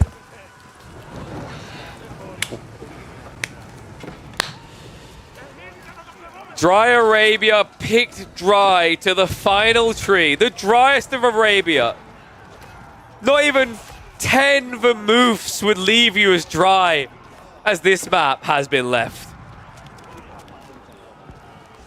And Sass is going to need a drink after this one. Insane game. If you like what you've seen here, make sure you're subscribing to these channels, Twitch, YouTube, everywhere to know when we're live, when these games are happening, because we've still got one more game to come in this set and so many more to come in midweek muster number 6. I'll catch you on the next chapter. Oh my giddy aunt. So midweek muster is goated, right? Holy crap. What a set. We've still got one more game and we need to rush into it because we've not got very long to go until we have a live series between PuppyPaw and Voldemar. So we'll jump straight into this. 1-1 apiece. No time to waste. I'm loading it now. Oh my god. It's going to be a long day. It's always a long day. We're probably going to be streaming for about 6 hours today. Maybe a little bit longer. We'll see. Let me turn the heating off because it's getting a bit hot. It might be that we catch... I reckon what will probably happen... Because I don't think quarterfinals are... Well, one quarterfinals I believe is getting scheduled today. Let me double check. So... There's a possibility that PuppyPaw, Voldemar, Louis, MT Cat, they play their quarters afterwards, in which case we'll catch that. And then tomorrow we'll look in on what happened with Krakody Kiljadi and El Yona, and then we'll likely catch those quarterfinals and whatnot, right? So, like, we should be nicely set up to do, like, all of the matches leading into Wednesday. If both semifinals get played on Tuesday, of course. If there is a semifinals that can't be played on Tuesday, we're going to try to get them to schedule it for Thursday. But if not, if they do end up playing on Wednesday, my advice, don't spoil it for yourself. Just save it for Thursday because we'll cast that before we go into grand finals.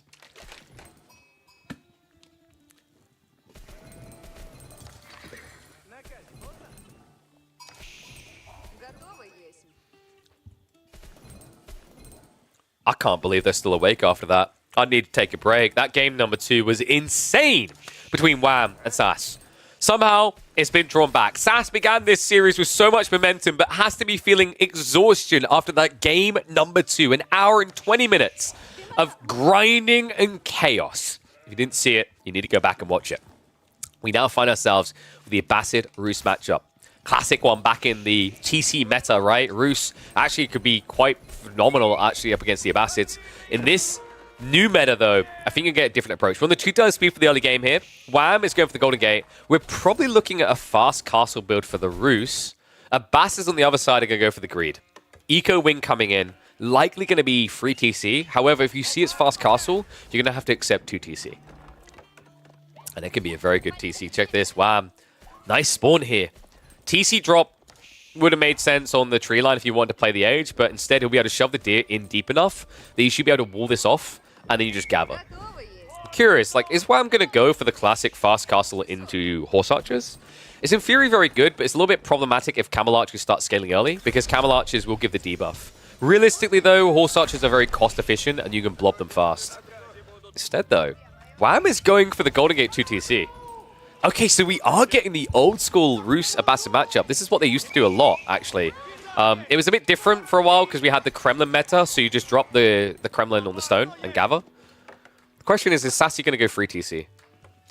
Because this is the thing, when you see 2 TC, that's usually the reaction. He has just scouted on the stone. The problem is he just pulled away from the stone himself, right? So we're going to get 2 TC on 2 TC. This is at least cheaper for the Abbasids. However, the Golden Gate makes it pretty lucrative for the Roos in the early game as well. We're going to slow this down a little bit. He's moving to the south side. Really greedy town center, in fact, here from Wham. Makes sense, though. Like, you know, when you're against the Abbasids, you're not expecting aggro before about 8.5, 9 minutes. And we can see he has gone back to the stern. So it's going to be free TC. Wham could even turn this into like a pressure game now by massing archers, which you can do very efficiently with a Rus, courtesy of the Wood of Fortress you're eventually going to build here, right? That gives you 20% more wood. All right, ones if you think Sass is going to win this, twos if you think that Wham's going to take it. We're going to keep speeding this up a bit, actually. Seeing as it is just going to turn into a TC boom. Wood of Fortress is coming up. I mean, if he keeps the 12 on the wood, this is probably going to be double archer range. And then you pressure.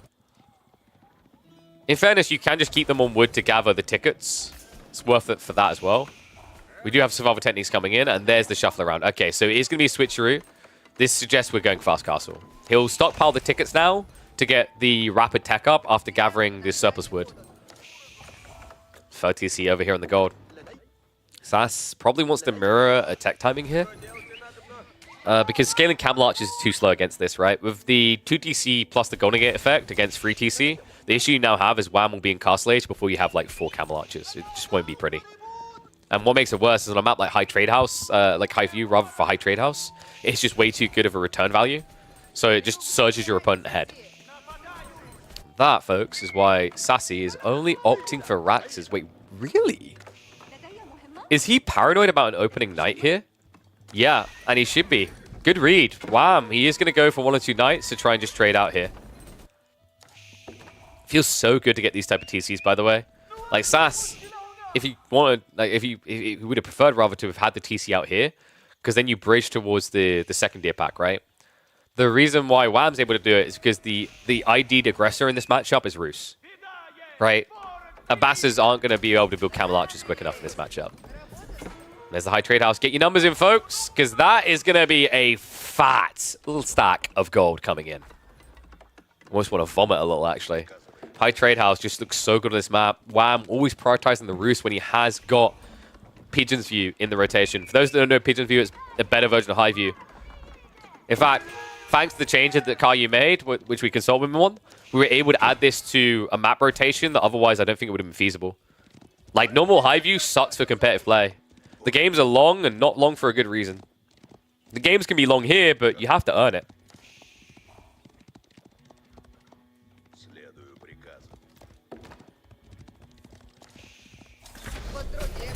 There you go. 93 trees. We're probably looking at like 234. I think he's got tier 2 bounty, right? Because he gathered deer quite early. Gathered on 2 stacks. We'll see, though. Tick should come in a second. Meanwhile, other side, Sass. A little bit lacking here, guys. He added in the camel. He's walled himself in. Playing Wham at his own game. How dare you? And oh my god. 220 gold. 220. And remember, he doesn't have tier 3 bounty yet. Yet, without tier 3 bounty, he's already getting almost 3 relics worth of passive gold off of this thing. Forever. For the rest of the game. This game is also an hour and 21 minutes long. He will also get that. It will go up to, I think, so 221. I think it goes up to, with the final tick, isn't it something like 254? Let's say roughly 250 gold, right? From the 11-minute mark. Let's say he gets like that final tier at like 20 minutes even. So imagine the game is an hour and 20 minutes long. Across the course of the game, he would have made 15,000 gold off of an extra hour of gameplay from the 20-minute mark. Like, if the game is as long as the last one. That's... I want to shower for just saying that.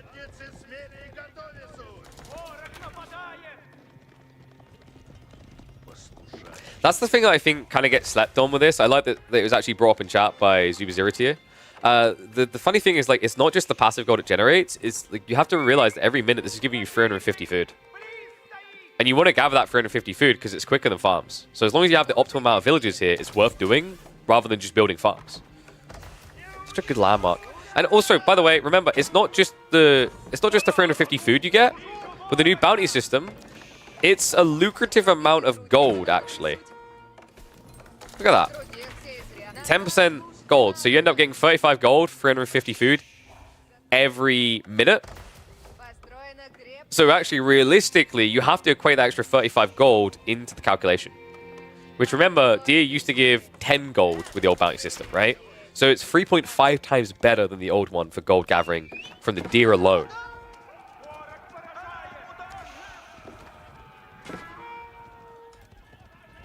So we have got Archer Blob coming from Wham. Smart, sees all these spears, right?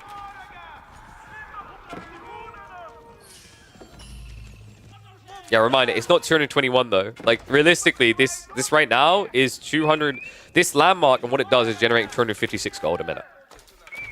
Because of the deer. He does need to add like one extra villager to make sure he's killing the deer quick enough, but that's the number he can achieve.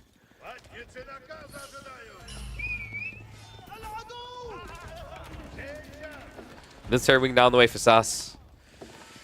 This Archer mass is blobbing pretty fast, though. I mean, the nice thing for Sass is if he starts prepping archers now, he can go composite bows and counter, right? His archers are better.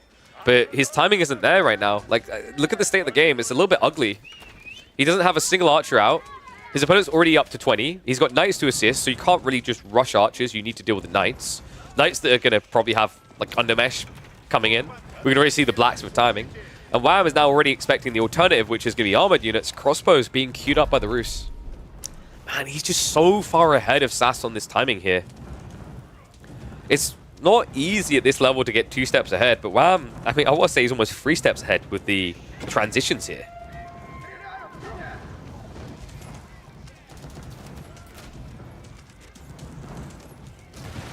Indeed, it is looking like a 5-relic game. I mean, one of them is at least being patrolled, but good luck against the Warrior Monks, so... Talked about all this passive gold, and how it's worth about 3 relics. Look at that. There you go. There's the final tier. 234 gold. I think that's the final tier? I'm never sure.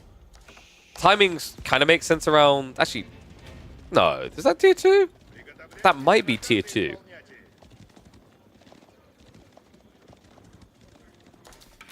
We'll check in a little bit.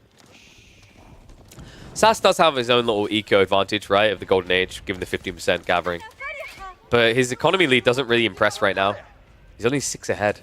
And there's those Wham walls.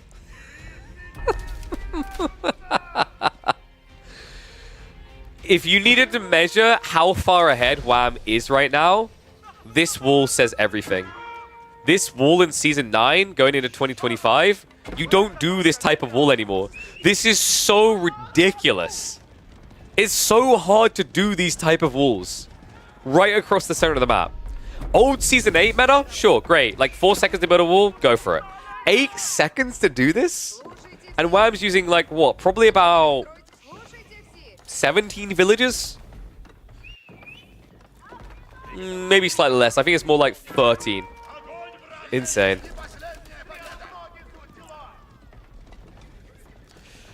The ready to go crossbows is going to pay off here. Sass is actually going Gulen plus Knights. An intriguing choice actually into what clearly is going to be Knights from Wham still, right?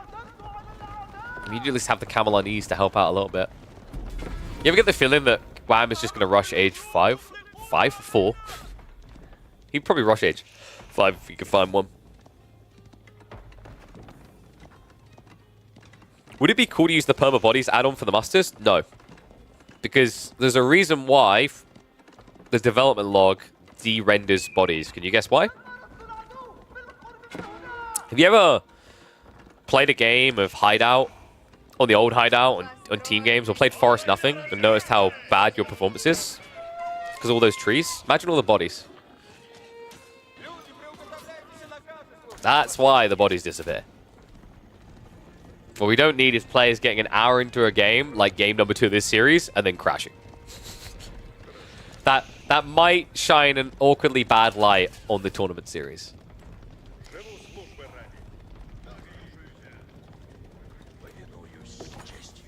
Yeah, you always have to be careful of those things. It's the same reason why, like... It's why RTSs also have population limits. I mean, there's other reasons why it's valid to have population limits for balance and design. But it's also just like from a raw engine standpoint. Even games that don't have a theoretical or don't have a practically like showing population limit historically have always had a limit. So for example, do you guys know in like Cossacks? I don't think there's any active population limit that shows, but the limit is there, and I believe it's 10,000 units. Once you reach 10,000 units, you can't build more. So even games that like act as if they're infinite pop aren't. There are some that were infinite pop. I think Red Alert 2 was. And that's why literally you could build a lot of units and get them all killed at the same time and crash people's games.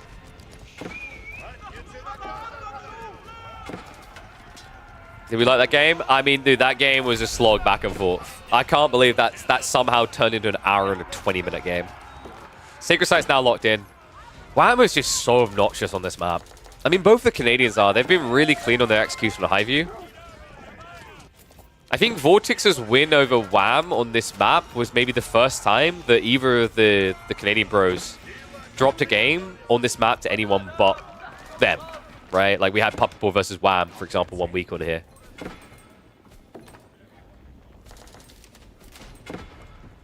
Wham from here, I mean, I think you just go for a castle drop on one side, it's Baskar on the other, right? He's already got the Wooden Fortresses up. Sass is going to look to secure his 4th gold here, but the timing might be adrift. Luckily, the Rams do draw attention. That comes in clutch. If it wasn't for that, he probably would have shuffled straight into the gold vein before the keep goes up. Big deal there. Because Sass needs that gold, right? The gathering on the north side won't last long. He needs this extension, especially with 109 economy right now.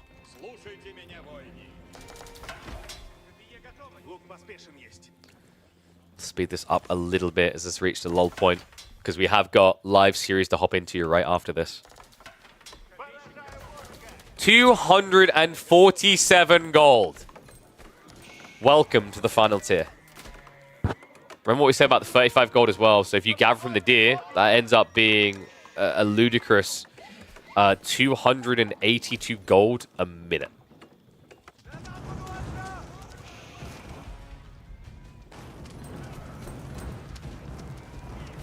Looks like burn through coming on the wall.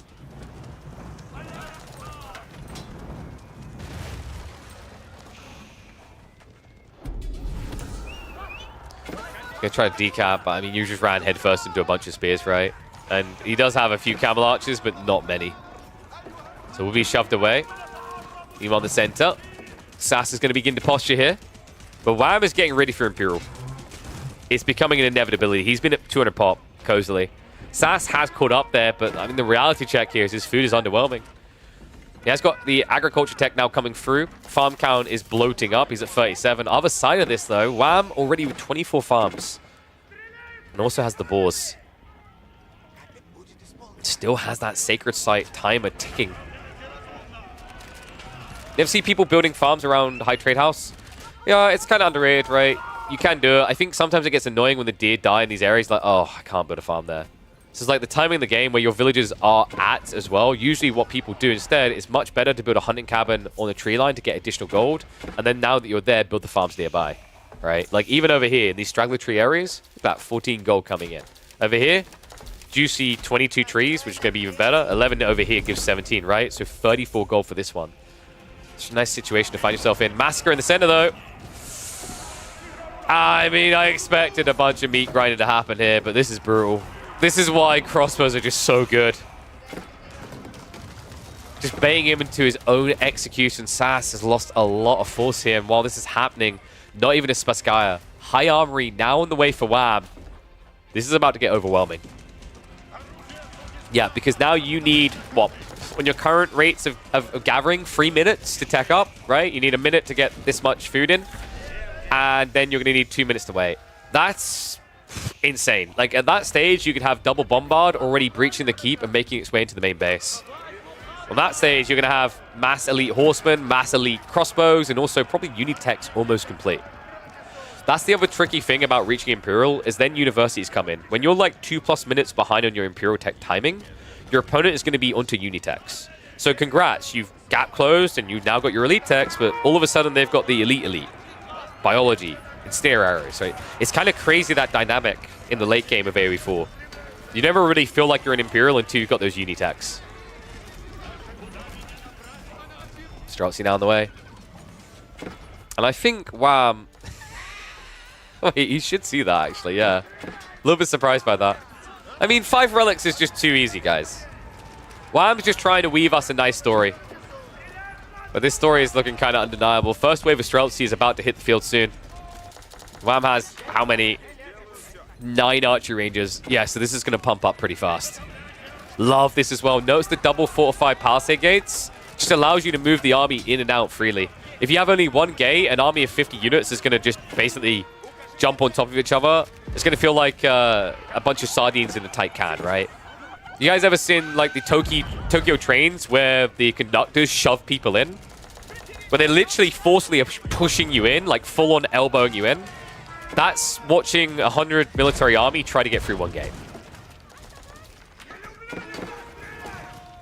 Sacred Site timer down to 4.5 minutes. Spears have also just casually ran all the way to the back of Sass's base. He's trying to save for Imperial, bless him, but he got caught. This is over. A valiant attempt by Sassy. He began this series so damn well. I wonder if that second game maybe just grinded him down a little bit. If you haven't watched it, definitely go ahead and take a look. What do you think? Would you have been able to mentally recover and come in for this game free? Or did this seem like Sass was maybe drained in that second one? Because Wham, once again, winning with the roost like the Canadians always do on this map. Crazy series. Be sure to subscribe to the channel, and I'll catch you all in the next chapter. GG's, Mr. Sassy. A valiant attempt.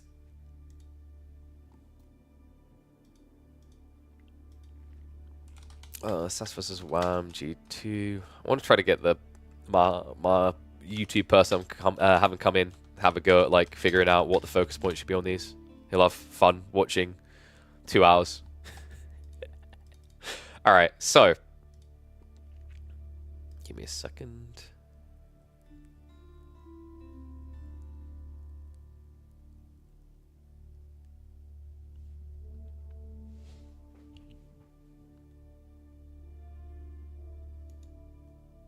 All right, there we go. Fantastic.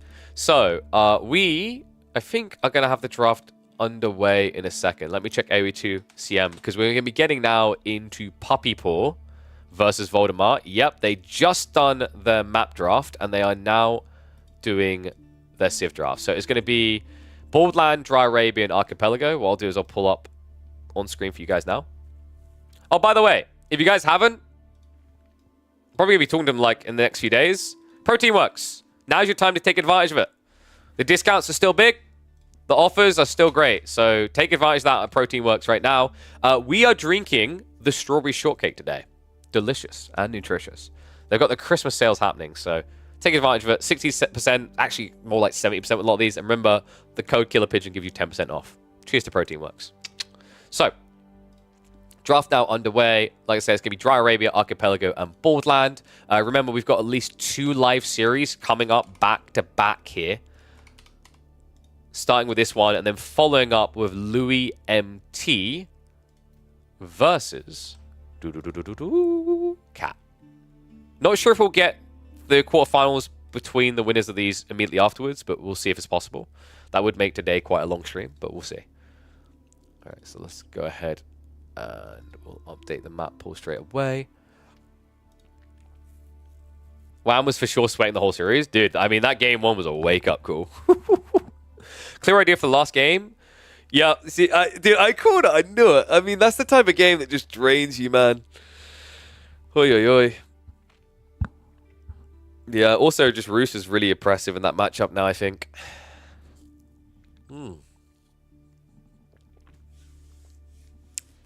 Given the Delhi over. I mean, then again, for the Chinese, this is a signature pick for PuppyPaw. And also, what did we say the map pool was? Yeah, it's kind of weird because of Archipelago. But this could easily be Baldland Chinese against Delhi. I don't think you want that. I think what Voldemar is probably leaning towards is Yuji. If he actually reads the Chinese pick on the first map or suspects it and goes Yuji, pretty good there. Because you can go for a fast castle Palace Guard spam build. That's really strong. Pro Scout's also quite pop on that map. The Meditation Gardens are kind of a coin flip. You get some really good ones sometimes, like double berry spawning next to tree lines is jackpot. Voldemar might want to like play a more balanced take and just go French, where he'll probably feel like he can contest Malians well, Chinese well. The Iobids is a threat there, though. Likely, actually, no, one more about. We've got Archipelago in here, right? Well, PuppyPaw does have Ayu, and we have seen that they like to flex that Ayu build for water maps, but that's more like Holy Island, where you can rush your opponent's side with the dock. So I don't expect that particular play. So actually, likely, PuppyPaw is going to pick Chinese there. Voldemar is likely going to pick Yuji Or possibly French there. I think French is kind of intriguing now with the changes. Not crazy good, but maybe. Dry Arabia is likely going to be, what, Abbasids? No, you can't because of Delhi. Unless Delhi comes out on Borderland, you can't really go Abbasids against them. So you're probably thinking IU for Dry Arabia. All right, let's go ahead and we'll import the draft. We'll switch over to the scene now and get ready for our live series for the day. Do I think one of these players won the draft? I think the draft is pretty good for PuppyPaw. Usually, for some reason, hasn't really been seeing picks, right, on Archipelago, even when players have it. I think the tricky part here is, like, Voldemar, if it feels bluntly obvious that he wants Borderland for Delhi, then PuppyPaw could just punt the Chinese out there in a very weird way to ruin him. But I think Voldemar's probably going to try to play it safe and go French. And then if he loses, he forces Archipelago to get the Chinese pick removed. And then you've got, like, what? Delhi against Malians, Delhi against Abbasids, or Delhi against, like, IU. It's actually a really good draft for Delhi. What tier is French on land? I think French are, like, a solid high B, maybe low A. French are pretty good. They've been slept on for too long. They're actually a solid civ.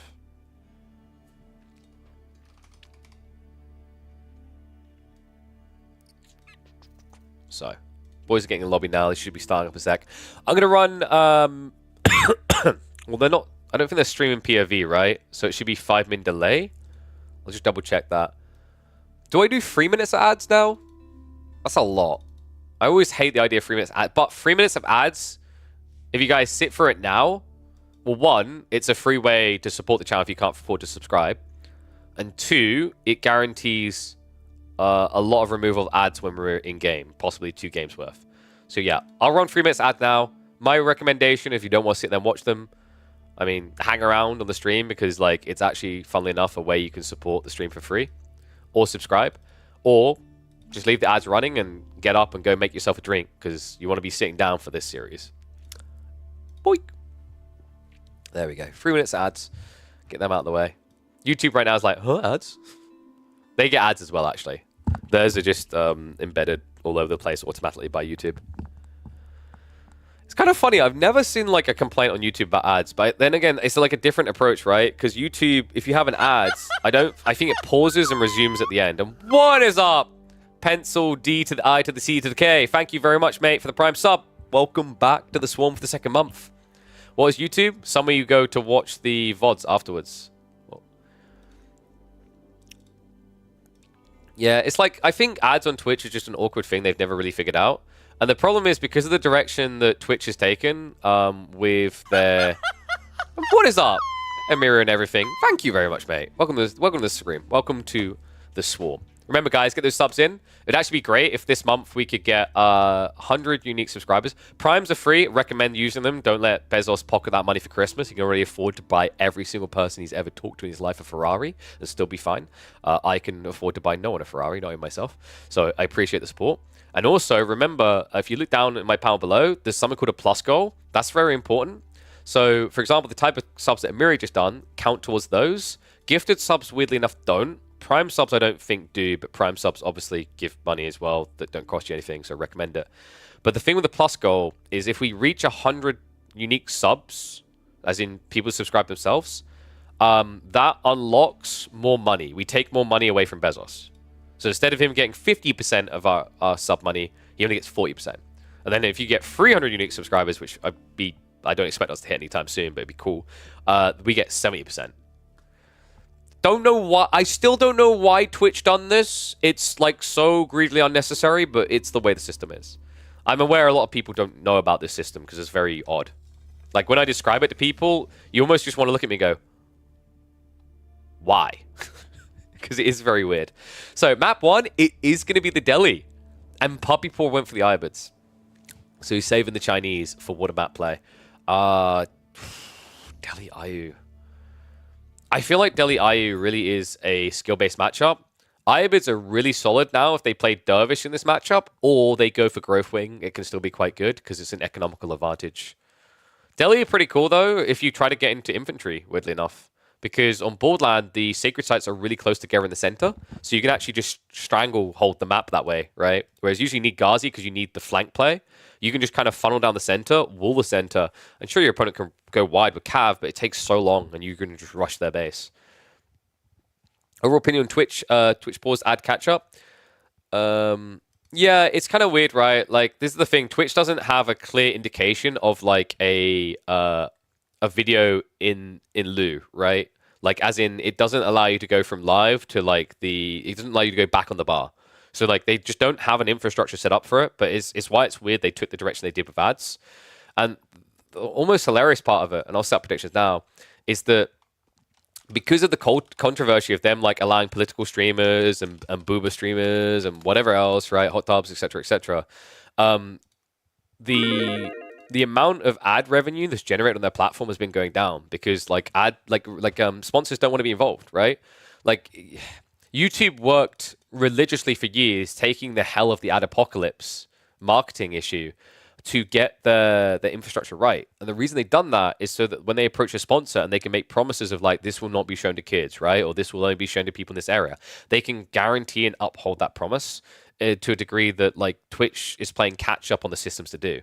So there has been a really big, long talk about how recently, like, people have been saying, you know, they used to, like, big companies that agencies worked with, they used to put market spend into Twitch, but they don't anymore because they can't control it. And that's why, like, from a sponsor standpoint, it actually makes more sense to directly connect with the creators, because then you can get guarantees, contracts, etc., on the type of content that's being displayed, right? So it's very different.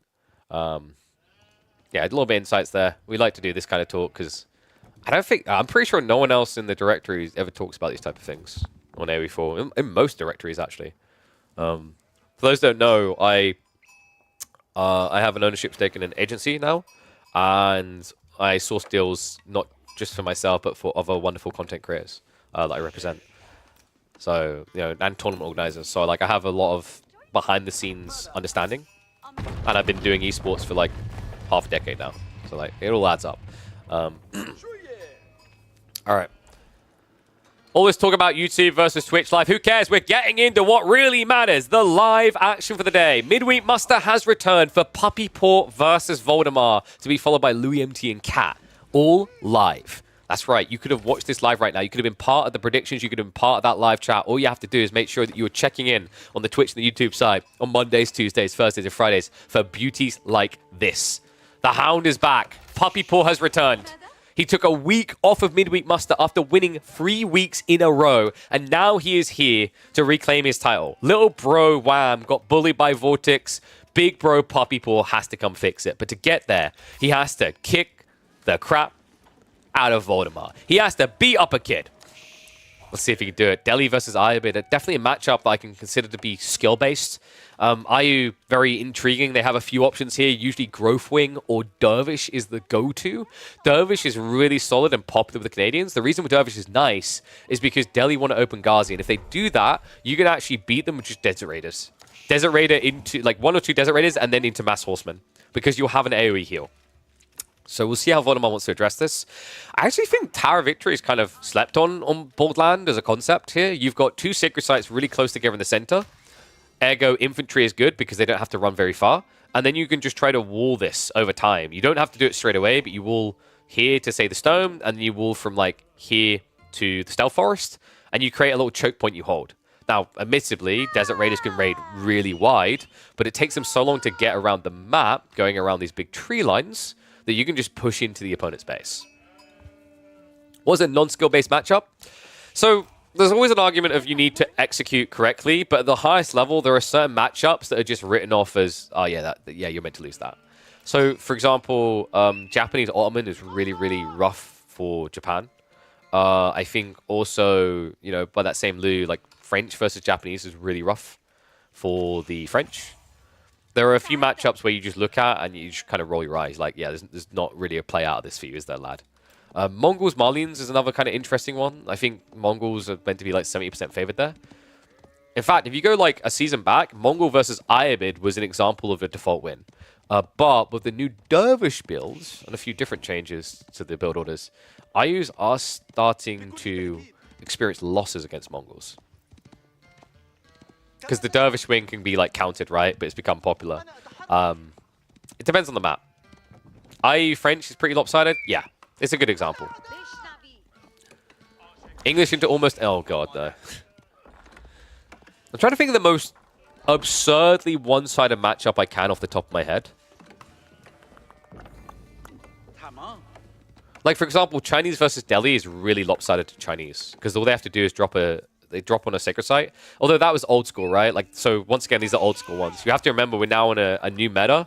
So with some of the changes to particular civs, walling times, etc., things have drastically changed. French Mali? Yeah, I think that's a pretty good one, actually. So, Dome of Faith coming in. We're not going to get a good old school Tower Victory build. And it is going to be the Dervish wing. Yeah, this favors PuppyPaw then. Because now you're likely going to be going for Ghazi straight away. Mongols are S tier? No, I'd say Mongols are, from a competitive standpoint, probably a solid A tier. I think they always kind of have been. Maybe like, 3 months ago, they were like more strong B tier. But Mongols have always been situationally useful in competitive play because you can thin the field and get the right pick, the right matchup. They're very good. On ladder, I put them more like maybe high B. I'd say if you're playing ladder, French, generically across the maps, like map fields you could pick and all those picks you go up against, is probably a little bit better than Mongols. Man. He's the one who sold me on it as an IBA player. Soccerton. You clearly need to watch our streams. No. I was surprised when I heard that so I remember when I first watched the Canadians do this, and everyone was like, this is the Canadians build. Did you not? I was like, no, I didn't watch King of the Rockies. Sorry, I was busy with real life stuff at the time.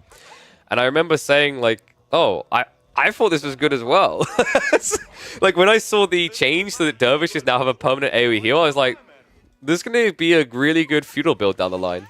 I'm so glad we get to see it, though, and everyone's waking up to it. I mean, healing in general, like, anytime you see a change to the game that offers up healing in feudal, you need to double review it as a player. Because healing in feudal is insanely potent. At an early point in the game, where resources are very finite, having the ability to just, like, offset damage is ridiculous. Sometimes whoever shouts it louder. Yeah, see, this is why we need to grow the YouTube channel, the Twitch channel. So when I watch a random pub game, 9 months in the fast, everyone's like, the problem is I don't play it. I should have been playing it, and then people like the KP built that. Not the way I play it. So we have got the double Desert Raider. It's going to be Quadra Desert Raider, but Voldemar, what? Well, now this just makes me wonder why not Tower Victory. I mean, he has to be suspected it was going this way, right? Like, it's the correct reaction, but also I don't like the spears. I think the spears are really poor here. I get the thought of, like, horsemen coming. It's paranoia with double stables. But the issue you now have is, like, you don't have enough archers to start sniping down the Desert Raiders. You need at least 9. And the meshes are probably not a bad idea. I feel like from this position, Steel Arrow might have been more value, though. Especially this close to the TC. PuppyPaw is going to start shuffling around towards the berries. Gold gathering really where it needs to be. Voldemar, happy and content with the 5 scholars, is going to start pushing out for a sacred site. This is dangerous. I don't think Voldemar knows exactly what's coming. He pulled the scout back so early. Who really expects 5 Desert Raiders in this build? Usually it's 2, maybe 3 maximum. If he gets pinched here, he's just going to lose the army. I mean, you've got 5 scholars to heal, right? But the Desert Raiders should be pretty swift. So that is the revelation. PuppyPaw is now out of position to stop the decap, though. So like, I think that was a bit greedy. Then again, he was at least looking for pressure, whereas Voldemar done something really unexpected here with the timing. Just jumping out like that is a little bit obnoxious. Desert Raider is going to see the second move there, so we'll at least delay the second sacred site. And PuppyPaw will just look to go out of the second age and into the third. Pretty comfortable game, though. Like, there's a trade-off from not going Ghazi here. Have you noticed what it is, guys? It's actually quite an important difference. Usually, if you're an IBA player in this game, where are your villages? here, here. Not here. So he's just taking greedy maneuvers because the Ghazi aren't a threat. It's a cool read, actually. So it gives PuppyPaw a little bit more flex on his economy. So he's going to be on berries for longer, which is, of course, the superior gathering rate for the IU. Second Sacred Site about to start being locked in, but Voldemar not really a position yet where he wants to directly contest. We're getting there, though. Undermesh is in. Once Stilled Arrow completes, the archers can win that fight. So needs to be very careful not to get intercepted in the Stealth Forest. Cheeky git. PuppyPaw, he's going to get some reinforcements here. Well played. I mean, you could just go melee. Like, yeah, I think it's actually much better to just run into melee if they're going to run towards you like that. Some of the, I feel is a little bit underrated, actually, with these Desert Raider players. I've seen so many situations where someone could have got melee off. And the reason that's worthwhile is, remember, range is 7 damage, melee is 13. And also, they're about the same attack speed. Usually, when you don't have dervishes, it's too risky, right? But like one spearman, when you've got dervishes, you just don't care.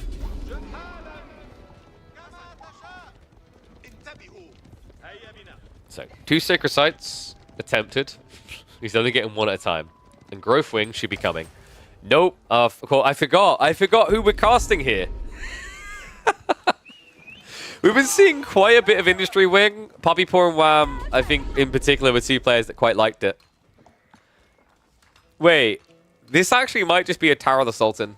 Look at Voldemar's army. It begs for a tower. Yeah, Industry Wing has some popularity to it. Because you can now just go for 2 TC, or you can go for a Tower of the Sultan opening. Funnily enough, I'm just going to call it on it. I mean, admittedly, they've started doing it with the new build, but this is not a PuppyPaw build, a Wham build. There was a Chinese player on the ladder that was doing this about half a year ago. He would fast castle with Iabids when it was the 1,000 wood or whatever it was for Industry Wing, and he would just rush 2 Tower of the Sultans. Guy was a legend. He wouldn't win that often, but the idea was pretty cool. However, it went from being cool to being insane with the changes in Season 9. Remember, guys, Season 9, anti-siege doesn't exist anymore. Not in its old school form. Spearwolves don't counter a Tower of the Sultan. So how do you counter a Tower of the Sultan? You have to dive it with spears. Doesn't inspire confidence. Desert Raider's going to keep poking the reinforcements. Meanwhile, Voldemar is going to block the gold. However, are you kidding me with this spawn? This is like the Holy Grail. You could not have a more defendable value resource in the corner. Gold and berries as Iabids in the corner of the map. Oh my god. Voldemar knows about it though. He has scouted it. It's one thing to know, another thing to reach though. In the meantime, PuppyPaw is going to be creeping out with the villagers here. That's cheeky. He knows the wood can get raided. This is the thing about Boldland for those that haven't seen it before. Very much reminiscent of Himiyama, where you have all these tree lines that feel very exposed. And in fact, on this map, feel quite far away. And yeah, we are indeed getting the Ghulams. Perfect counter to everything Voldemar's doing. He has at least got Ghazi on the way, though, to intercept. And what? Wait. Did he scout that? How did... Are you kidding me? The kid has been drinking his milk. He's been paying attention in class. He's been taking his vitamins. And apparently has mutated certain Sixth Sense powers there. That is wild. I mean, I guess the thought process here is the tree line's gone. You've already got Ghazi back here. So he pivots north. And the instincts pay off. PuppyPaw with almost a quarter of his economy running around like headless chickens right now. Ghulams are at least massing up, but this is now going to slow their ability to bulk. And it's about to get worse. Ghazi in. I'm just going to say it. Formation shuffling needs to go. I think this is one of the dumbest things in AoE 4 these days. I can't believe these villagers took this long to die. Finally, though, most of them will get culled. Absurd. In fact, he's going to get all of them. That's a huge advantage now. PuppyPaw, meanwhile, has gone 2 TC. So necessary kills, actually. Voldemar finds himself back here again. Gazi a bit scary as well. Voldemar doesn't have a Sacred Site win condition. He doesn't even have a single Sacred Site right now.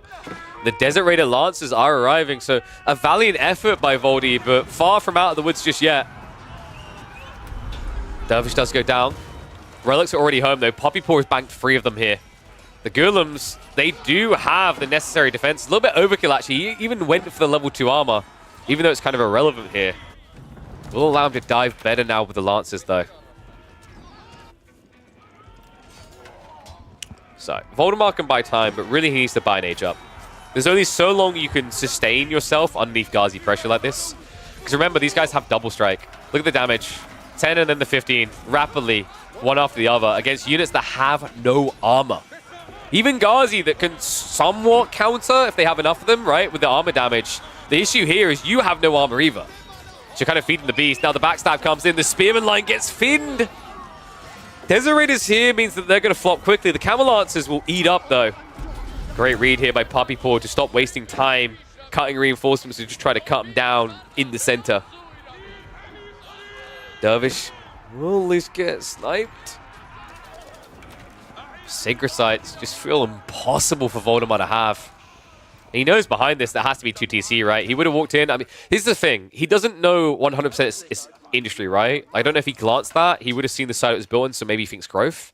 But even if it's growth, the damage he done in his eyes will be like, oh, I shrunk him down, but it's not overwhelming now that he's got relics.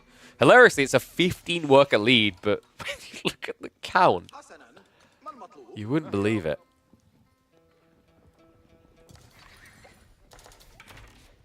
And yes, formation shuffling is ridiculous, as chat is describing. It just needs to be gone. The thing is, like, it's just considered good. So actually, like, here's my argument. Here's my argument. People aren't going to like this, but I'm going to just put it out there because it's actually true. Factually true. Animation cancelling is frowned upon and technically, like, quite often against rules.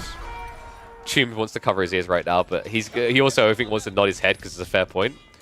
But formation shuffling is not against rules. Formation shuffling is an abuse of the bugged nature of formations, right? Just like animation cancelling is an abuse of the timing of attacks and how you can disrupt the wind up and wind down. They're both a problem. They both need to go. Sorry, but I'm just going to be the guy to say it. What pushback here, Voldemar. Still not with an age up.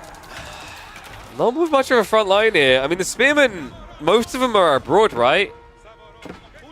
Feels like it. Okay, they were responding south side, so fun they're coming up here. Golems will be able to trade quite well. Garrison has been TC'd, though. TC has been Garrison, though. Been a long day.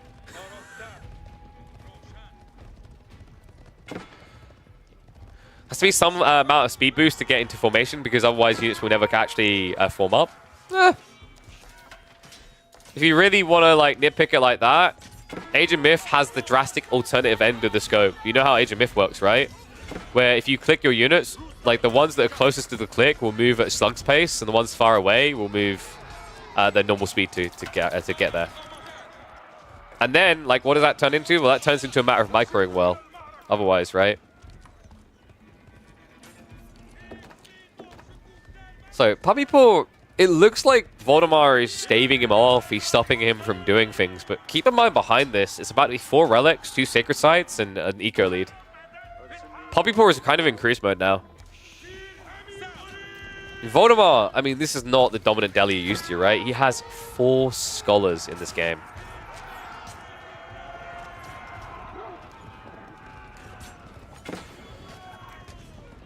This is actually so obnoxious. The Dervish are making it very hard to finish off the Golem. PuppyPaw also has plenty of food still to work with, right? He's on the berry batches here and here. Could even try to sneak the deer on the north side. Voldemar can't really afford to back up here. I do think that PuppyPaw is sleeping on the value of melee tech. You're playing Golem, right? So melee attack is actually incredibly valuable, at least level 1. It's double effect, right, with your double strike. So, you know, for example, for these spears, +1 damage is really +1 damage. But for these guys, because they have 2 attacks simultaneously, it's +2 damage. So, a bit of a missed opportunity there. But Manjanique's now on the way. And this is at least going to be a nice pseudo replacement. Sultan's Mameluke's really good here because remember, you've got quality versus quantity. That means that quantity is going to die fast. So you're basically feeding the beast because that then gives him a 20% damage, oh, sorry, 25% damage buff, 20% speed buff, which means you can't kite Gulam anymore, which means you also die ridiculously fast, right? Currently, every 2.5 seconds, these units are doing 25 damage. Now, they're going to be doing 30.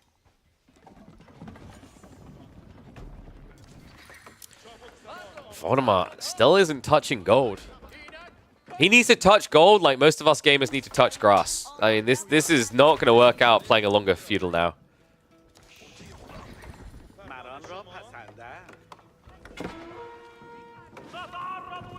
I mean, it is ironic, right?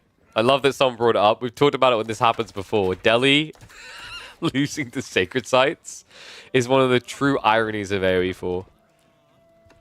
What's coming up? Ghazi should be able to shuffle through here. PuppyPaw cheeky with the walls, though.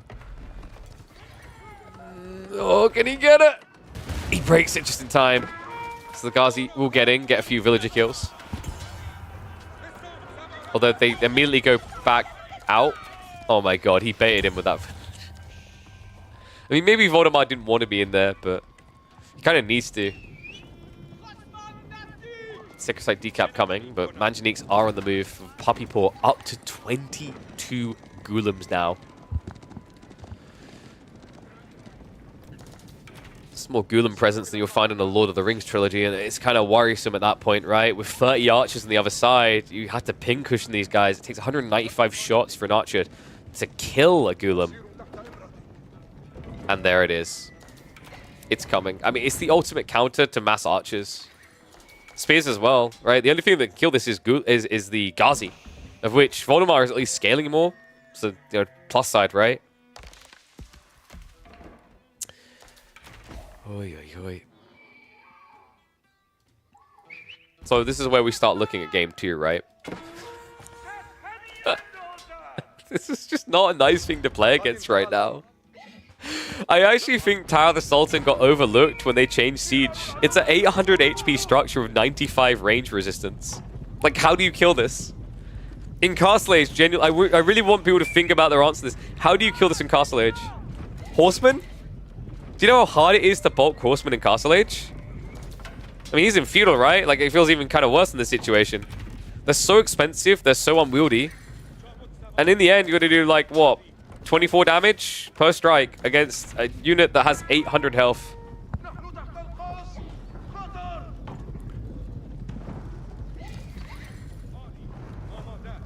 The reason... Well, Voldemar didn't throw the game, necessarily. He cut the villagers, but he didn't stop the relics.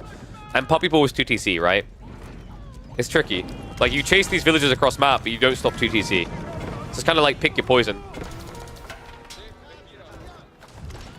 Time to rock as well. Double Manjanique, and he's scudding the primary TC. This is just a pure get the hell out of my game moment. And the big boy's moving in. Knock, knock.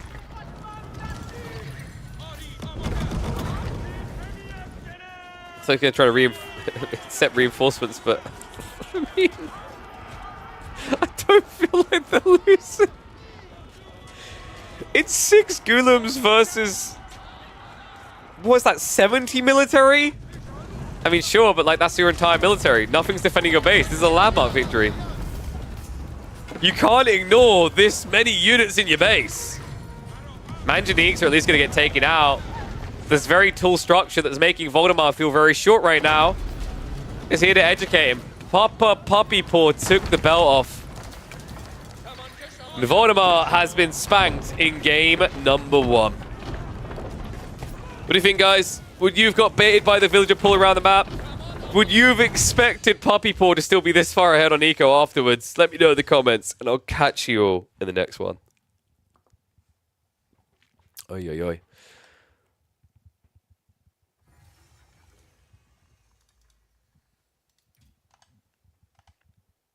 I mean, wait, was it 15 villagers at once? It was 15 villagers over time, though, I'm pretty sure. I told you, though, he had that ridiculous backspawn. Just so much food to work with there. It's like, okay, I don't care. So, game number 2. Let's see where the boys are going to take us. We are indeed going Archipelago. I knew he was going to do this. He's French. It's French versus Chinese. So he's going to have to go for like Sock, drop a knight on the island, and hope he does damage. So that's going to be Boardland. PuppyPaw was playing as Ayu. Delhi on the other side. Give me a win for the left. And now we go to Archipelago for Chinese versus French. I think this is feeling like a 2-0. It's not impossible, but it's very hard and very obvious what I think Voldemar needs to do. This Archipelago, I'm trying to remember, did it have trade posts on the other islands? Because you can actually make a really sick play, which I think people have been sleeping on, which is transport ship, Chamber of Commerce. And then you actually trade quicker than you would on land. It's a little bit micro, but you trade quicker, right? Because transport ships are quicker than traders. So you basically ferry them across to the other island and drop off. And then you bring them back on and you ferry them back.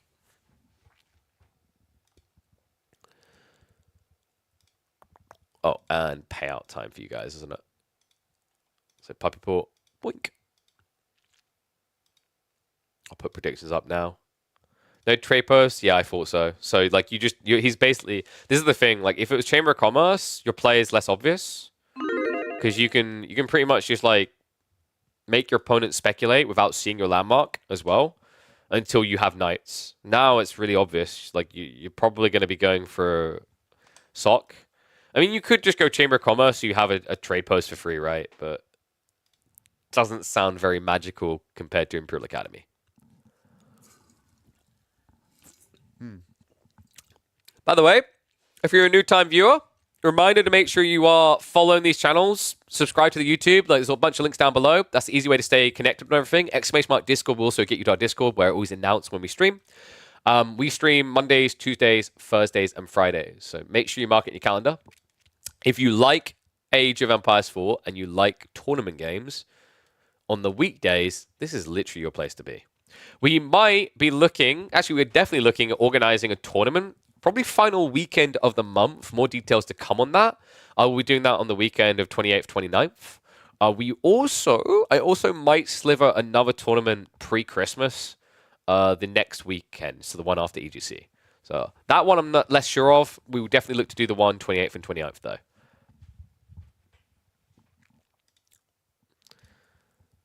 And yes, good call out there, Sockton. Yes, Caillou is... You can tell when you're on a Caillou map, Caillou is so good at these backgrounds. Why the hell the base game doesn't do these, I don't know. They are incredible. They are astonishingly incredible.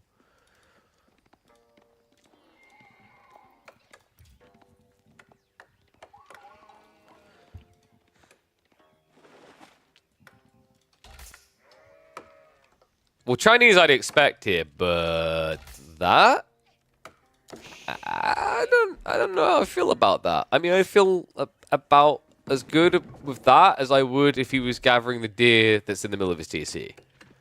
Because we're on Archipelago, folks. One and all, welcome back to the Midweek Muster. We're into the PuppyPaw Voldemar series. Game 1 going the way of PuppyPaw. Game 2, we take to the high seas. Archipelago, a fun map and very different to what you've been seeing in 2v2s because you start in the corners, not on the central islands. And there's 3 sacred sites here. My favorite part, the stealth warders. Stealth warders create very unpredictable environments that you can exploit. Curious to see if that's going to come into play here. And I think it's going to need to because Voldemar, I'm a little bit perplexed by the French pick. French did receive a recent buff on water where the docks are now houses. So you basically save 50 wood on a house. Right? Makes dock transitions a bit cleaner. The downside I see with this pick here is this is a map that does not have a trade post. If it did, you'd have Flexi of potentially Chamber of Commerce with transport ships to get really efficient trading going. PuppyPaw will know there's no trade posts. Voldemar also definitely knows because he cannot see any. So PuppyPaw has to be expecting School of Cavalry and an attempt to drop knights. Cool idea. The problem with that play is with these corner spawns, if you know it's coming, you can react accordingly. It's very much a gotcha type play. And I'm struggling to see how Voldemar is going to get him with this one. So we'll just have to keep an eye on it. This is a type of match-up that can be done in 10 minutes. By the way, I've only watched a few games of Archipelago. I want to say this should be the new default Archipelago. Or, like, actually, no. Actually, no. You can keep Archipelago. This should be a different water map, though. That is in the map by default. In the game by default, right? I think these stealth waters, this is like one of the best stealth waters usages I've seen in AoE 4. The problem with stealth waters is like they are really cool when you see them in high-level pro games when it's in a position that matters. Like I always reference from early in the year, I believe it's Elite Classic 2. It was the Lucifron Beastie game where a single stealth water was impacting the fight drastically on both sides. But that was the only example we had because that map doesn't consistently spawn the stealth waters, right? Like it's kind of like when you have Lipany where there's an expectation for there to be a lot of small stealth forests. When there isn't, you're like, what the hell? This isn't the map. Like imagine Highview, but oh wait, no, the stealth forest doesn't spawn quickly or properly rather. This is cool, and this genuinely needs to be adopted into a default map in AoE 4. And yes, for those wondering, this is EDC's Archipelago. It was made by Kayu, or Kvayu. He goes by varying names. Very, very talented map creator. We're very fortunate to have him in the scene. And we should be grateful for that. Always like praise these type of maps. When you notice them, let me know about them, because we just don't have many good map creators really left in AoE 4 at this stage. Which is heartbreaking, actually. So a little bit peaceful fishing in the early game. We should just be seeing Imperial Academy here from PuppyPaw. It's just the given. And you may notice he did not go for a Taxman, which I'm a little bit surprised about, considering how long he's spending in the Dark Age. Did I miss something, or is this normal on water maps for China? I always felt like when you play a water map like this, you build the IO so that you have the extra wood gather. So yeah, a little bit surprised there. I mean, he has got a bit more of a balanced split between the food, gold, and wood, but I know the Imperial Academy build where you just don't build any Imperial officials in the early game has been growing in popularity, but this does feel a little bit weird on water, I want to say. We'll get the Taxmen coming now. Other side of this, Voldemar almost ready to catch up. A lot of wood, though. Yeah, he went secondary dock, or is about to. And Fishing Boat's checking in, so he wants to know what he's going to be going up against. This is crafty, actually, because if he gets the positioning right, what he can do, he knows his tech up speed is going to be worse than the Chinese. But if you linger correctly here, without going in range, so this is a problem. If you do this without going in range, what you could have done is you could have waited for your opponent's first boat to spawn and then built the counter correctly. I think what he wanted to do was confirm that PuppyPaw is on this island. I was told that the spawns are meant to be random, like the player can spawn on the opposite side, but I have not seen that spawn yet. As far as I'm aware, the player always spawns left corner, bottom corner. I wonder if it would be better if you could vary those spawns, though. So Voldy, School of Cavalry now coming up, as we predicted, right? And the play here is going to be try to win the initial boat exchange and then sneak a transport ship with one knight. Rushing a knight is a little bit difficult here because that's going to be 340 resources on the play. And it means you're unguarded on water.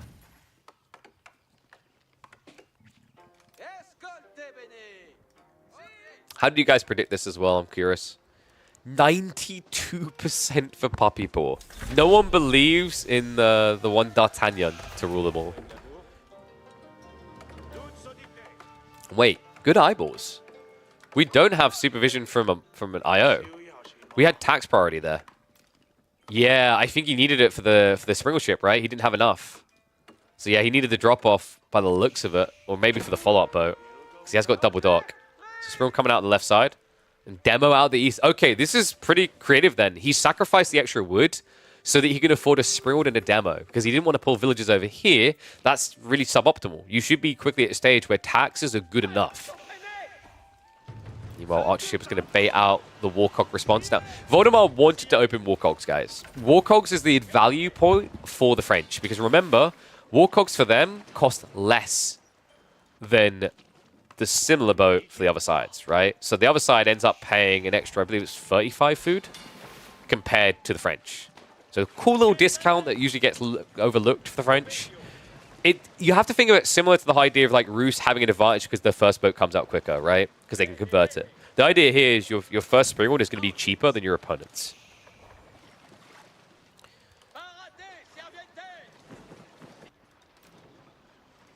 French for their discounts. Right? Like, you remember how Marine Lord in the Red Bull Finals discounted us from 5-game series to a 3? Outrageous. French people and their discounts. I swear he sounds like he says Nintendo. Moving in. Fishing boat. Oh, he didn't start a step there. That would have been a freebie. Voldemar, a little bit too stationary, though. PuppyPaw, at this stage, should have an eco lead. Yeah, 8 fishing boats to the 7. Remember, the Chinese docks do produce quicker. 27 seconds here. Meanwhile, 30 for the French. Remember what we said, this could be a very quick game. And this is why I love the stealth waters. PuppyPaw is waiting for him to overextend. The cool thing that PuppyPaw can do is he can prep a second demo ship here, in sight, so that when Voldemar sees it coming, he starts to retreat north, and then you pinch him. Because your eyeballs are going to be locked onto that first demo. So keep an eye out for that moment. PuppyPaw would likely go for a second demo by the time he's built his, like, 7th Archer/Spiral combo. And we're already at 5. Fishing net's also coming in. And that seems to be something that Voldemar has so far skipped. The taxmen just so impactful for the Chinese, right? Already up to 3 of the Imperial officials.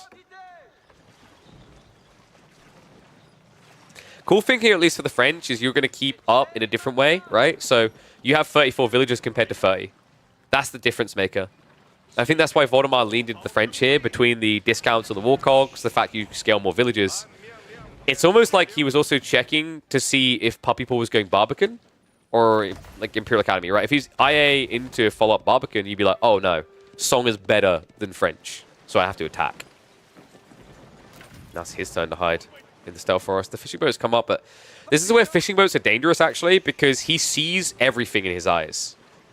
You might not see what's coming north afterwards.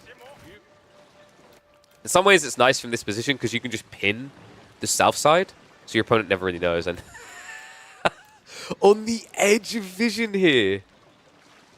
Okay, so this is dangerous both ways now, because the goal is to fight here between the 2 stealth warders. So both of them will be able to fish for this. And damn, PuppyPaw, he wanted both. Greedy boy, and as a result, it actually pays off. Able to shove that away. A little bit overly greedy there from PuppyPaw, though. Man, the sail's coming in. Needs to be careful of the demo. He really wants to fish for that archer ship, though. Doesn't quite get the final connection. This is uncomfortable. One fight really could just decide this. We're at that kind of critical point where 3 demos is actually going to be quite impactful. And you're seeing PuppyPaw's reaction. Second archer ship now coming in to show it the ample respect. They both have docks on this side because now that the fight's here, you want to have that repair aura nearby. Don't have to fall back too far. But cheeky puppy. Check this. No, he chose the wrong time for this. The deep water just got expired, so you haven't got all these fishing boats standing still. So now Voldemar gets all the time in the world to react to this play, but he's distracted by the water. 5 fishing boats down. Down to 2 versus 10 fishing boats. Voldemar needs to return the pain now. He'll poke the frontline fishing. Demo's trying to creep in. PuppyPaw a little bit slow on the pull away, but just in time there. There's still 1 demo sitting behind here. It could be critical. Meanwhile, Voldemar is just divide pushing through. Not looking great, though. The man that sails. Clips him, doesn't kill him. Follow-up demos get blocked out as well. There's still that 1 demo being held in reserve, folks. Voldemar does have the Warcog advantage, but not a big one. Enough to not have to shy away too hard from a trickle of demo ships. Remember, with the taxation the Chinese get, they're able to surge a lot of these explosive ships.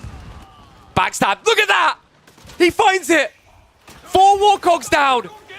The patience pays off! Now it's too late to turn around. Archer ship needs to save him. Doesn't. That's another 2 boats! And how things have swung. A 2-for-1 in return. But Voldemar now behind.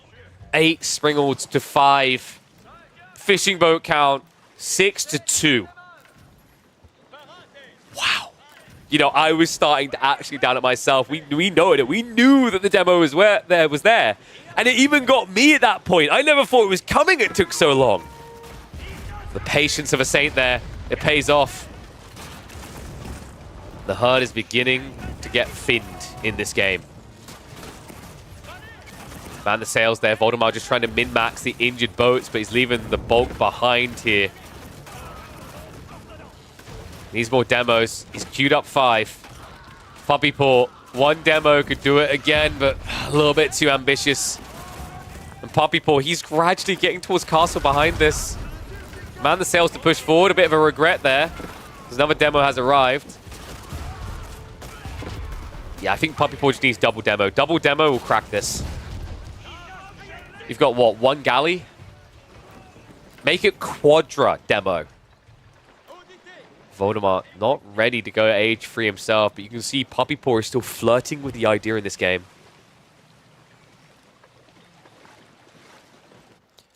And another double demo. I mean, there's nothing left. Voldemar has 2 fishing boats. He's relying on his eco lead on land, where he's 7 ahead. Yeah, kind of a waste for PuppyPaw. Wait. Oh my god, it's like running into a Voltorb in the wild. They just randomly kill themselves.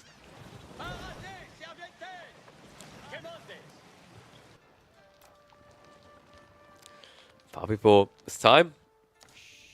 Pure pass on the way. So this is another area, like this has been discussed in chat right now. PuppyPaw brings it up about wood. Here's the drastic difference. French have to move out sooner, because China gets 20% more. This is the outrageous nature of China. It's something I've highlighted before on resource-limited maps. It's something that makes them feel really dirty. All these trees on his island, 20% more, right? If he's supervising from get-go, he has 20% more wood on his island than the French. Voldemar is prepping for that move out. 16 villagers on their way. I mean, double demo wouldn't have threatened, right? You actually need 5 demos to kill a transport ship. However, he might go in to now stranglehold the island. Imperial Path did just complete, and he will be able to immediately scout where those villages are at.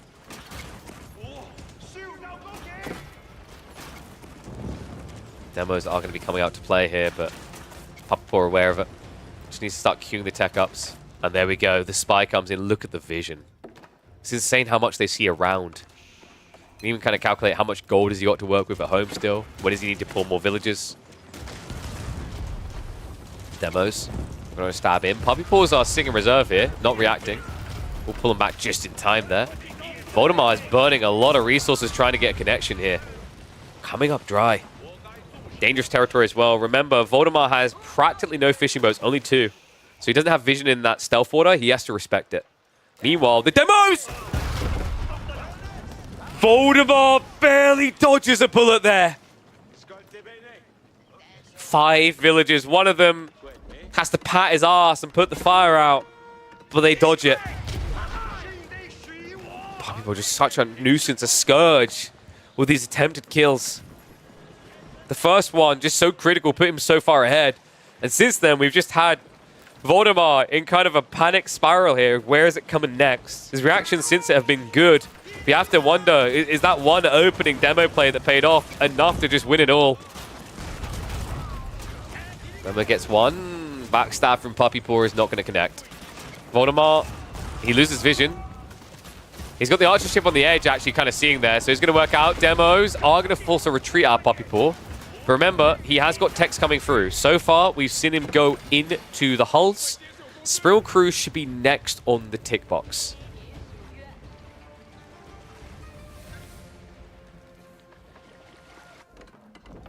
PuppyPaw with the Raxes.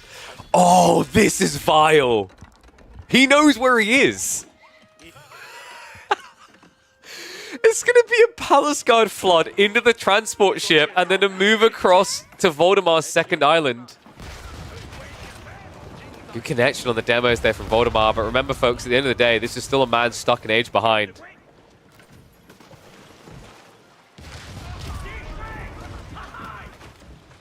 What a series. second game has created. Voldemar keeping up on economy still. 64 villagers to 55. Fishing boats haven't really blurted for PuppyPaw. I was surprised he didn't add in more, actually. We actually have a transport ship coming. Oh, that's cool. That's actually sick. He's building a transport ship so that he can frontline with it. Because when you charge in, all the shots go on it, right? It doesn't take bonus damage. It has 400 health. Add in the fact that it takes 5 demos to kill this, and if your opponent A-clicks in with demos, he's just going to blow them all on it.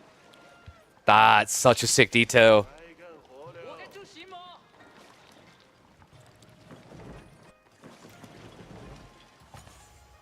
This transport ship might need to come to the fight. We don't have explosives tech yet. That would have been the easy way for PuppyPaw to wipe this, but I think he's focused on the quality of the Springholds. Meanwhile, Voldemar, quite a lot of galleys are coming. He doesn't get a discount on those. And this is a game of transport ships. 4 Palace Guard to be dropped off. And a TC being built by Voldemar. He knows where to look, remember. He already scanned for it. I mean, the TC is going to go up here, guys. But these guys can rush blacksmith techs and just dive you infinitely. And on top of that, you have 15 villages and not enough room for everyone. Gonna shuffle past. We'll better go back and seek shelter in the outpost, but this is still going to be idle achieved in a game where you're running out of wood on your home island fast. This should just be wave 1, right? PuppyPaw should be moving the transpo back. He's got more Palace Guard coming. On top of that, Song now to start scaling his villagers.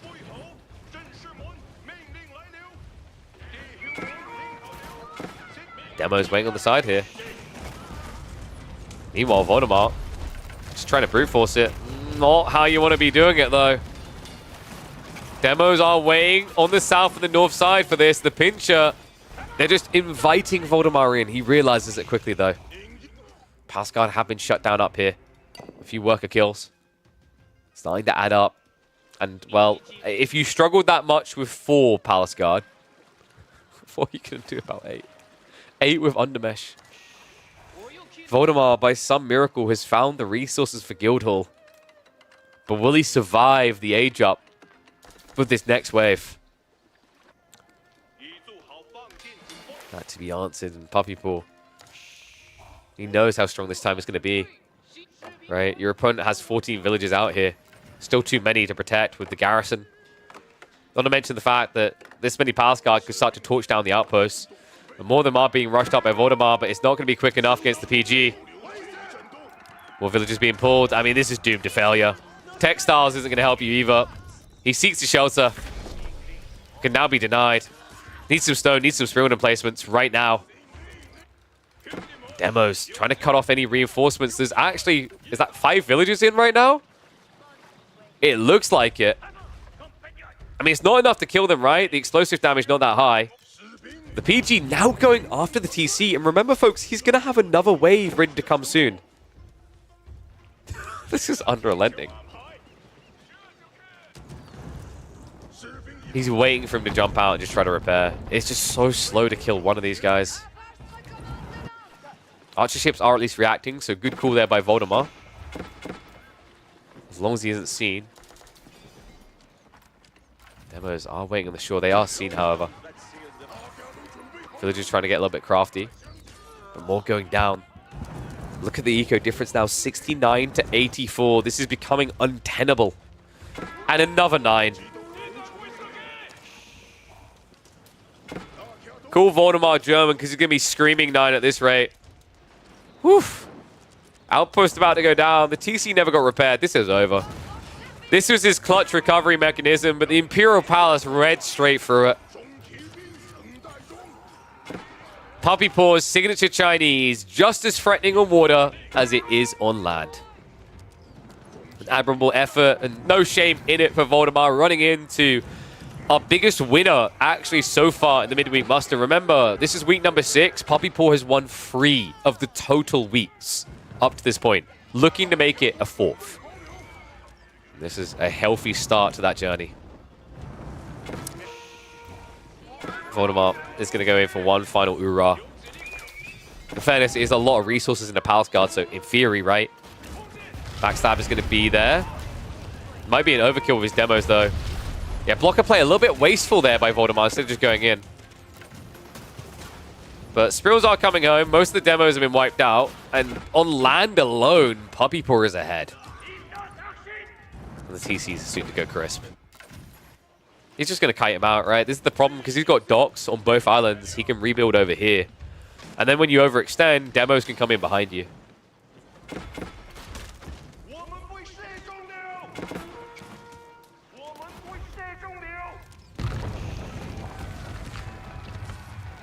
TC down, and with it, so is Voldemar's elo.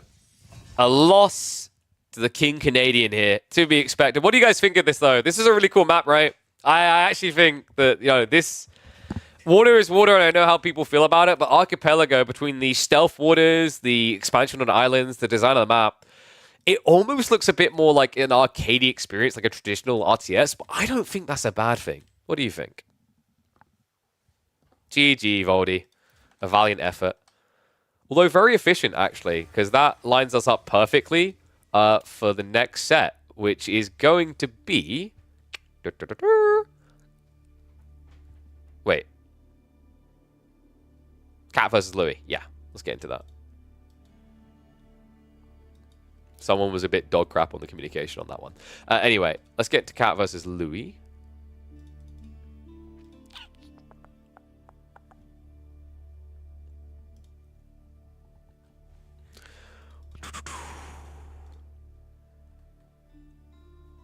Where are we at? Sorry, I'm just looking for it now.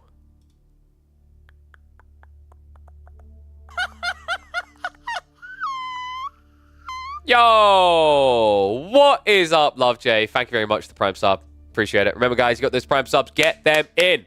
It's just money that you're giving to a billionaire. I'm not even a millionaire. Help me out. All right, so what we'll do is we'll get ready for Louis MT versus Cats. Have I got the draft? Where is their draft? All right, Cat's typing out now. So remember, guys, winner of this is going to be going up against PuppyPaw now. In fact, I can take this moment to quickly update the brackets for you guys. Start with the second million. Oh, yeah, just aim bigger, man. The reason you're not millionaire is you didn't aim big enough. Okay, so we have map draft, and we have got a lot of land. No splashing in the pool on this one. In fact, let me just reset it now. So we are going to have default map Boldlands, and then we're going to have, Boldlands, sorry, Himiyama and Dry Arabia. So I'll bring it back to me. Himiyama, update, post that in. And then quickly what I'll do is I'll update the brackets while we wait for the game to load. And then we can get underway. Let me put out the predictions there. So that is going to be PuppyPaw. So, we know that PuppyPaw 2-0'd.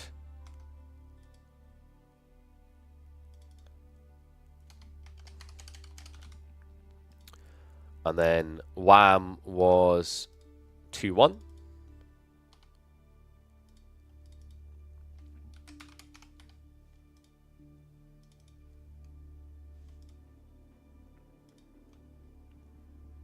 Let's see. And then tomorrow,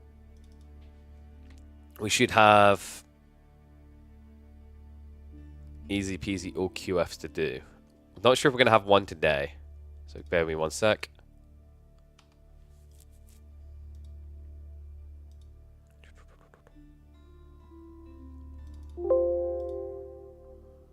Okay.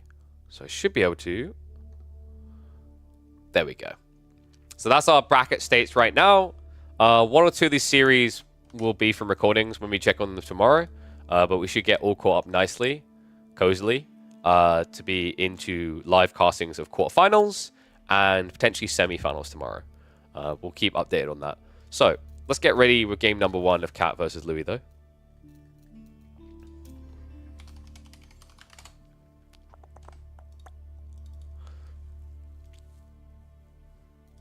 And I think Boldland, looking at this, is probably going to be what? I think Cat's going to save China for Dry Arabia. We might be seeing Mongols, and Louis probably going to, what, react with HRE? Unless he wants to get baited into French pick, which could be a little bit weird. Is Delhi Ayu? I thought he might want to save Delhi. Actually, no, he's got Mongols or Jean for Himiyama, right?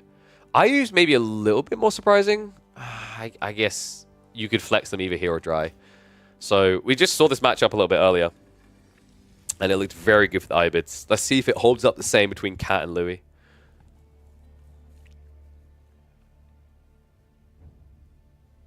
It's weird if you say you should not think about results, just do your work. What do you think about that? I think that's very short-sighted. I don't think it's healthy to compare yourself to other people in a, like, why am I not their way? That's, like, toxic, right? That's a toxic comparison. But setting yourself goals and, like, trying to achieve those goals is good. You need to understand how to reach those goals, but it doesn't mean you shouldn't think about those goals. That's dumb. Like at that stage, you don't have a plan, right? You're just floundering like a fish. All right. Let's get ready to go, though. So, looks like we're just behind on this. So, Ayu versus Delhi. Looks like it's going to be a day of that, right? Ibids versus Delhi, Ibids versus Delhi for Midweek Muster. Seems to be a popular one here, and it's going to be a popular series. Team Elephants, Louis MT, going up against 3D Clan's Cat. Delhi versus Ayu. We saw this between Voldemar and PuppyPaw. Really creative build by Ayu's, but Delhi traditionally should feel fairly good with the new meta. They're not afraid of the later ages like they used to be here, so the clock really isn't on for them. And remember, in that particular game we watched earlier, it wasn't a Ghazi opening, which is very unorthodox. Usually, Delhi will open Ghazi, and that dominates unless Ayus go for Dervish. So we'll have to see if Louis wants to lean into that. I think actually Dervish is going to be quite important. Will Anatan and Wham play today or tomorrow? I think it's looking likely like tomorrow. I don't know if Tomb's here to thumbs up if he's seen anything alternative, but when I looked at the comms, I did not see a time for... Well, you've ruined it now, Cammy, and actually we haven't freaking cast that other one yet. Anatan or Elyona versus Wham will likely be happening tomorrow. So, House of Wisdom coming up. I feel like he's going to go Growth Wing, which is old school. Growth Wing is quite old school now. I really like the Logistics Wing because of the change from Tower Victory to Dome of Faith. It means that you're not going to have to worry about archers sniping you out as easily, right? What do you guys reckon, by the way? One's if you think Cat's going to take the series. Two's if you think Louis is. Because Cat has been impressing, actually, man. I think the guy is gradually leveling up. Cat kind of feels like he's on the verge of really breaking in a little bit, right? Like, he's able to take these games off very talented players. We've seen him take them off of the likes of Wham, for example. Just hasn't really been able to cross that threshold up to, for example, quarterfinals so far. Maybe this could be a good start. I mean, Louis is one of those players that has been in the grand finals, has been in the semis, quarterfinals as well. Varying degrees, and there you go. He does exactly what we would have expected here. Growth Wing. So we're slightly out from live, right? So let's go. So, Growth Wing coming, Dome of Faith on the other side. This map feels good in Delhi's eyes because of the fact that you have two secret sites really close together, so you can just huddle in and catch these really fast. Like, compared to a Dry Arabia-esque type map, you're much quicker on your cap timing. So you start generating a lot of surplus gold much quicker than you would on another map. Meanwhile, how many sheep did we get? Louis is sitting at 13. It's going to be 21 for Cat. Now, it's a bit wild. Usually you wouldn't see that many sheep, but remember, these are double berry sieves. So kind of shows you how many sheep are on this map, right? In total, there are pretty lofty, actually, 34 sheep to be gathered up. Actually, more. There's still neutral sheep. So there's, I think, 37, maybe 38 sheep on this map in total. That's a lot.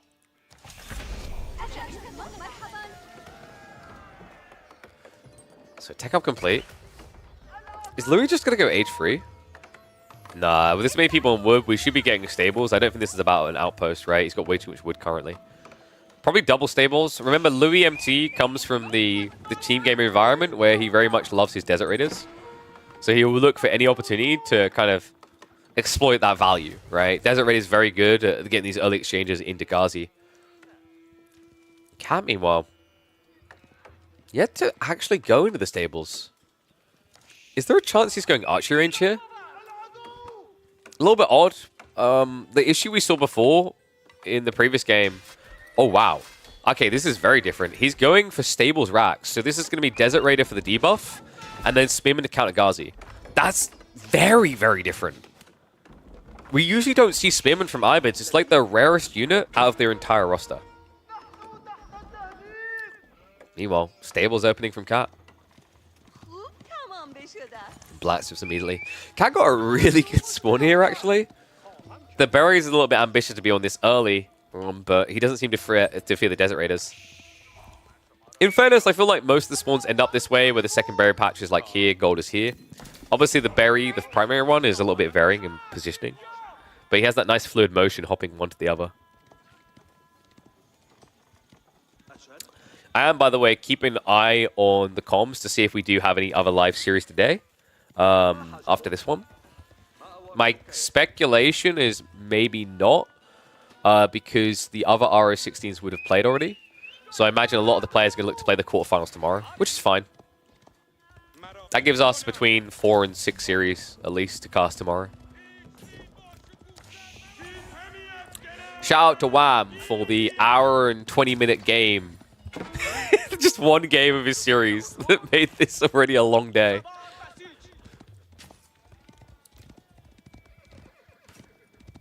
I don't know, for Louis, this just looks a little bit weird, right? Very discombobulated going for 3 units this early. Especially against the Delhi, because they can surge very fast. And they're going to be pretty cozy with just Ghazi plus archers. This is the dream. You don't even have a Desert Raider yet, so there's no real threat there. Gets the scout as well. Man, that guy could not decide. He's like, so he ran on this side. He's like, so wait, do I have to climb through the window? And I'm dead. Like, where's the door? Cat's close to his scholar timing, right? We also have pro scouts coming in 50 seconds, so he's going to be moving for Sacred Sites soon. He probably wants to let Louis come at him for the first wave, so then he can buffer him away and then play into Sacred Sites. Whoa, guys. You're saying people are monsters for killing sheep. However, I do need to remind you, doner kebab is delicious. Can we just agree on that? Is that fair? Like, is that okay to acknowledge doner kebab is finger-licking good? Yeah. This is like you making best friends with a cow and then going, man, but that beef burger.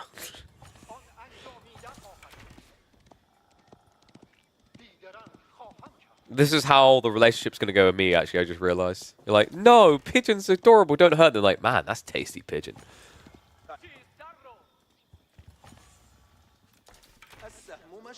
So, Spearman looking pretty good right now, Phalanx as well, but this is all defensive play. I hate this. Whenever you build a horseman, you shouldn't have them at home like this. Louis' play is a little bit perplexing. It's like he's going for an all-in timing, but against Delhi? They're going to be playing the Sage. Doner kebab is not beef. I'm aware. I switched over to a different animal as an example. I'm also aware that pigeon is not doner kebab. Then again, depending on where you're eating it in the world, there's no guaranteeing it is what they say it is. I still remember being in Kyiv and having some food from like just one of those little street vendors. And just as I was taking my first bite, my friend turned to me and went, "Have you noticed how there's no dogs in this area of the city?" If it was dog, it was delicious dog. Horseman, I'm going to try to ride in for the Ghazi. The body block's there. Needs to get on the target. The archer's just sniping down the spearman. Cat is just going to brute force his way through this. He's shuffling to the other side of the engagement now. Louis thought he had his timing right here.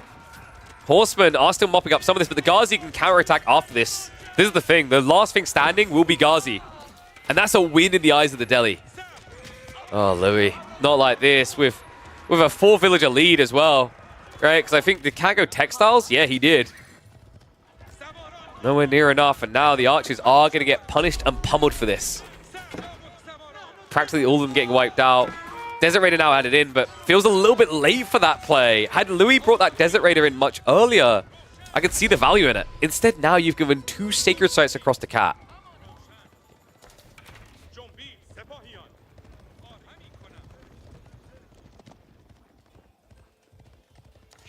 You don't make a carbonara with ham or cream? What do you make a carbonara with?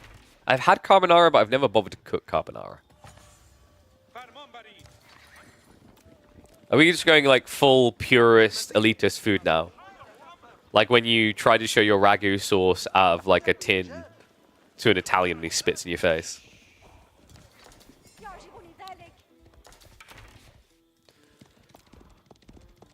Sacred Sites are at least going to start to get decapped, but I mean, Cat has already benefited from this, right?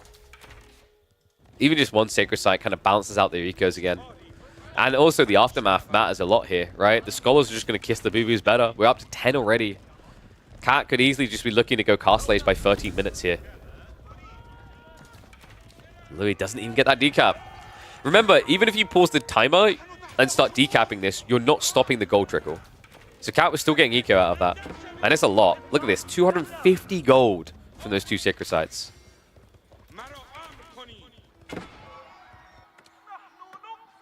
I don't know, this feels like one of those classic you took your shot and missed moments from Louis. Because now you're desperately scaling archers against Masgazi. Guanciale, egg yolk, and cheese. Interesting. I'm trying to think of an example of like where something I do with a meal is outrageous. So I like to take, because it's much quicker, I don't mind taking like a base bolognese sauce like that comes in a jar, and then adding tomatoes, chopped tomatoes, and then spices, right? Because it saves time over actually making your tomato sauce from pure stock, right? For a bolognese. Now, if there's any Italians in the chat, they want to punch me in the face for that. But it's okay. Because what I'll do is I'll make sure my mouth is loaded full of that cheap-ass ragu, so that when you punch it, it just spits out all over you. The truest insult. Ghazi moving in. Louis... this feels doomed to failure. Ghazi count's still at 11. He also doesn't have Undermesh. He pros Steel Arrow, but he didn't get the Undermesh. These archers are actually doing so much damage right now. And they're just ignoring the Horseman. Mamma mia! He's got the ragu all over his tunic. Okay, I'm going to stop. This is what these conversations do to me. Behind this Cat, still has that timer ticking. Down to 7.5 minutes.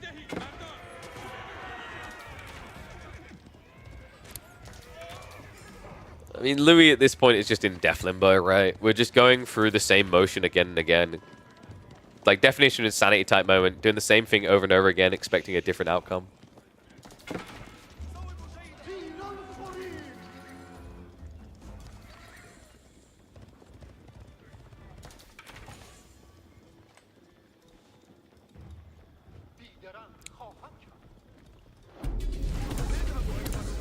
Louis is going to try for a decap here, but at this stage, I think Cat's just going to go for Castle. He still has enough to win a fight, right? It's 11 Ghazi. He can Castle while fighting. And here we go. Surprise! Happy Hanukkah! What do you mean you didn't want to fight me? Ghazi, just going to chase this. I mean, he finally has Undermesh, so at least his Horseman is absorbing a lot of shots. Ghazi dishing out a lot of blows here. The wallop, the village is now getting involved. Louis truly on his last leg, and the archers really are going to be the sniper for these villagers. Just needs to prioritize them. I mean, it's a lot of shifts, right? The Ghazi are getting wiped out fast. But now the villagers are on the line. Front line with not much assistance. It's what, 10 archers left here? All of a sudden, the eco lead now favoring Cat while the timer continues to tick. Looks like game one is going to go the way of the kitty cat. He proves it again that he has claws, but, you know, The flaws here that we've seen time and time again is how does Cat now clean up? How does he win a series? Because he keeps coming so close against these top 16 players, right? And then he doesn't complete the series. So remember, folks, best of 3. Louis MT is not out yet. Cat needs to get it right twice to proceed through for a showdown up against PuppyPaw. Which will be interesting, actually, because PuppyPaw has a mixed experience against Louis MT in particular. You guys remember, in week number 1, Louis MT was able to strain things quite well in the midweek muster.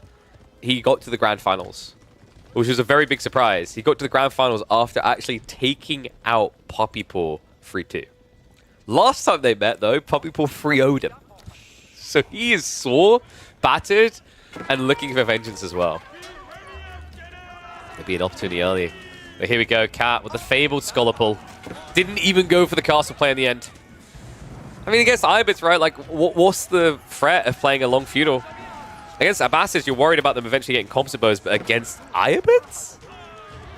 Ugh. Just kind of spit on it, right? Like, it's not a pretty idea, Ibits being feudal age past 15 minutes. But it's where Louis finds himself, and it's where he's going to get buried. Game over, man.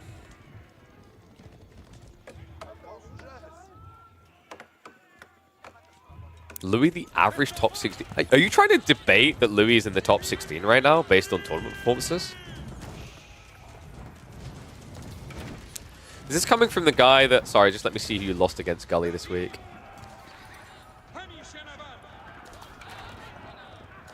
Coming from the guy who just lost a Cat? Talking smack? Oh, I see. I get it now. So, guys, this is very smart from Gully. He's like, if Cat now wins the entire midweek muster, that means technically I can argue I'm the second best player in midweek muster 6. Very big brain from Gully.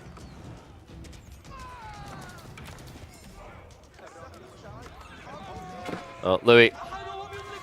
Just processing the loss now. There's really nothing left. He's just going through the motions. GG comes out. Kitty Cat. Clean execution with the deli to get the opening win in this best of 3. There's no way you think he's only top 16. So I do the jump from top 16 to top 8, and you've got to argue right now whether Louis is top 8 based on recent tournament performances, right? Marine Lord, PuppyPaw, Beastie, Wham. Who am I forgoing? There's obvious ones beyond that. VortiX, Lucifron if he comes back, Anatand. Dumu, Louis? That's an interesting one. Dumu and Louis. Kiljadi is also rising up, right? B is just outside top 10, right? He's more like top 16 for sure. I don't know if I feel like right now, based on power rankings, I put Louis maybe like 8th or 9th. Is there anyone I'm missing here? I think that's pretty good. The calculations are like the power spikes. Anyway, game 1 is going to be a win for Cat, so we'll mark that one up. And let's get ready for game number 2. So we're going to be heading into... Looks like we're going Dry Arabia. Chinese versus French. Cat loves Chinese here. We did call this. He's going to go Pro Scouts. He always goes Pro Scouts. Louis might just... Nah, there's no way you go 2TC. I think he'll just scale Knights and look for an opening. This is a bit of a tough one for China, unless they get a good spawn. Pro Scouts will make it interesting. Ah, getting all the delicious strawberry shortcake on my moustache.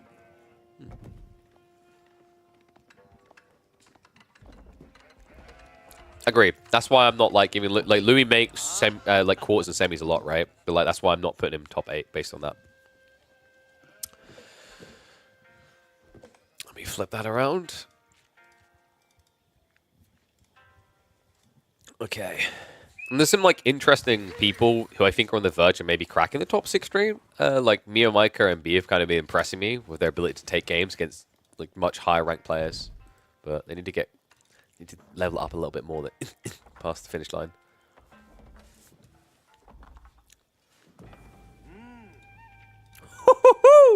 Okay, that's sick. So I just got confirmation So I think I'm just waiting on confirmation for one more component that should have, like the guy said he's going to look to ship it this week anyway. But the other two confirmed to be shipping probably in the next 48 hours. Booyah. So we should be on course for at the end of KPMM 7, after we do grand finals, to build a top-of-the-line new PC live on stream. And wait for it, cherry on top, my mum is going to be the primary builder, who has never built a PC in her life. I will be guiding her through the process. So that is going to be a really fun way to close out before Christmas.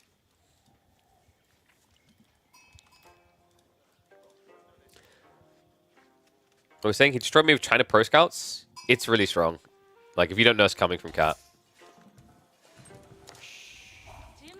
Yeah, so this is a very powerful build that Cat loves to do. One and all, welcome back to Midweek Muster. It's game number 2. Cat is leading against Louis MT. He keeps doing this every week, keeps surprising, getting these opening games, but now can he get the 2-0? Be a big booster, because it feels like what starts to happen here is Cat swings out strong, similar to me and Micah with an opening game, and then it dials back to 1-1, and then it goes the other way 2-1. So I would love to see him be able to get over that hurdle that keeps stopping him. French versus Chinese is an interesting matchup. I feel like this is close enough that it's just not an absolute win for one or the other. China can be very obnoxious for French. It's very hard to dive. But if a French player executes well without giving over too many knights freely, you do gradually reach a critical mass for the dive. What's very different about Cat, and it's been talked about by Gully Decker, one of his early opponents actually, is Cat's very creative. He's a Pro Scouts believer, especially on Dry Arabia. So keep an eye out for that particular build. It's likely he's going to be going into Imperial Academy to begin, which is going to allow him to accelerate towards the taxation. And we do have another no Imperial official build from a Chinese player. How much do I know about building PCs?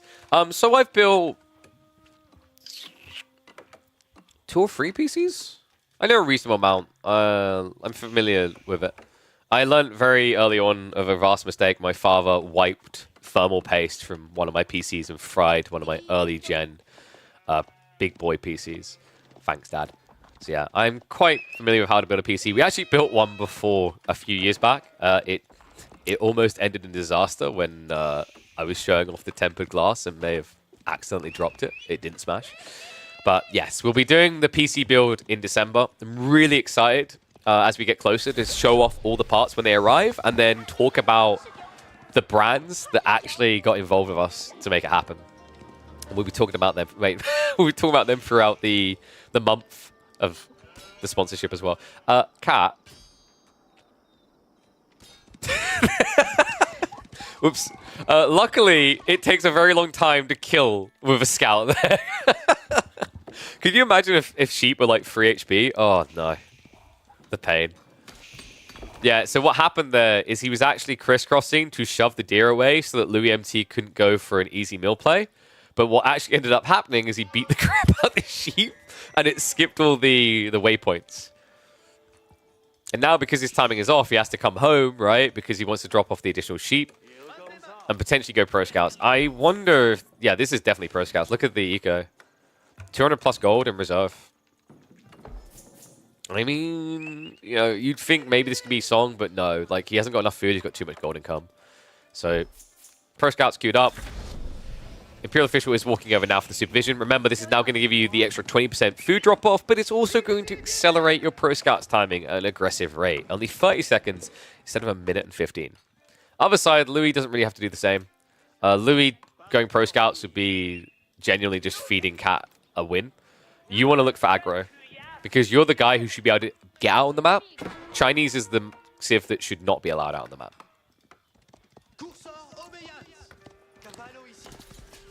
How can we expect a sheep to follow a scout after being brutally attacked like that? So you're clearly under the age of 20. Definitely not over the age of 45. You didn't experience a teacher beating you with a stick to get you to obey. I didn't either, but I imagine that's why the sheep were still willing to follow him. And wow, that is... So we talk a lot about Wham and his wolves, and he tried to pan across to Louis and pin the blame on him. It's true. Louis is just as ridiculous with walling, but I'm not letting Wham off that easily. These are like Wham and Louis are probably the two most prolific wallers. Louis just finds a way to do the most absurd walls still. An idea? How about Swiss-style tournament instead of elimination? So I always forget. Remind me the difference. Swiss, you have Swiss and then you have round robin, right? Is Swiss the one where you play, the winners play each other sort of thing? I always forget. So like, I don't mind the idea of round robin-esque tournaments, but it doesn't make any sense in this current midweek muster format. There is something I would like to do that is sort of like round, it's more of like a round robin. It's a league idea, but it would require a lot of funding. So it's not something we jump into, it's something we build to.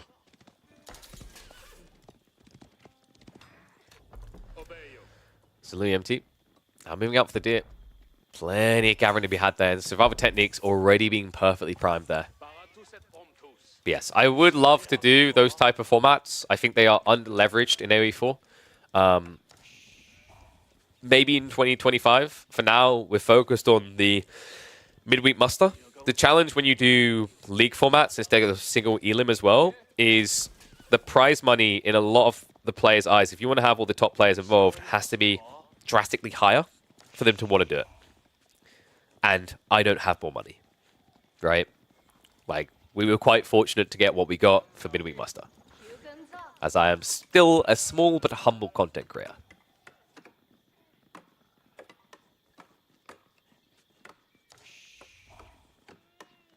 And like, it's the same reason, by the way, why we didn't do double elimination.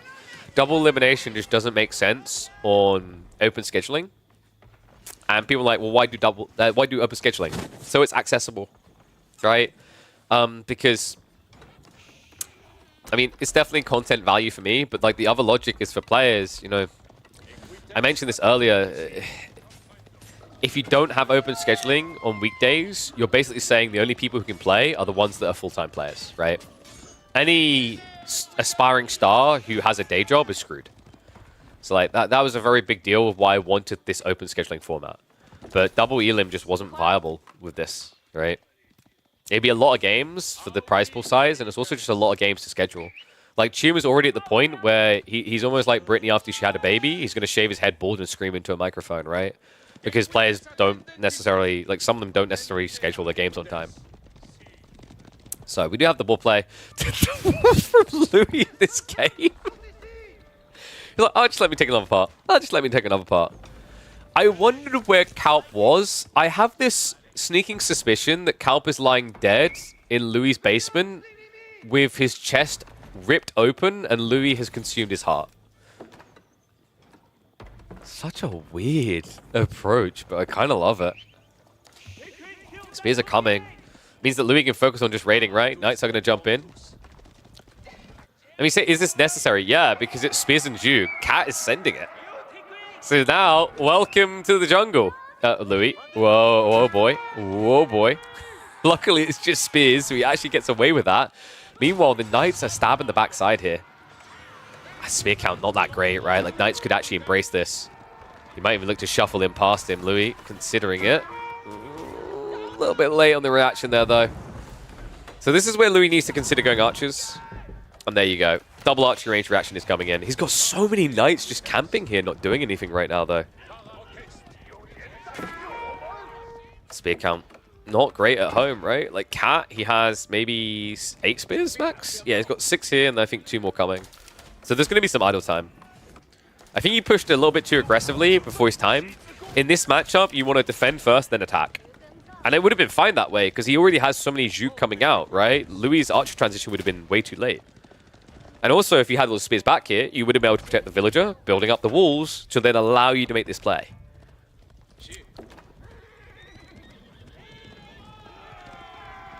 Well, Louis just kind of getting a stay of execution as he switches into archers now. Did have to bail on the deer for the time being. On berries, not ideal. Great read by Cat, by the way. On a map like this, where both of the deer spawn on one side, it's a pressure point for a juke timing. If, however, Louis had had a deer spawn here and a deer spawn here, Cat couldn't really make this play, because Louis could just be very crafty and build a short wall here, and to stop you running around the back of the base, right? Even if you could run around the back of the base, it's just such a long distance.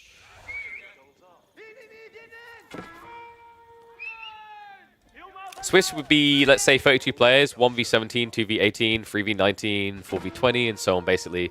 So you can have unlimited players as long as even. Yeah, so wait, but they play how many matchups is what I'm saying. They keep playing the player afterwards, right? So it's like 1 plays 4, while 2 plays 5, right? And then you rotate round each round, if I remember correctly, or something like that. I always forget with Swiss. It's basically like round robin, right? Like, I can't remember the difference. Someone explain it. I'll look it up afterwards. We're in a game right now. But yes, I'm used to round robin formats in Dota 2, for example. Round robin into double elim is actually my favorite types of brackets. It's very time consuming, but I actually think it's under leveraged in large tournaments in AoE 4. And I hate this, like, well, you know, like StarCraft done this approach. I'm like, oh, cool, but why are we not trying this different approach? Like, you know, double elim, like round robin into double elim gets you probably the most purely accurate form of player rankings for prize pool concessions at the end, right? Knight's now going for the Bokim. Louis behind this has reward. We'll be moving back out to the food sources, and he does have archers building, but not a lot. It will not be round robin. Got you. Okay. I'll have to look it up afterwards, because I always forget the format. So we're doing the dance so far. Louis, you know, what's more threatening here? Zhuge upgrading in Castle or Mass Knights? I mean, Mass Knights for Royal Institute is kind of undeniable. If Louis doesn't lose any, and we talked about this threatening detail where French can just keep scaling. And eventually they'll be like, okay, this is enough Knights. I go age 3.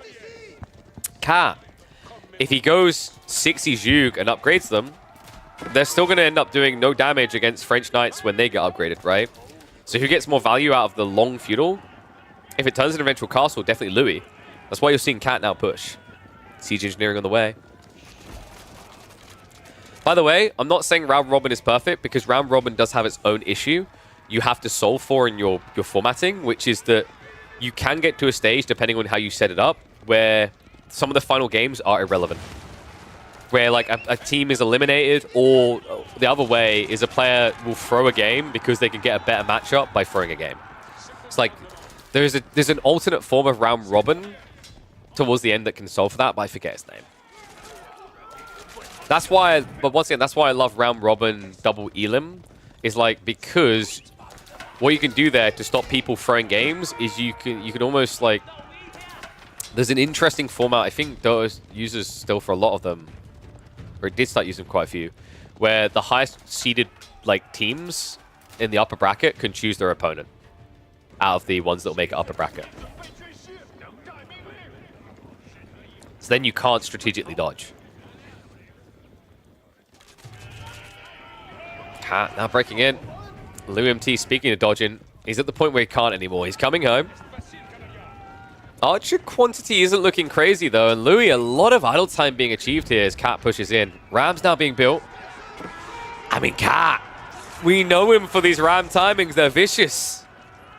Louis is going to have to out-micro him in this engagement to survive.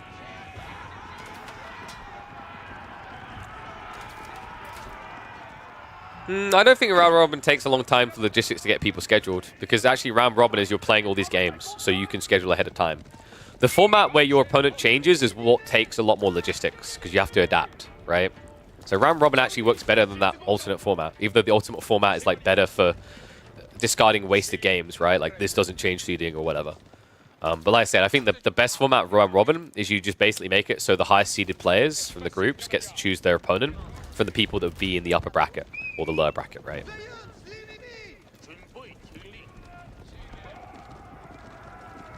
Spears.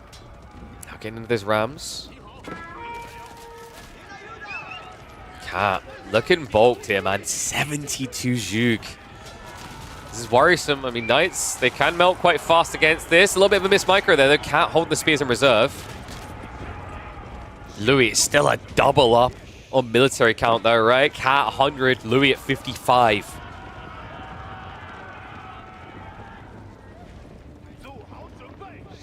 And Cat has completely mismacroed. He's so focused on the micro this, right? Because he can't get his positioning wrong for a second. He'll lose too many units. So he's just been gathering a lot of wood. 1,300 wood now.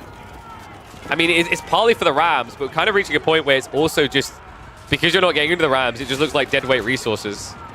So Louis' timing is actually really frustrating. Like, he's got a balanced economy, and Cat just simply doesn't here. Keeps pushing him back. These Knights just aren't dying.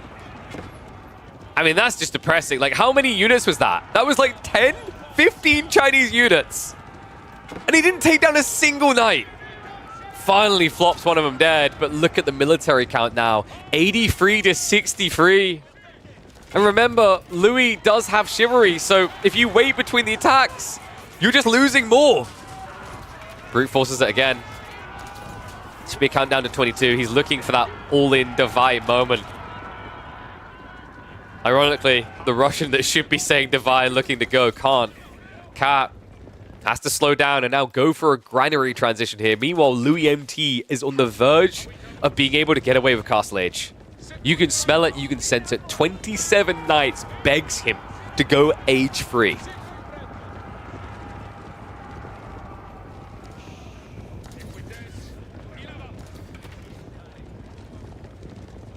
So your idea of the lowest ranked player goes against each other until one's eliminated would only work if you do the staggered seeding, right? So like you'd have rank 30 and like 31 fight, and then rank 29 would be waiting for the next match after that. So you'd have to see the top level players super deep in the brackets. All right, Cat's gonna lose the army. This is ridiculous. He's down to 70 spears.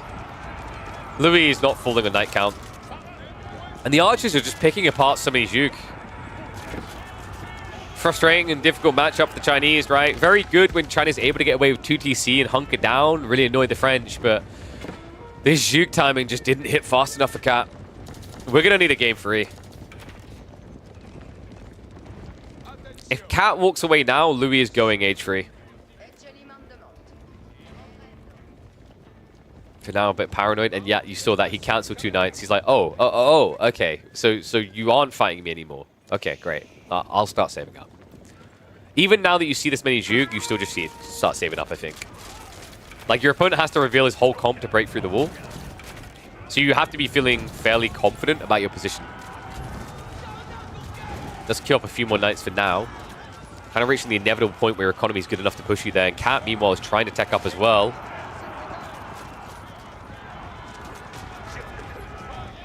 Louis just so on point. A lot of players in this situation will pull the Knights a bit too far back, and the archers just get shredded. He's edging it time and time again, guaranteeing that these Zhuge never get a good trade. Look at that. Like, they hit 2 archers, and then Knights are back in again. The A-clicks would connect. Cat about to be behind a military. Knights are getting low on HP now. Ideally, Louis should be shuffling to the back, but it's a lot of micro to do so. Instead, he's going to brute force it. Archer's diving in now. He's pushing him back. Cat queues up more the Zhuge to try and replace the losses. It's keeping away from the Castle Age now. Louis starting to see a few Knight losses. But this is the weird dynamic, right? Like, yeah, you can get rid of a few of these Knights initially, but when the Zhuge mass gets too low, it's going to be a tickling. On top of that, Louis is gaining ground fast. Starting to approach the Chinese side of the map. Spear count looking underwhelming. Only 14 here, and the Knights are quickly gap closing against this. And Cat is just too scared to go for it at this stage. Like, he can't afford to lose the remaining spears. The Knights will just overwhelm. But what he's doing is just slowly losing the game instead of swiftly. It's actually really impressive when you watch a fight like this, because it's, you know, it's very right. It looks like they're playing a game of Pong here. I like how I even like done the Pong noises in more of a French accent. But there's a lot of elegance to the way that Louis is executing this. If he overextends slightly, like stays for 2 seconds too long, he loses 4 Knights, 5 Knights, right? So you really have to find that timing. There was like 2 or 3 times where he slightly overextended, you saw the number go down. But now you see the peel off we're talking about. When you have this many Knights, you can afford to take even half of them away, right? Because the front line is so big already, it doesn't really dent your impact. And instead, you're now not losing Knights, you're gaining them. We talked previously in another series about how OP healing is in Feudal Age. This is an example. You know, it's just very hard to reach that critical point with French because it's not a fast heal and you need enough units to make it work. Make it work, he will. Village is in trouble now. Cat even gets the shivs out for a second there. Spearmen are going to catch up. Louis will look to shuffle away, though, so maybe one knight maximum lost there, but worth it for the 4 villager kills. Jugar pushing in. That is going to idle Louis off of the tree line as he does lose one worker. But now you just come back. Like, this is awkward. What's just happened here, Cat? That's a critical blunder. The spearman chased, right? So now the knights can look to intercept. Cat does seem to be aware, so that's the good news. Fortunately for him, Louis wasn't chasing that because if the archers were moving out simultaneously, that would have been a surround and a pound. He's looking for it, though. Fishing for the kills. Cat back up to 27 spears.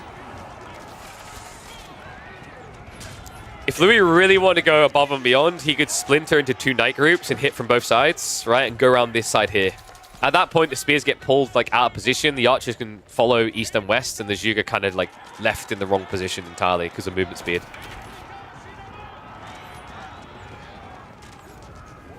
I don't think we're seeing Castle Age, folks. This is going to be decided in Feudal eventually. We do have farms coming in from both sides now. Remember the granary transition looking pretty good for Cat. I just don't think the numbers are looking convincing anymore.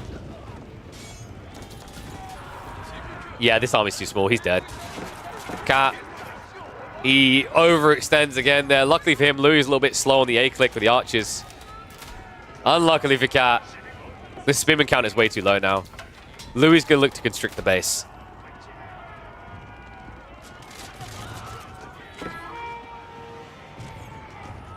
It feels like this fight has been never-ending. It's such a cool battle between the two as well. Louis is going to attempt reset. Cat is too paranoid to go for the age up now. Like, when you see this many knights, you know it's death. Charge coming in again. I think you could genuinely just commit to the fight at this stage. There's only 10 spears. He's just playing with his food at this stage. He's trying to be as clean as possible, right? Minimize the losses. He's that guy who looks to finish the match with 0 deaths and whatever many kills and assists, right?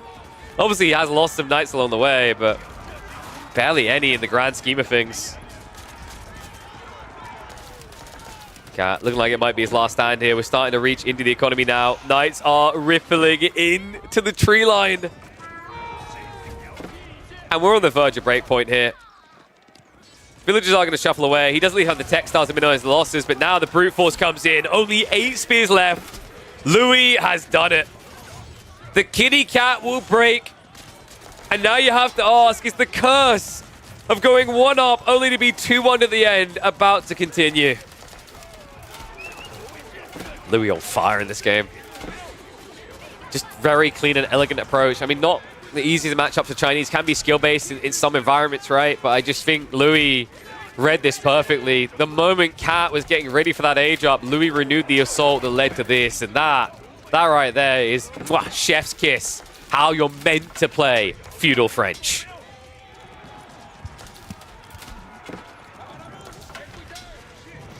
Keep in mind, both these players have got lag, right?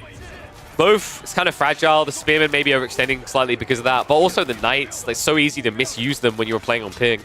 Louis, of course, has had to get used to that, courtesy of the fact of how often he plays against Europeans. He can't get a Chinese server. Usually have to go for an American server. What a win. Knights now reaching the backside. Cat is just processing the loss. And the GG should be coming in a matter of moments. If you like this game, guys, if you like what you've seen here, make sure you subscribe to the channel. More games still to come. Maybe more from this particular series to see who's going to win it. I think this one's going to get uploaded, though. This was a pristine execution in Feudal. Really cool to watch, actually.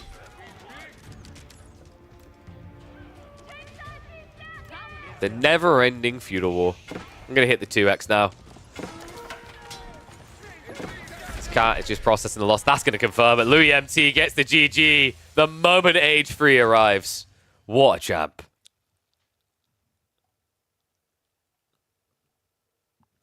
All right, so game 2. Evens us up. We are going to be getting third here, folks. Let's ready that one up as well. Why did Tawny Cam not work? That was weird. So let's get ready. Map number 3. Where are we going here? It's Himiyama, right? Oh, God. Cat's going to probably go Jean. No, you can't. You can't go Jean against HRE English. You have to go Mongols. Knowing this, Louis probably just goes HRE, right? I feel like that's kind of easier than going English into this matchup. Yeah, it's Mongols HRE. This is where Cat begins to feel outdrafted. And sup, Estrella? You got news for me? What's the good news? I'm curious. Curious, George, in this one. What you got? What happening? What be?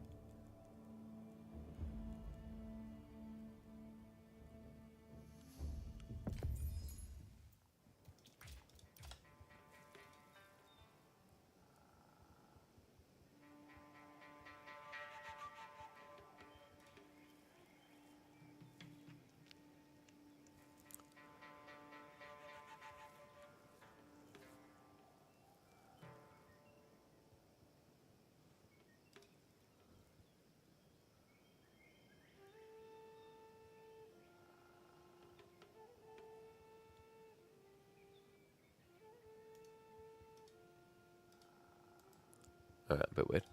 Sorry, I just got a weird email through. Alright, let's get ready though.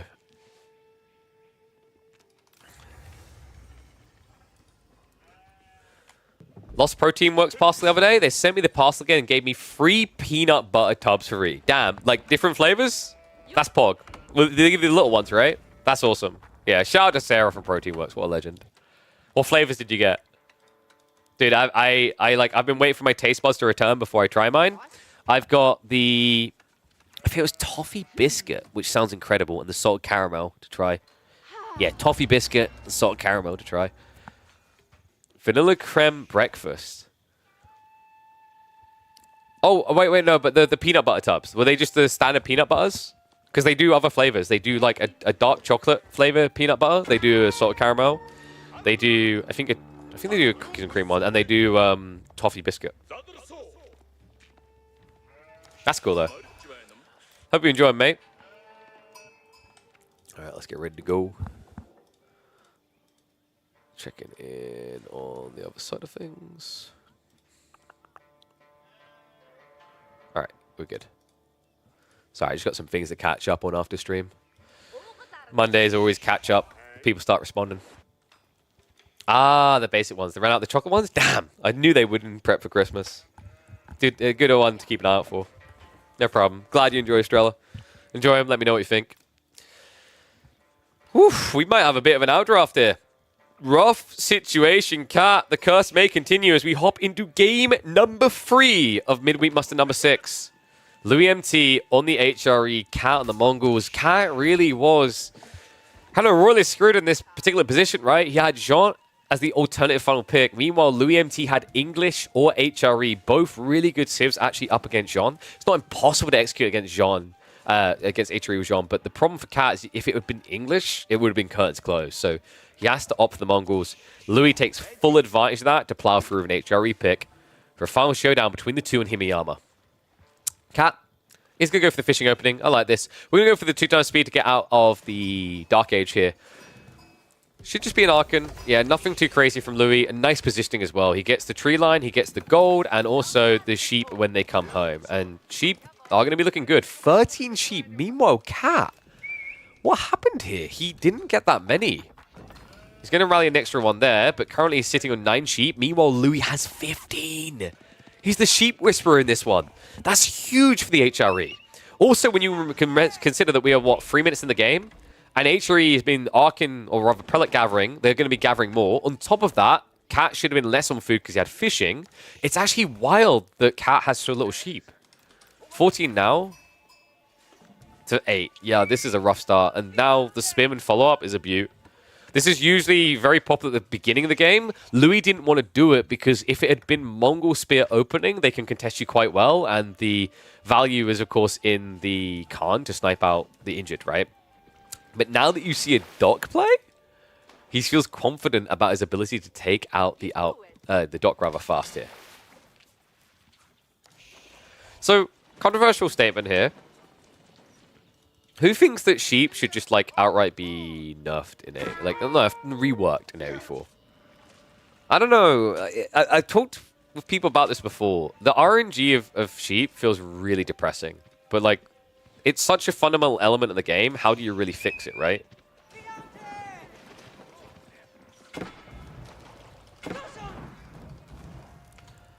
I think that's been the tricky part. Is like you'd have to revamp with a new system. Maybe Gaia could work. I usually scout first. I mean, you can scout first all you want. We literally have pro-level players that scout theoretically correctly, and then they end up with 10% of the sheep. Need to be distributed more evenly. I mean, there was a discussion that came up that's quite interesting about why do sheep roam? And I kind of get where they're coming from there, because the problem you run into with sheep roaming is it makes the system more random. Because a sheep could start here and walk here. It could walk from its tile, where it can spawn, into someone else's. Because remember, sheep are meant to be balanced by only so many can spawn per tile. But what you end up with is like, let's say this is the intersection point for 4 tiles. And the sheep will spawn here, and then they walk towards the center of the like intersection point. You could be in a world where 8 sheep are essentially in 1 tile.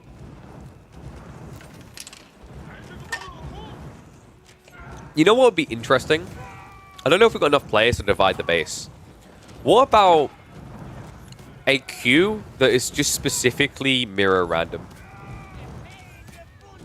Because I just saw that comment about like like maybe actually it's time to just have a queue that test generated maps. No, crafted maps rather. I find that quite an interesting idea. Just to see what the community feeling is on it. Because every time I say crafted maps, people rip their hair out and go, I love my generator. It's like, yeah, but have you tried the alternative, right? It's like sitting there and going, I love my insert not Protein Works brand. I'm like, great. And have you tried Protein Works? Like, no. And then they try it and they go, oh my God. The banana smooth sundae. Right? Like, you don't know until you've experimented with these things. Same with maps that we add. Boldland. Absolutely incredible so far. I've been loving it, right? And, you know, you think about things like Pigeon's View, a better version of High View. Pigeon's Valley has delivered despite how little players want to touch it. Check these spears. What an intercept opportunity here. Can't rebuild the dock. Not against the marching drills. Wheelbarrow isn't there either. Cat. Archers save it just in time. Louis, though, he has got horsemen now on the way. I have both an SC2 and an AoE2 background. People who just came from AoE2 are going to dislike crafted. Yeah, and I just don't like that we haven't tried it, right? Because, like, AoE4 doesn't have to be AoE2. AoE4 is not AoE2. They are 2 different games. They are 2 fantastic games, and they deserve their success. I just find it weird we never tried.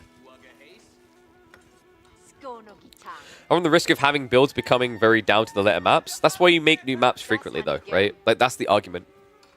Because, like, this argument, what you're saying there, Sockleton, is like, you could argue Dry Arabia has that as well, though.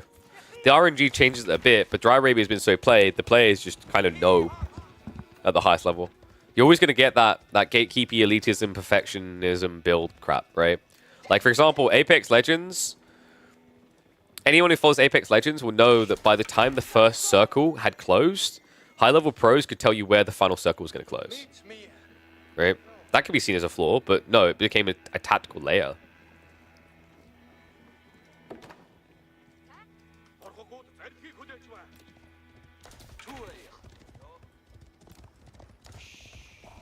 Do you like how craft maps lets you do some very... This is the thing. I want to... That's one of my goals at some point, is to run a crafted map tournament for AoE4, where what you'll do is you'll create 8 crafted maps, maybe 10, and they'll get used for a tournament. And then maybe they just don't get used again. Or like you basically backlog them, ones that were the best, and maybe they'll come back in a series of best, right? For if you ever do more crafted tournaments. But the whole idea is like, yeah, it will get figured out, but you just don't keep them around forever. You wish they offered any runner-specific products? Is whey protein and clear protein not useful for runners? They've got a hydrate line, I believe. I haven't tested it yet. There is a pre- and post-workout. I think it's called the raise line. Oh, you mean carbs load. Got you, yeah. All right, so Ragnar's coming. Looks like Louis just turned this into a fast castle. Kai just kind of got baited though, right? He built a bunch of archers now. He needs to find an entry point fast. Gold is on the fraud side. So we need to catch up this game. We're talking so much about the other things. Garrison is going to come in, dive on the way, but no undermesh yet, so a little bit tricky for Cat to commit to this long term. Is at least going to get a pick or two. It's a nice beginning there. And no tech up for him. I mean, this is a little bit greedy by Louis. I was surprised he rushed towards this instead of adding in a few more horsemen first. That would have bought him the necessary time because Keshix wouldn't want to trade underneath the TC into horsemen. Instead now, Cat can kind of camp here, right? Like your gold gathering is in this area. So Louis has to rush some additional. Should be queuing up the first knights. I mean, knights are just completely uncounted here. And Cat, he's trying to end this the way he always loves. We've got a ram timing. Pre-10 minutes. Cat looking to breach into the base. Men-at-arms are being queued up as well by Louis. Horsemen to cut in the reinforcements to keep things small. What Cat's trying to play into here is difficult. Unless you can get Steeled Arrow. Right now, he only has Undermesh. That's important because the first knights, the first men-at-arms, are going to feel insanely tanky here. On top of that, Rams. Any other Civ, they can be bloody brilliant right now. Against this Civ, all you have to do is press one button. There it is. Shove from the knight. Ram already down to half HP. I think he could have min-maxed that better. Louis could have waited for the extra Ram hit, so he's on fire. Remember, a Ram does 200 damage per hit. You have 750 health. So actually, the ideal is letting it get down to 150 and then repairing. Because the attack speed is way too slow with the Rams. Crossbows from Louis as well, so he's just looking for an easy sweep on the Keshix. Spear reaction is coming in from Cat. Now, Louis, remember, he did get a good sheep haul, but that is already gone. So he's on the berries right now, running out of food fast. Needs to be had access to the farms, but you can see how dangerous it feels at a bunch of them for him. Khan is going to get sniped out, so all of a sudden, Cat, feeling quite blind on the front side, he backs up. In the politest way possible. Ugh! I mean, this is kind of rough from here. Having to shuffle back like this from this position, it gives Louis what he wants. Keys to the kingdom. Already now queuing up the prelates are starting to move out. He's going for the first relics. Good approach as well. He's going around the sacred site so he doesn't ping it on the map for Cat. Important read there, because right now Cat is on the wrong side. So first relic is going to be grabbed. Louis also now bringing the few horsemen he's got left over to shuffle towards the economy. And there is actually some deer gathering going on here, which I think Louis may notice, because remember, for the fog, you can see that some deer have disappeared. Yeah, will at least allow him to disengage quickly. Louis starting to bulk up the men-at-arms. Cat, I don't like the idea of him playing a longer feudal here. He hasn't done any damage. Nothing crucial, right? Like he killed a villager or two. Not enough.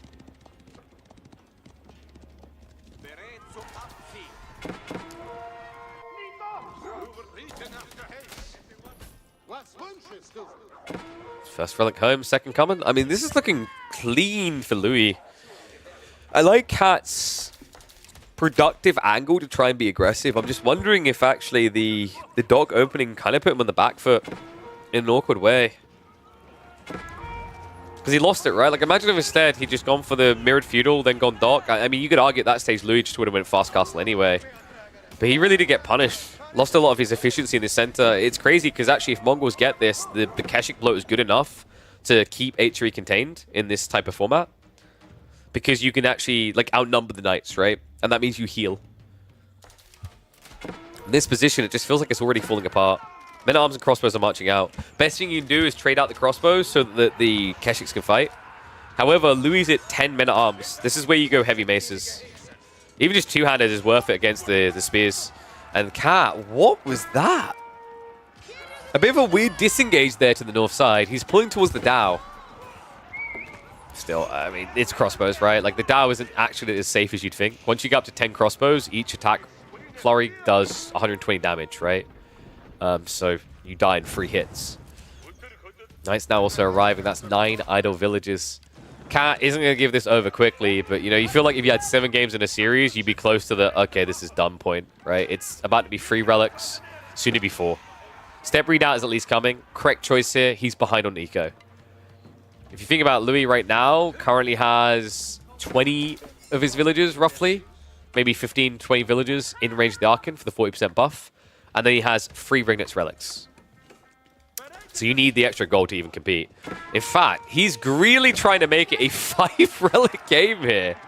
I mean, he does get sniped, but now he has enough pressure to secure the area. Let's wrap him around the back, or at least going to come in hunting. Don't quite see the step readout in time, so funnily enough, Cat's weird positioning pays off here. Tech up complete. Keshix with the Yam will be able to snipe down a few of the Knights. In the meantime, though, Louis is looking for a dive opportunity.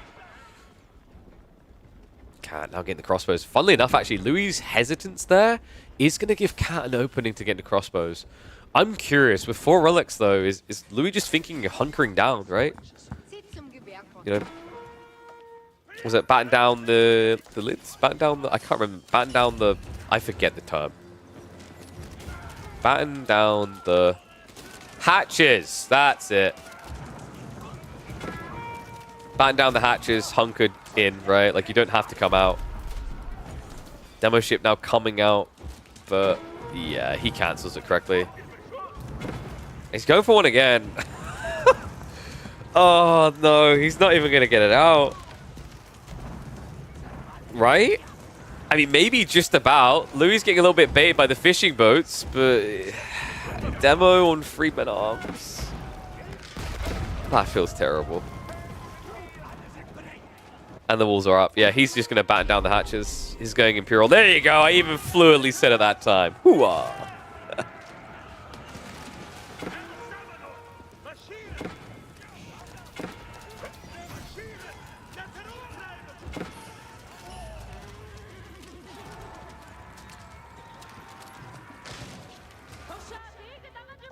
Side Knights also rippling in. I mean, this is going to be an extending economy lead now, right? Louis is so greedy with this approach, though.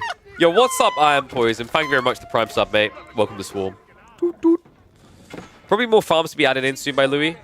He's switching into crossbows, and it looks like we... wait. Is he thinking Horseman? I mean, it makes sense against what Cat is doing, but it's very expensive for a guy who has, like, barely any food access right now. He has got the deer on the south side. He has got the berries behind, so in theory, you can get away with it. Kind of surprised that he's not just pumping more prelates. Like, you've now got 4 relics at home. You should be building prelates to buff your extension eco. That's what gives you the real lead here. Yeah, funnily enough, Louis. I'm going to kind of slow things down a little bit. You have still got a light junk out here being a little bit of a nuisance. The other thing is Louis just building these walls was so expensive. Took a lot of resources, a lot of time to do, right? That's why he looks a little bit weak right now, but Devoutness coming in, more prelates to be built. Things are going to get better, so Cat has to do more damage. He can at least try to snatch this one relic. It is very aggressively located. But the Shaman is on the way. And Louis is going to be kicking himself if he gives over this one relic, because this should have just been his. This was... well, the way he executed so well in the other game felt like it should have been one of the easiest 5-relic games for HRE. Instead, Cat claws one away from him. No, because he went for the relics, you have to look at this as like it's a 300 resource differential. You get 100 gold, and your opponent gets denied 200 gold.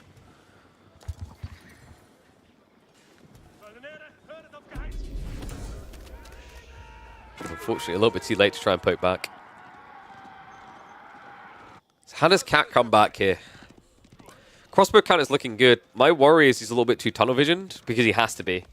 His economy isn't strong enough to diversify quickly, but he does have a good read. Love that. Cat is going to keep this competitive. Spearman just got queued up. Surprised he saw that as well. I mean, he just senses it, right? He sees that he's built way too many crossbows, and you need a front line anyway. What's the most cost-efficient front line in this situation? I mean, it's crossbow and crossbow, right? So, spears. Worst case scenario, you're mirroring your opponent. Best case scenario, you're countering his attempt to counter you.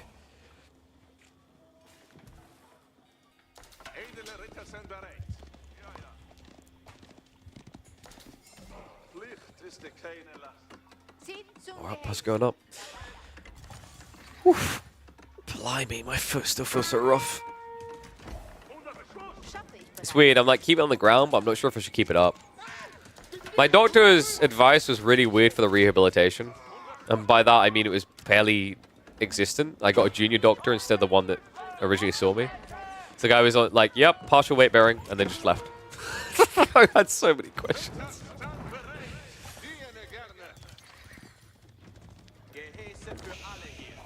Ranged armor 2 now on the way for Louis, so he is ready for this fight. Cat is, weirdly enough, even with step readout, lacking behind in that department. I mean, you usually expect, like with step readout, that's the area you can compete in, anything gold heavy. He hasn't even looked for it. Instead, we're just getting specialized pick tier 1 coming in.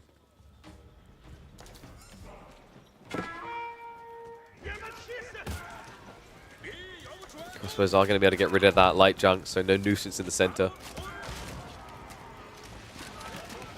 This is a lot of horsemen. Louis is going for that big one punch. He's about to reveal it though, and it might be a bit too early here. He's building rams in front of him? Oh no. Cat, he realizes it, but that's given time. Movement speed arrow has to be activated to get out of here.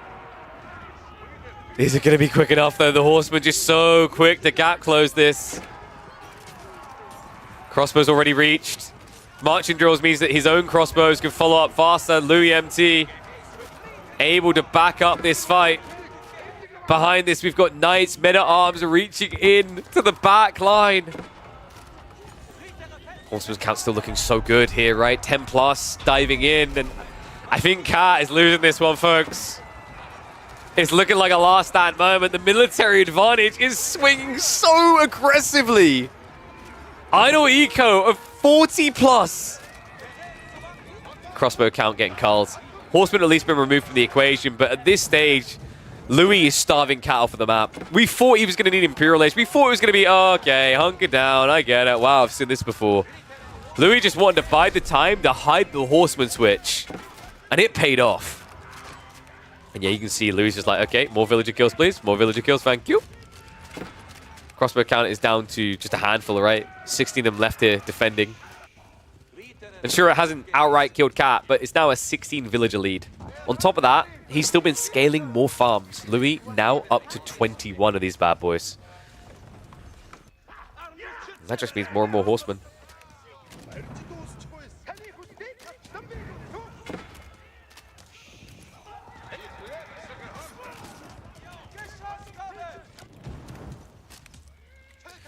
How could Cat have done this different? I think he was put on the back foot really early in this game. His ram rush idea really set himself up for failure. I don't want to say 2TC rush against H3, that sounds bad. You want to like build an edge and then go 2TC, right? That's a play that can work. Or you go fast castle and compete relics, right? But like the problem is his ram rush idea was way too late.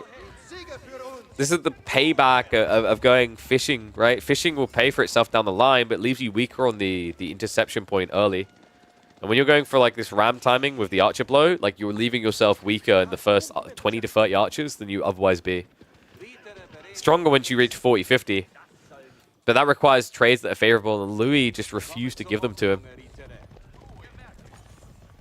Sacred Sight's now also locked in. Louis just has everything going for him. And because of Sacred Sights, it means that Cat has to come out, and he doesn't have Yam.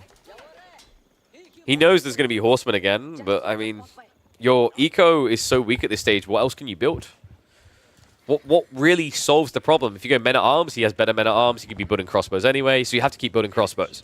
If you go spears, he's going to mirror spears. Better eco again. So Cat's only play is to try and get a raid going, but with mass crossbows, meet the walls. Truly cursed for him.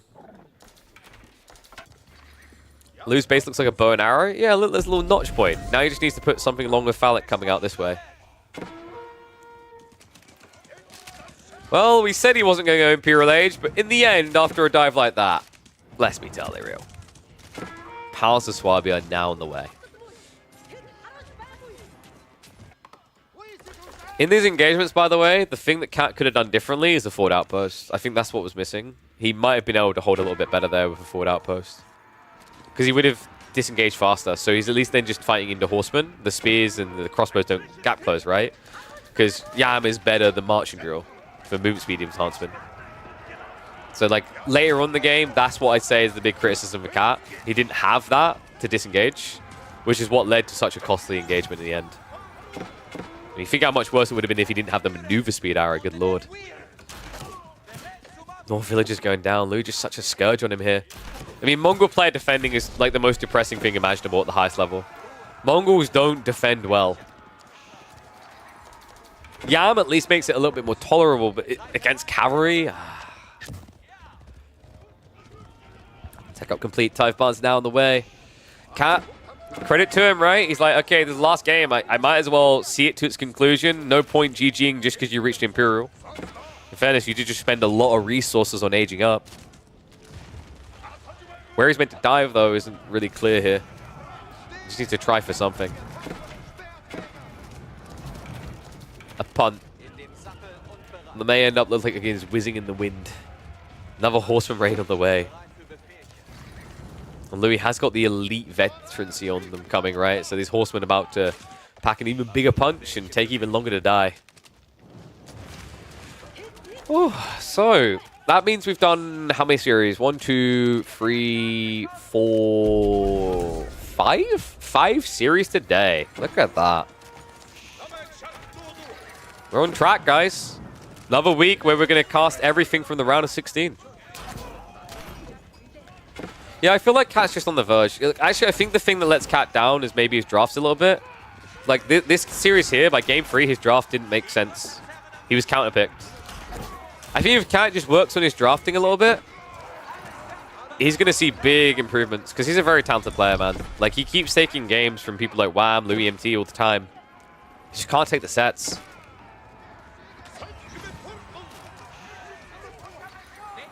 Silk bowstrings. Vile tech down the way. I mean, funnily enough, you can get the Khan Hunter, which kind of almost evens it out, but it's still not enough. Elite archers to close this one out. Keep drop down the way. Cat really can't afford to give over more ground. Doesn't really have a say, though. 2-1 ending for Louis MT, meaning he's going to get a showdown, a hoedown, up against PuppyPaw. Last time they met, PuppyPaw wiped the floor with him 3-0. Louis is angry and looking for that vengeance. We'll have to find out if you can get it. I believe that series likely will be happening tomorrow on a Tuesday. And you bet your damn ass off we'll be catching it live. GG's Cat. GG's Louis. So, let me have a look. Because I don't think there's any live series happening today now. No. So, tomorrow, guys, here's what the plan is likely looking like. Hopefully, we're going to have some semis available. VortiX versus Dumu, I believe, did already happen. We could catch that. But I also really should go eat with my partner, because I told her I was going to finish around this time today.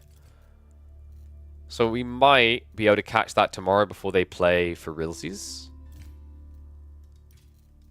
If not, that'll be the one that slips through. But, like, I mean, is Emma here? Do we do VortiX versus Dumu to round out?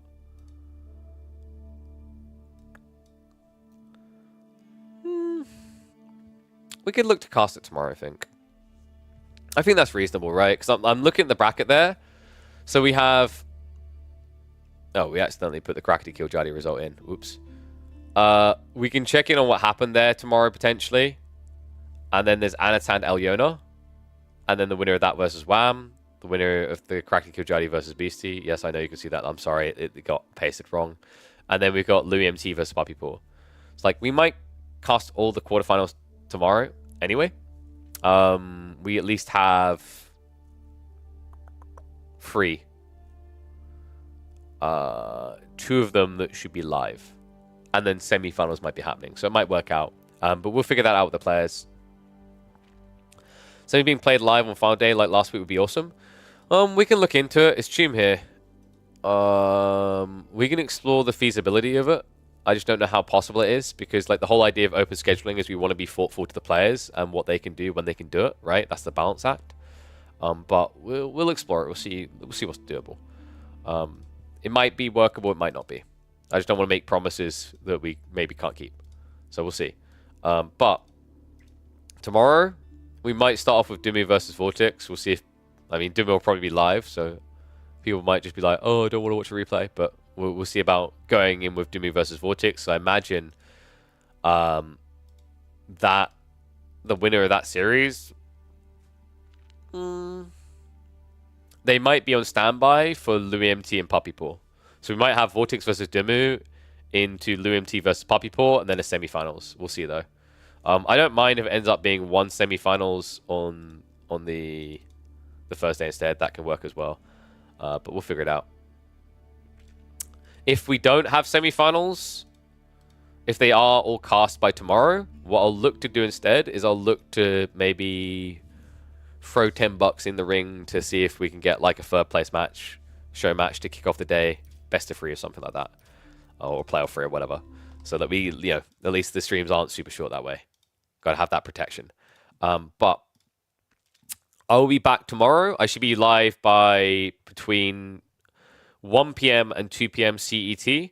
I'm just going to keep a little bit of flexibility there, just in case I do see pings coming from the players that schedule's a little bit earlier. But we should be easily live by 2 p.m. CET, so you guys want to check in then.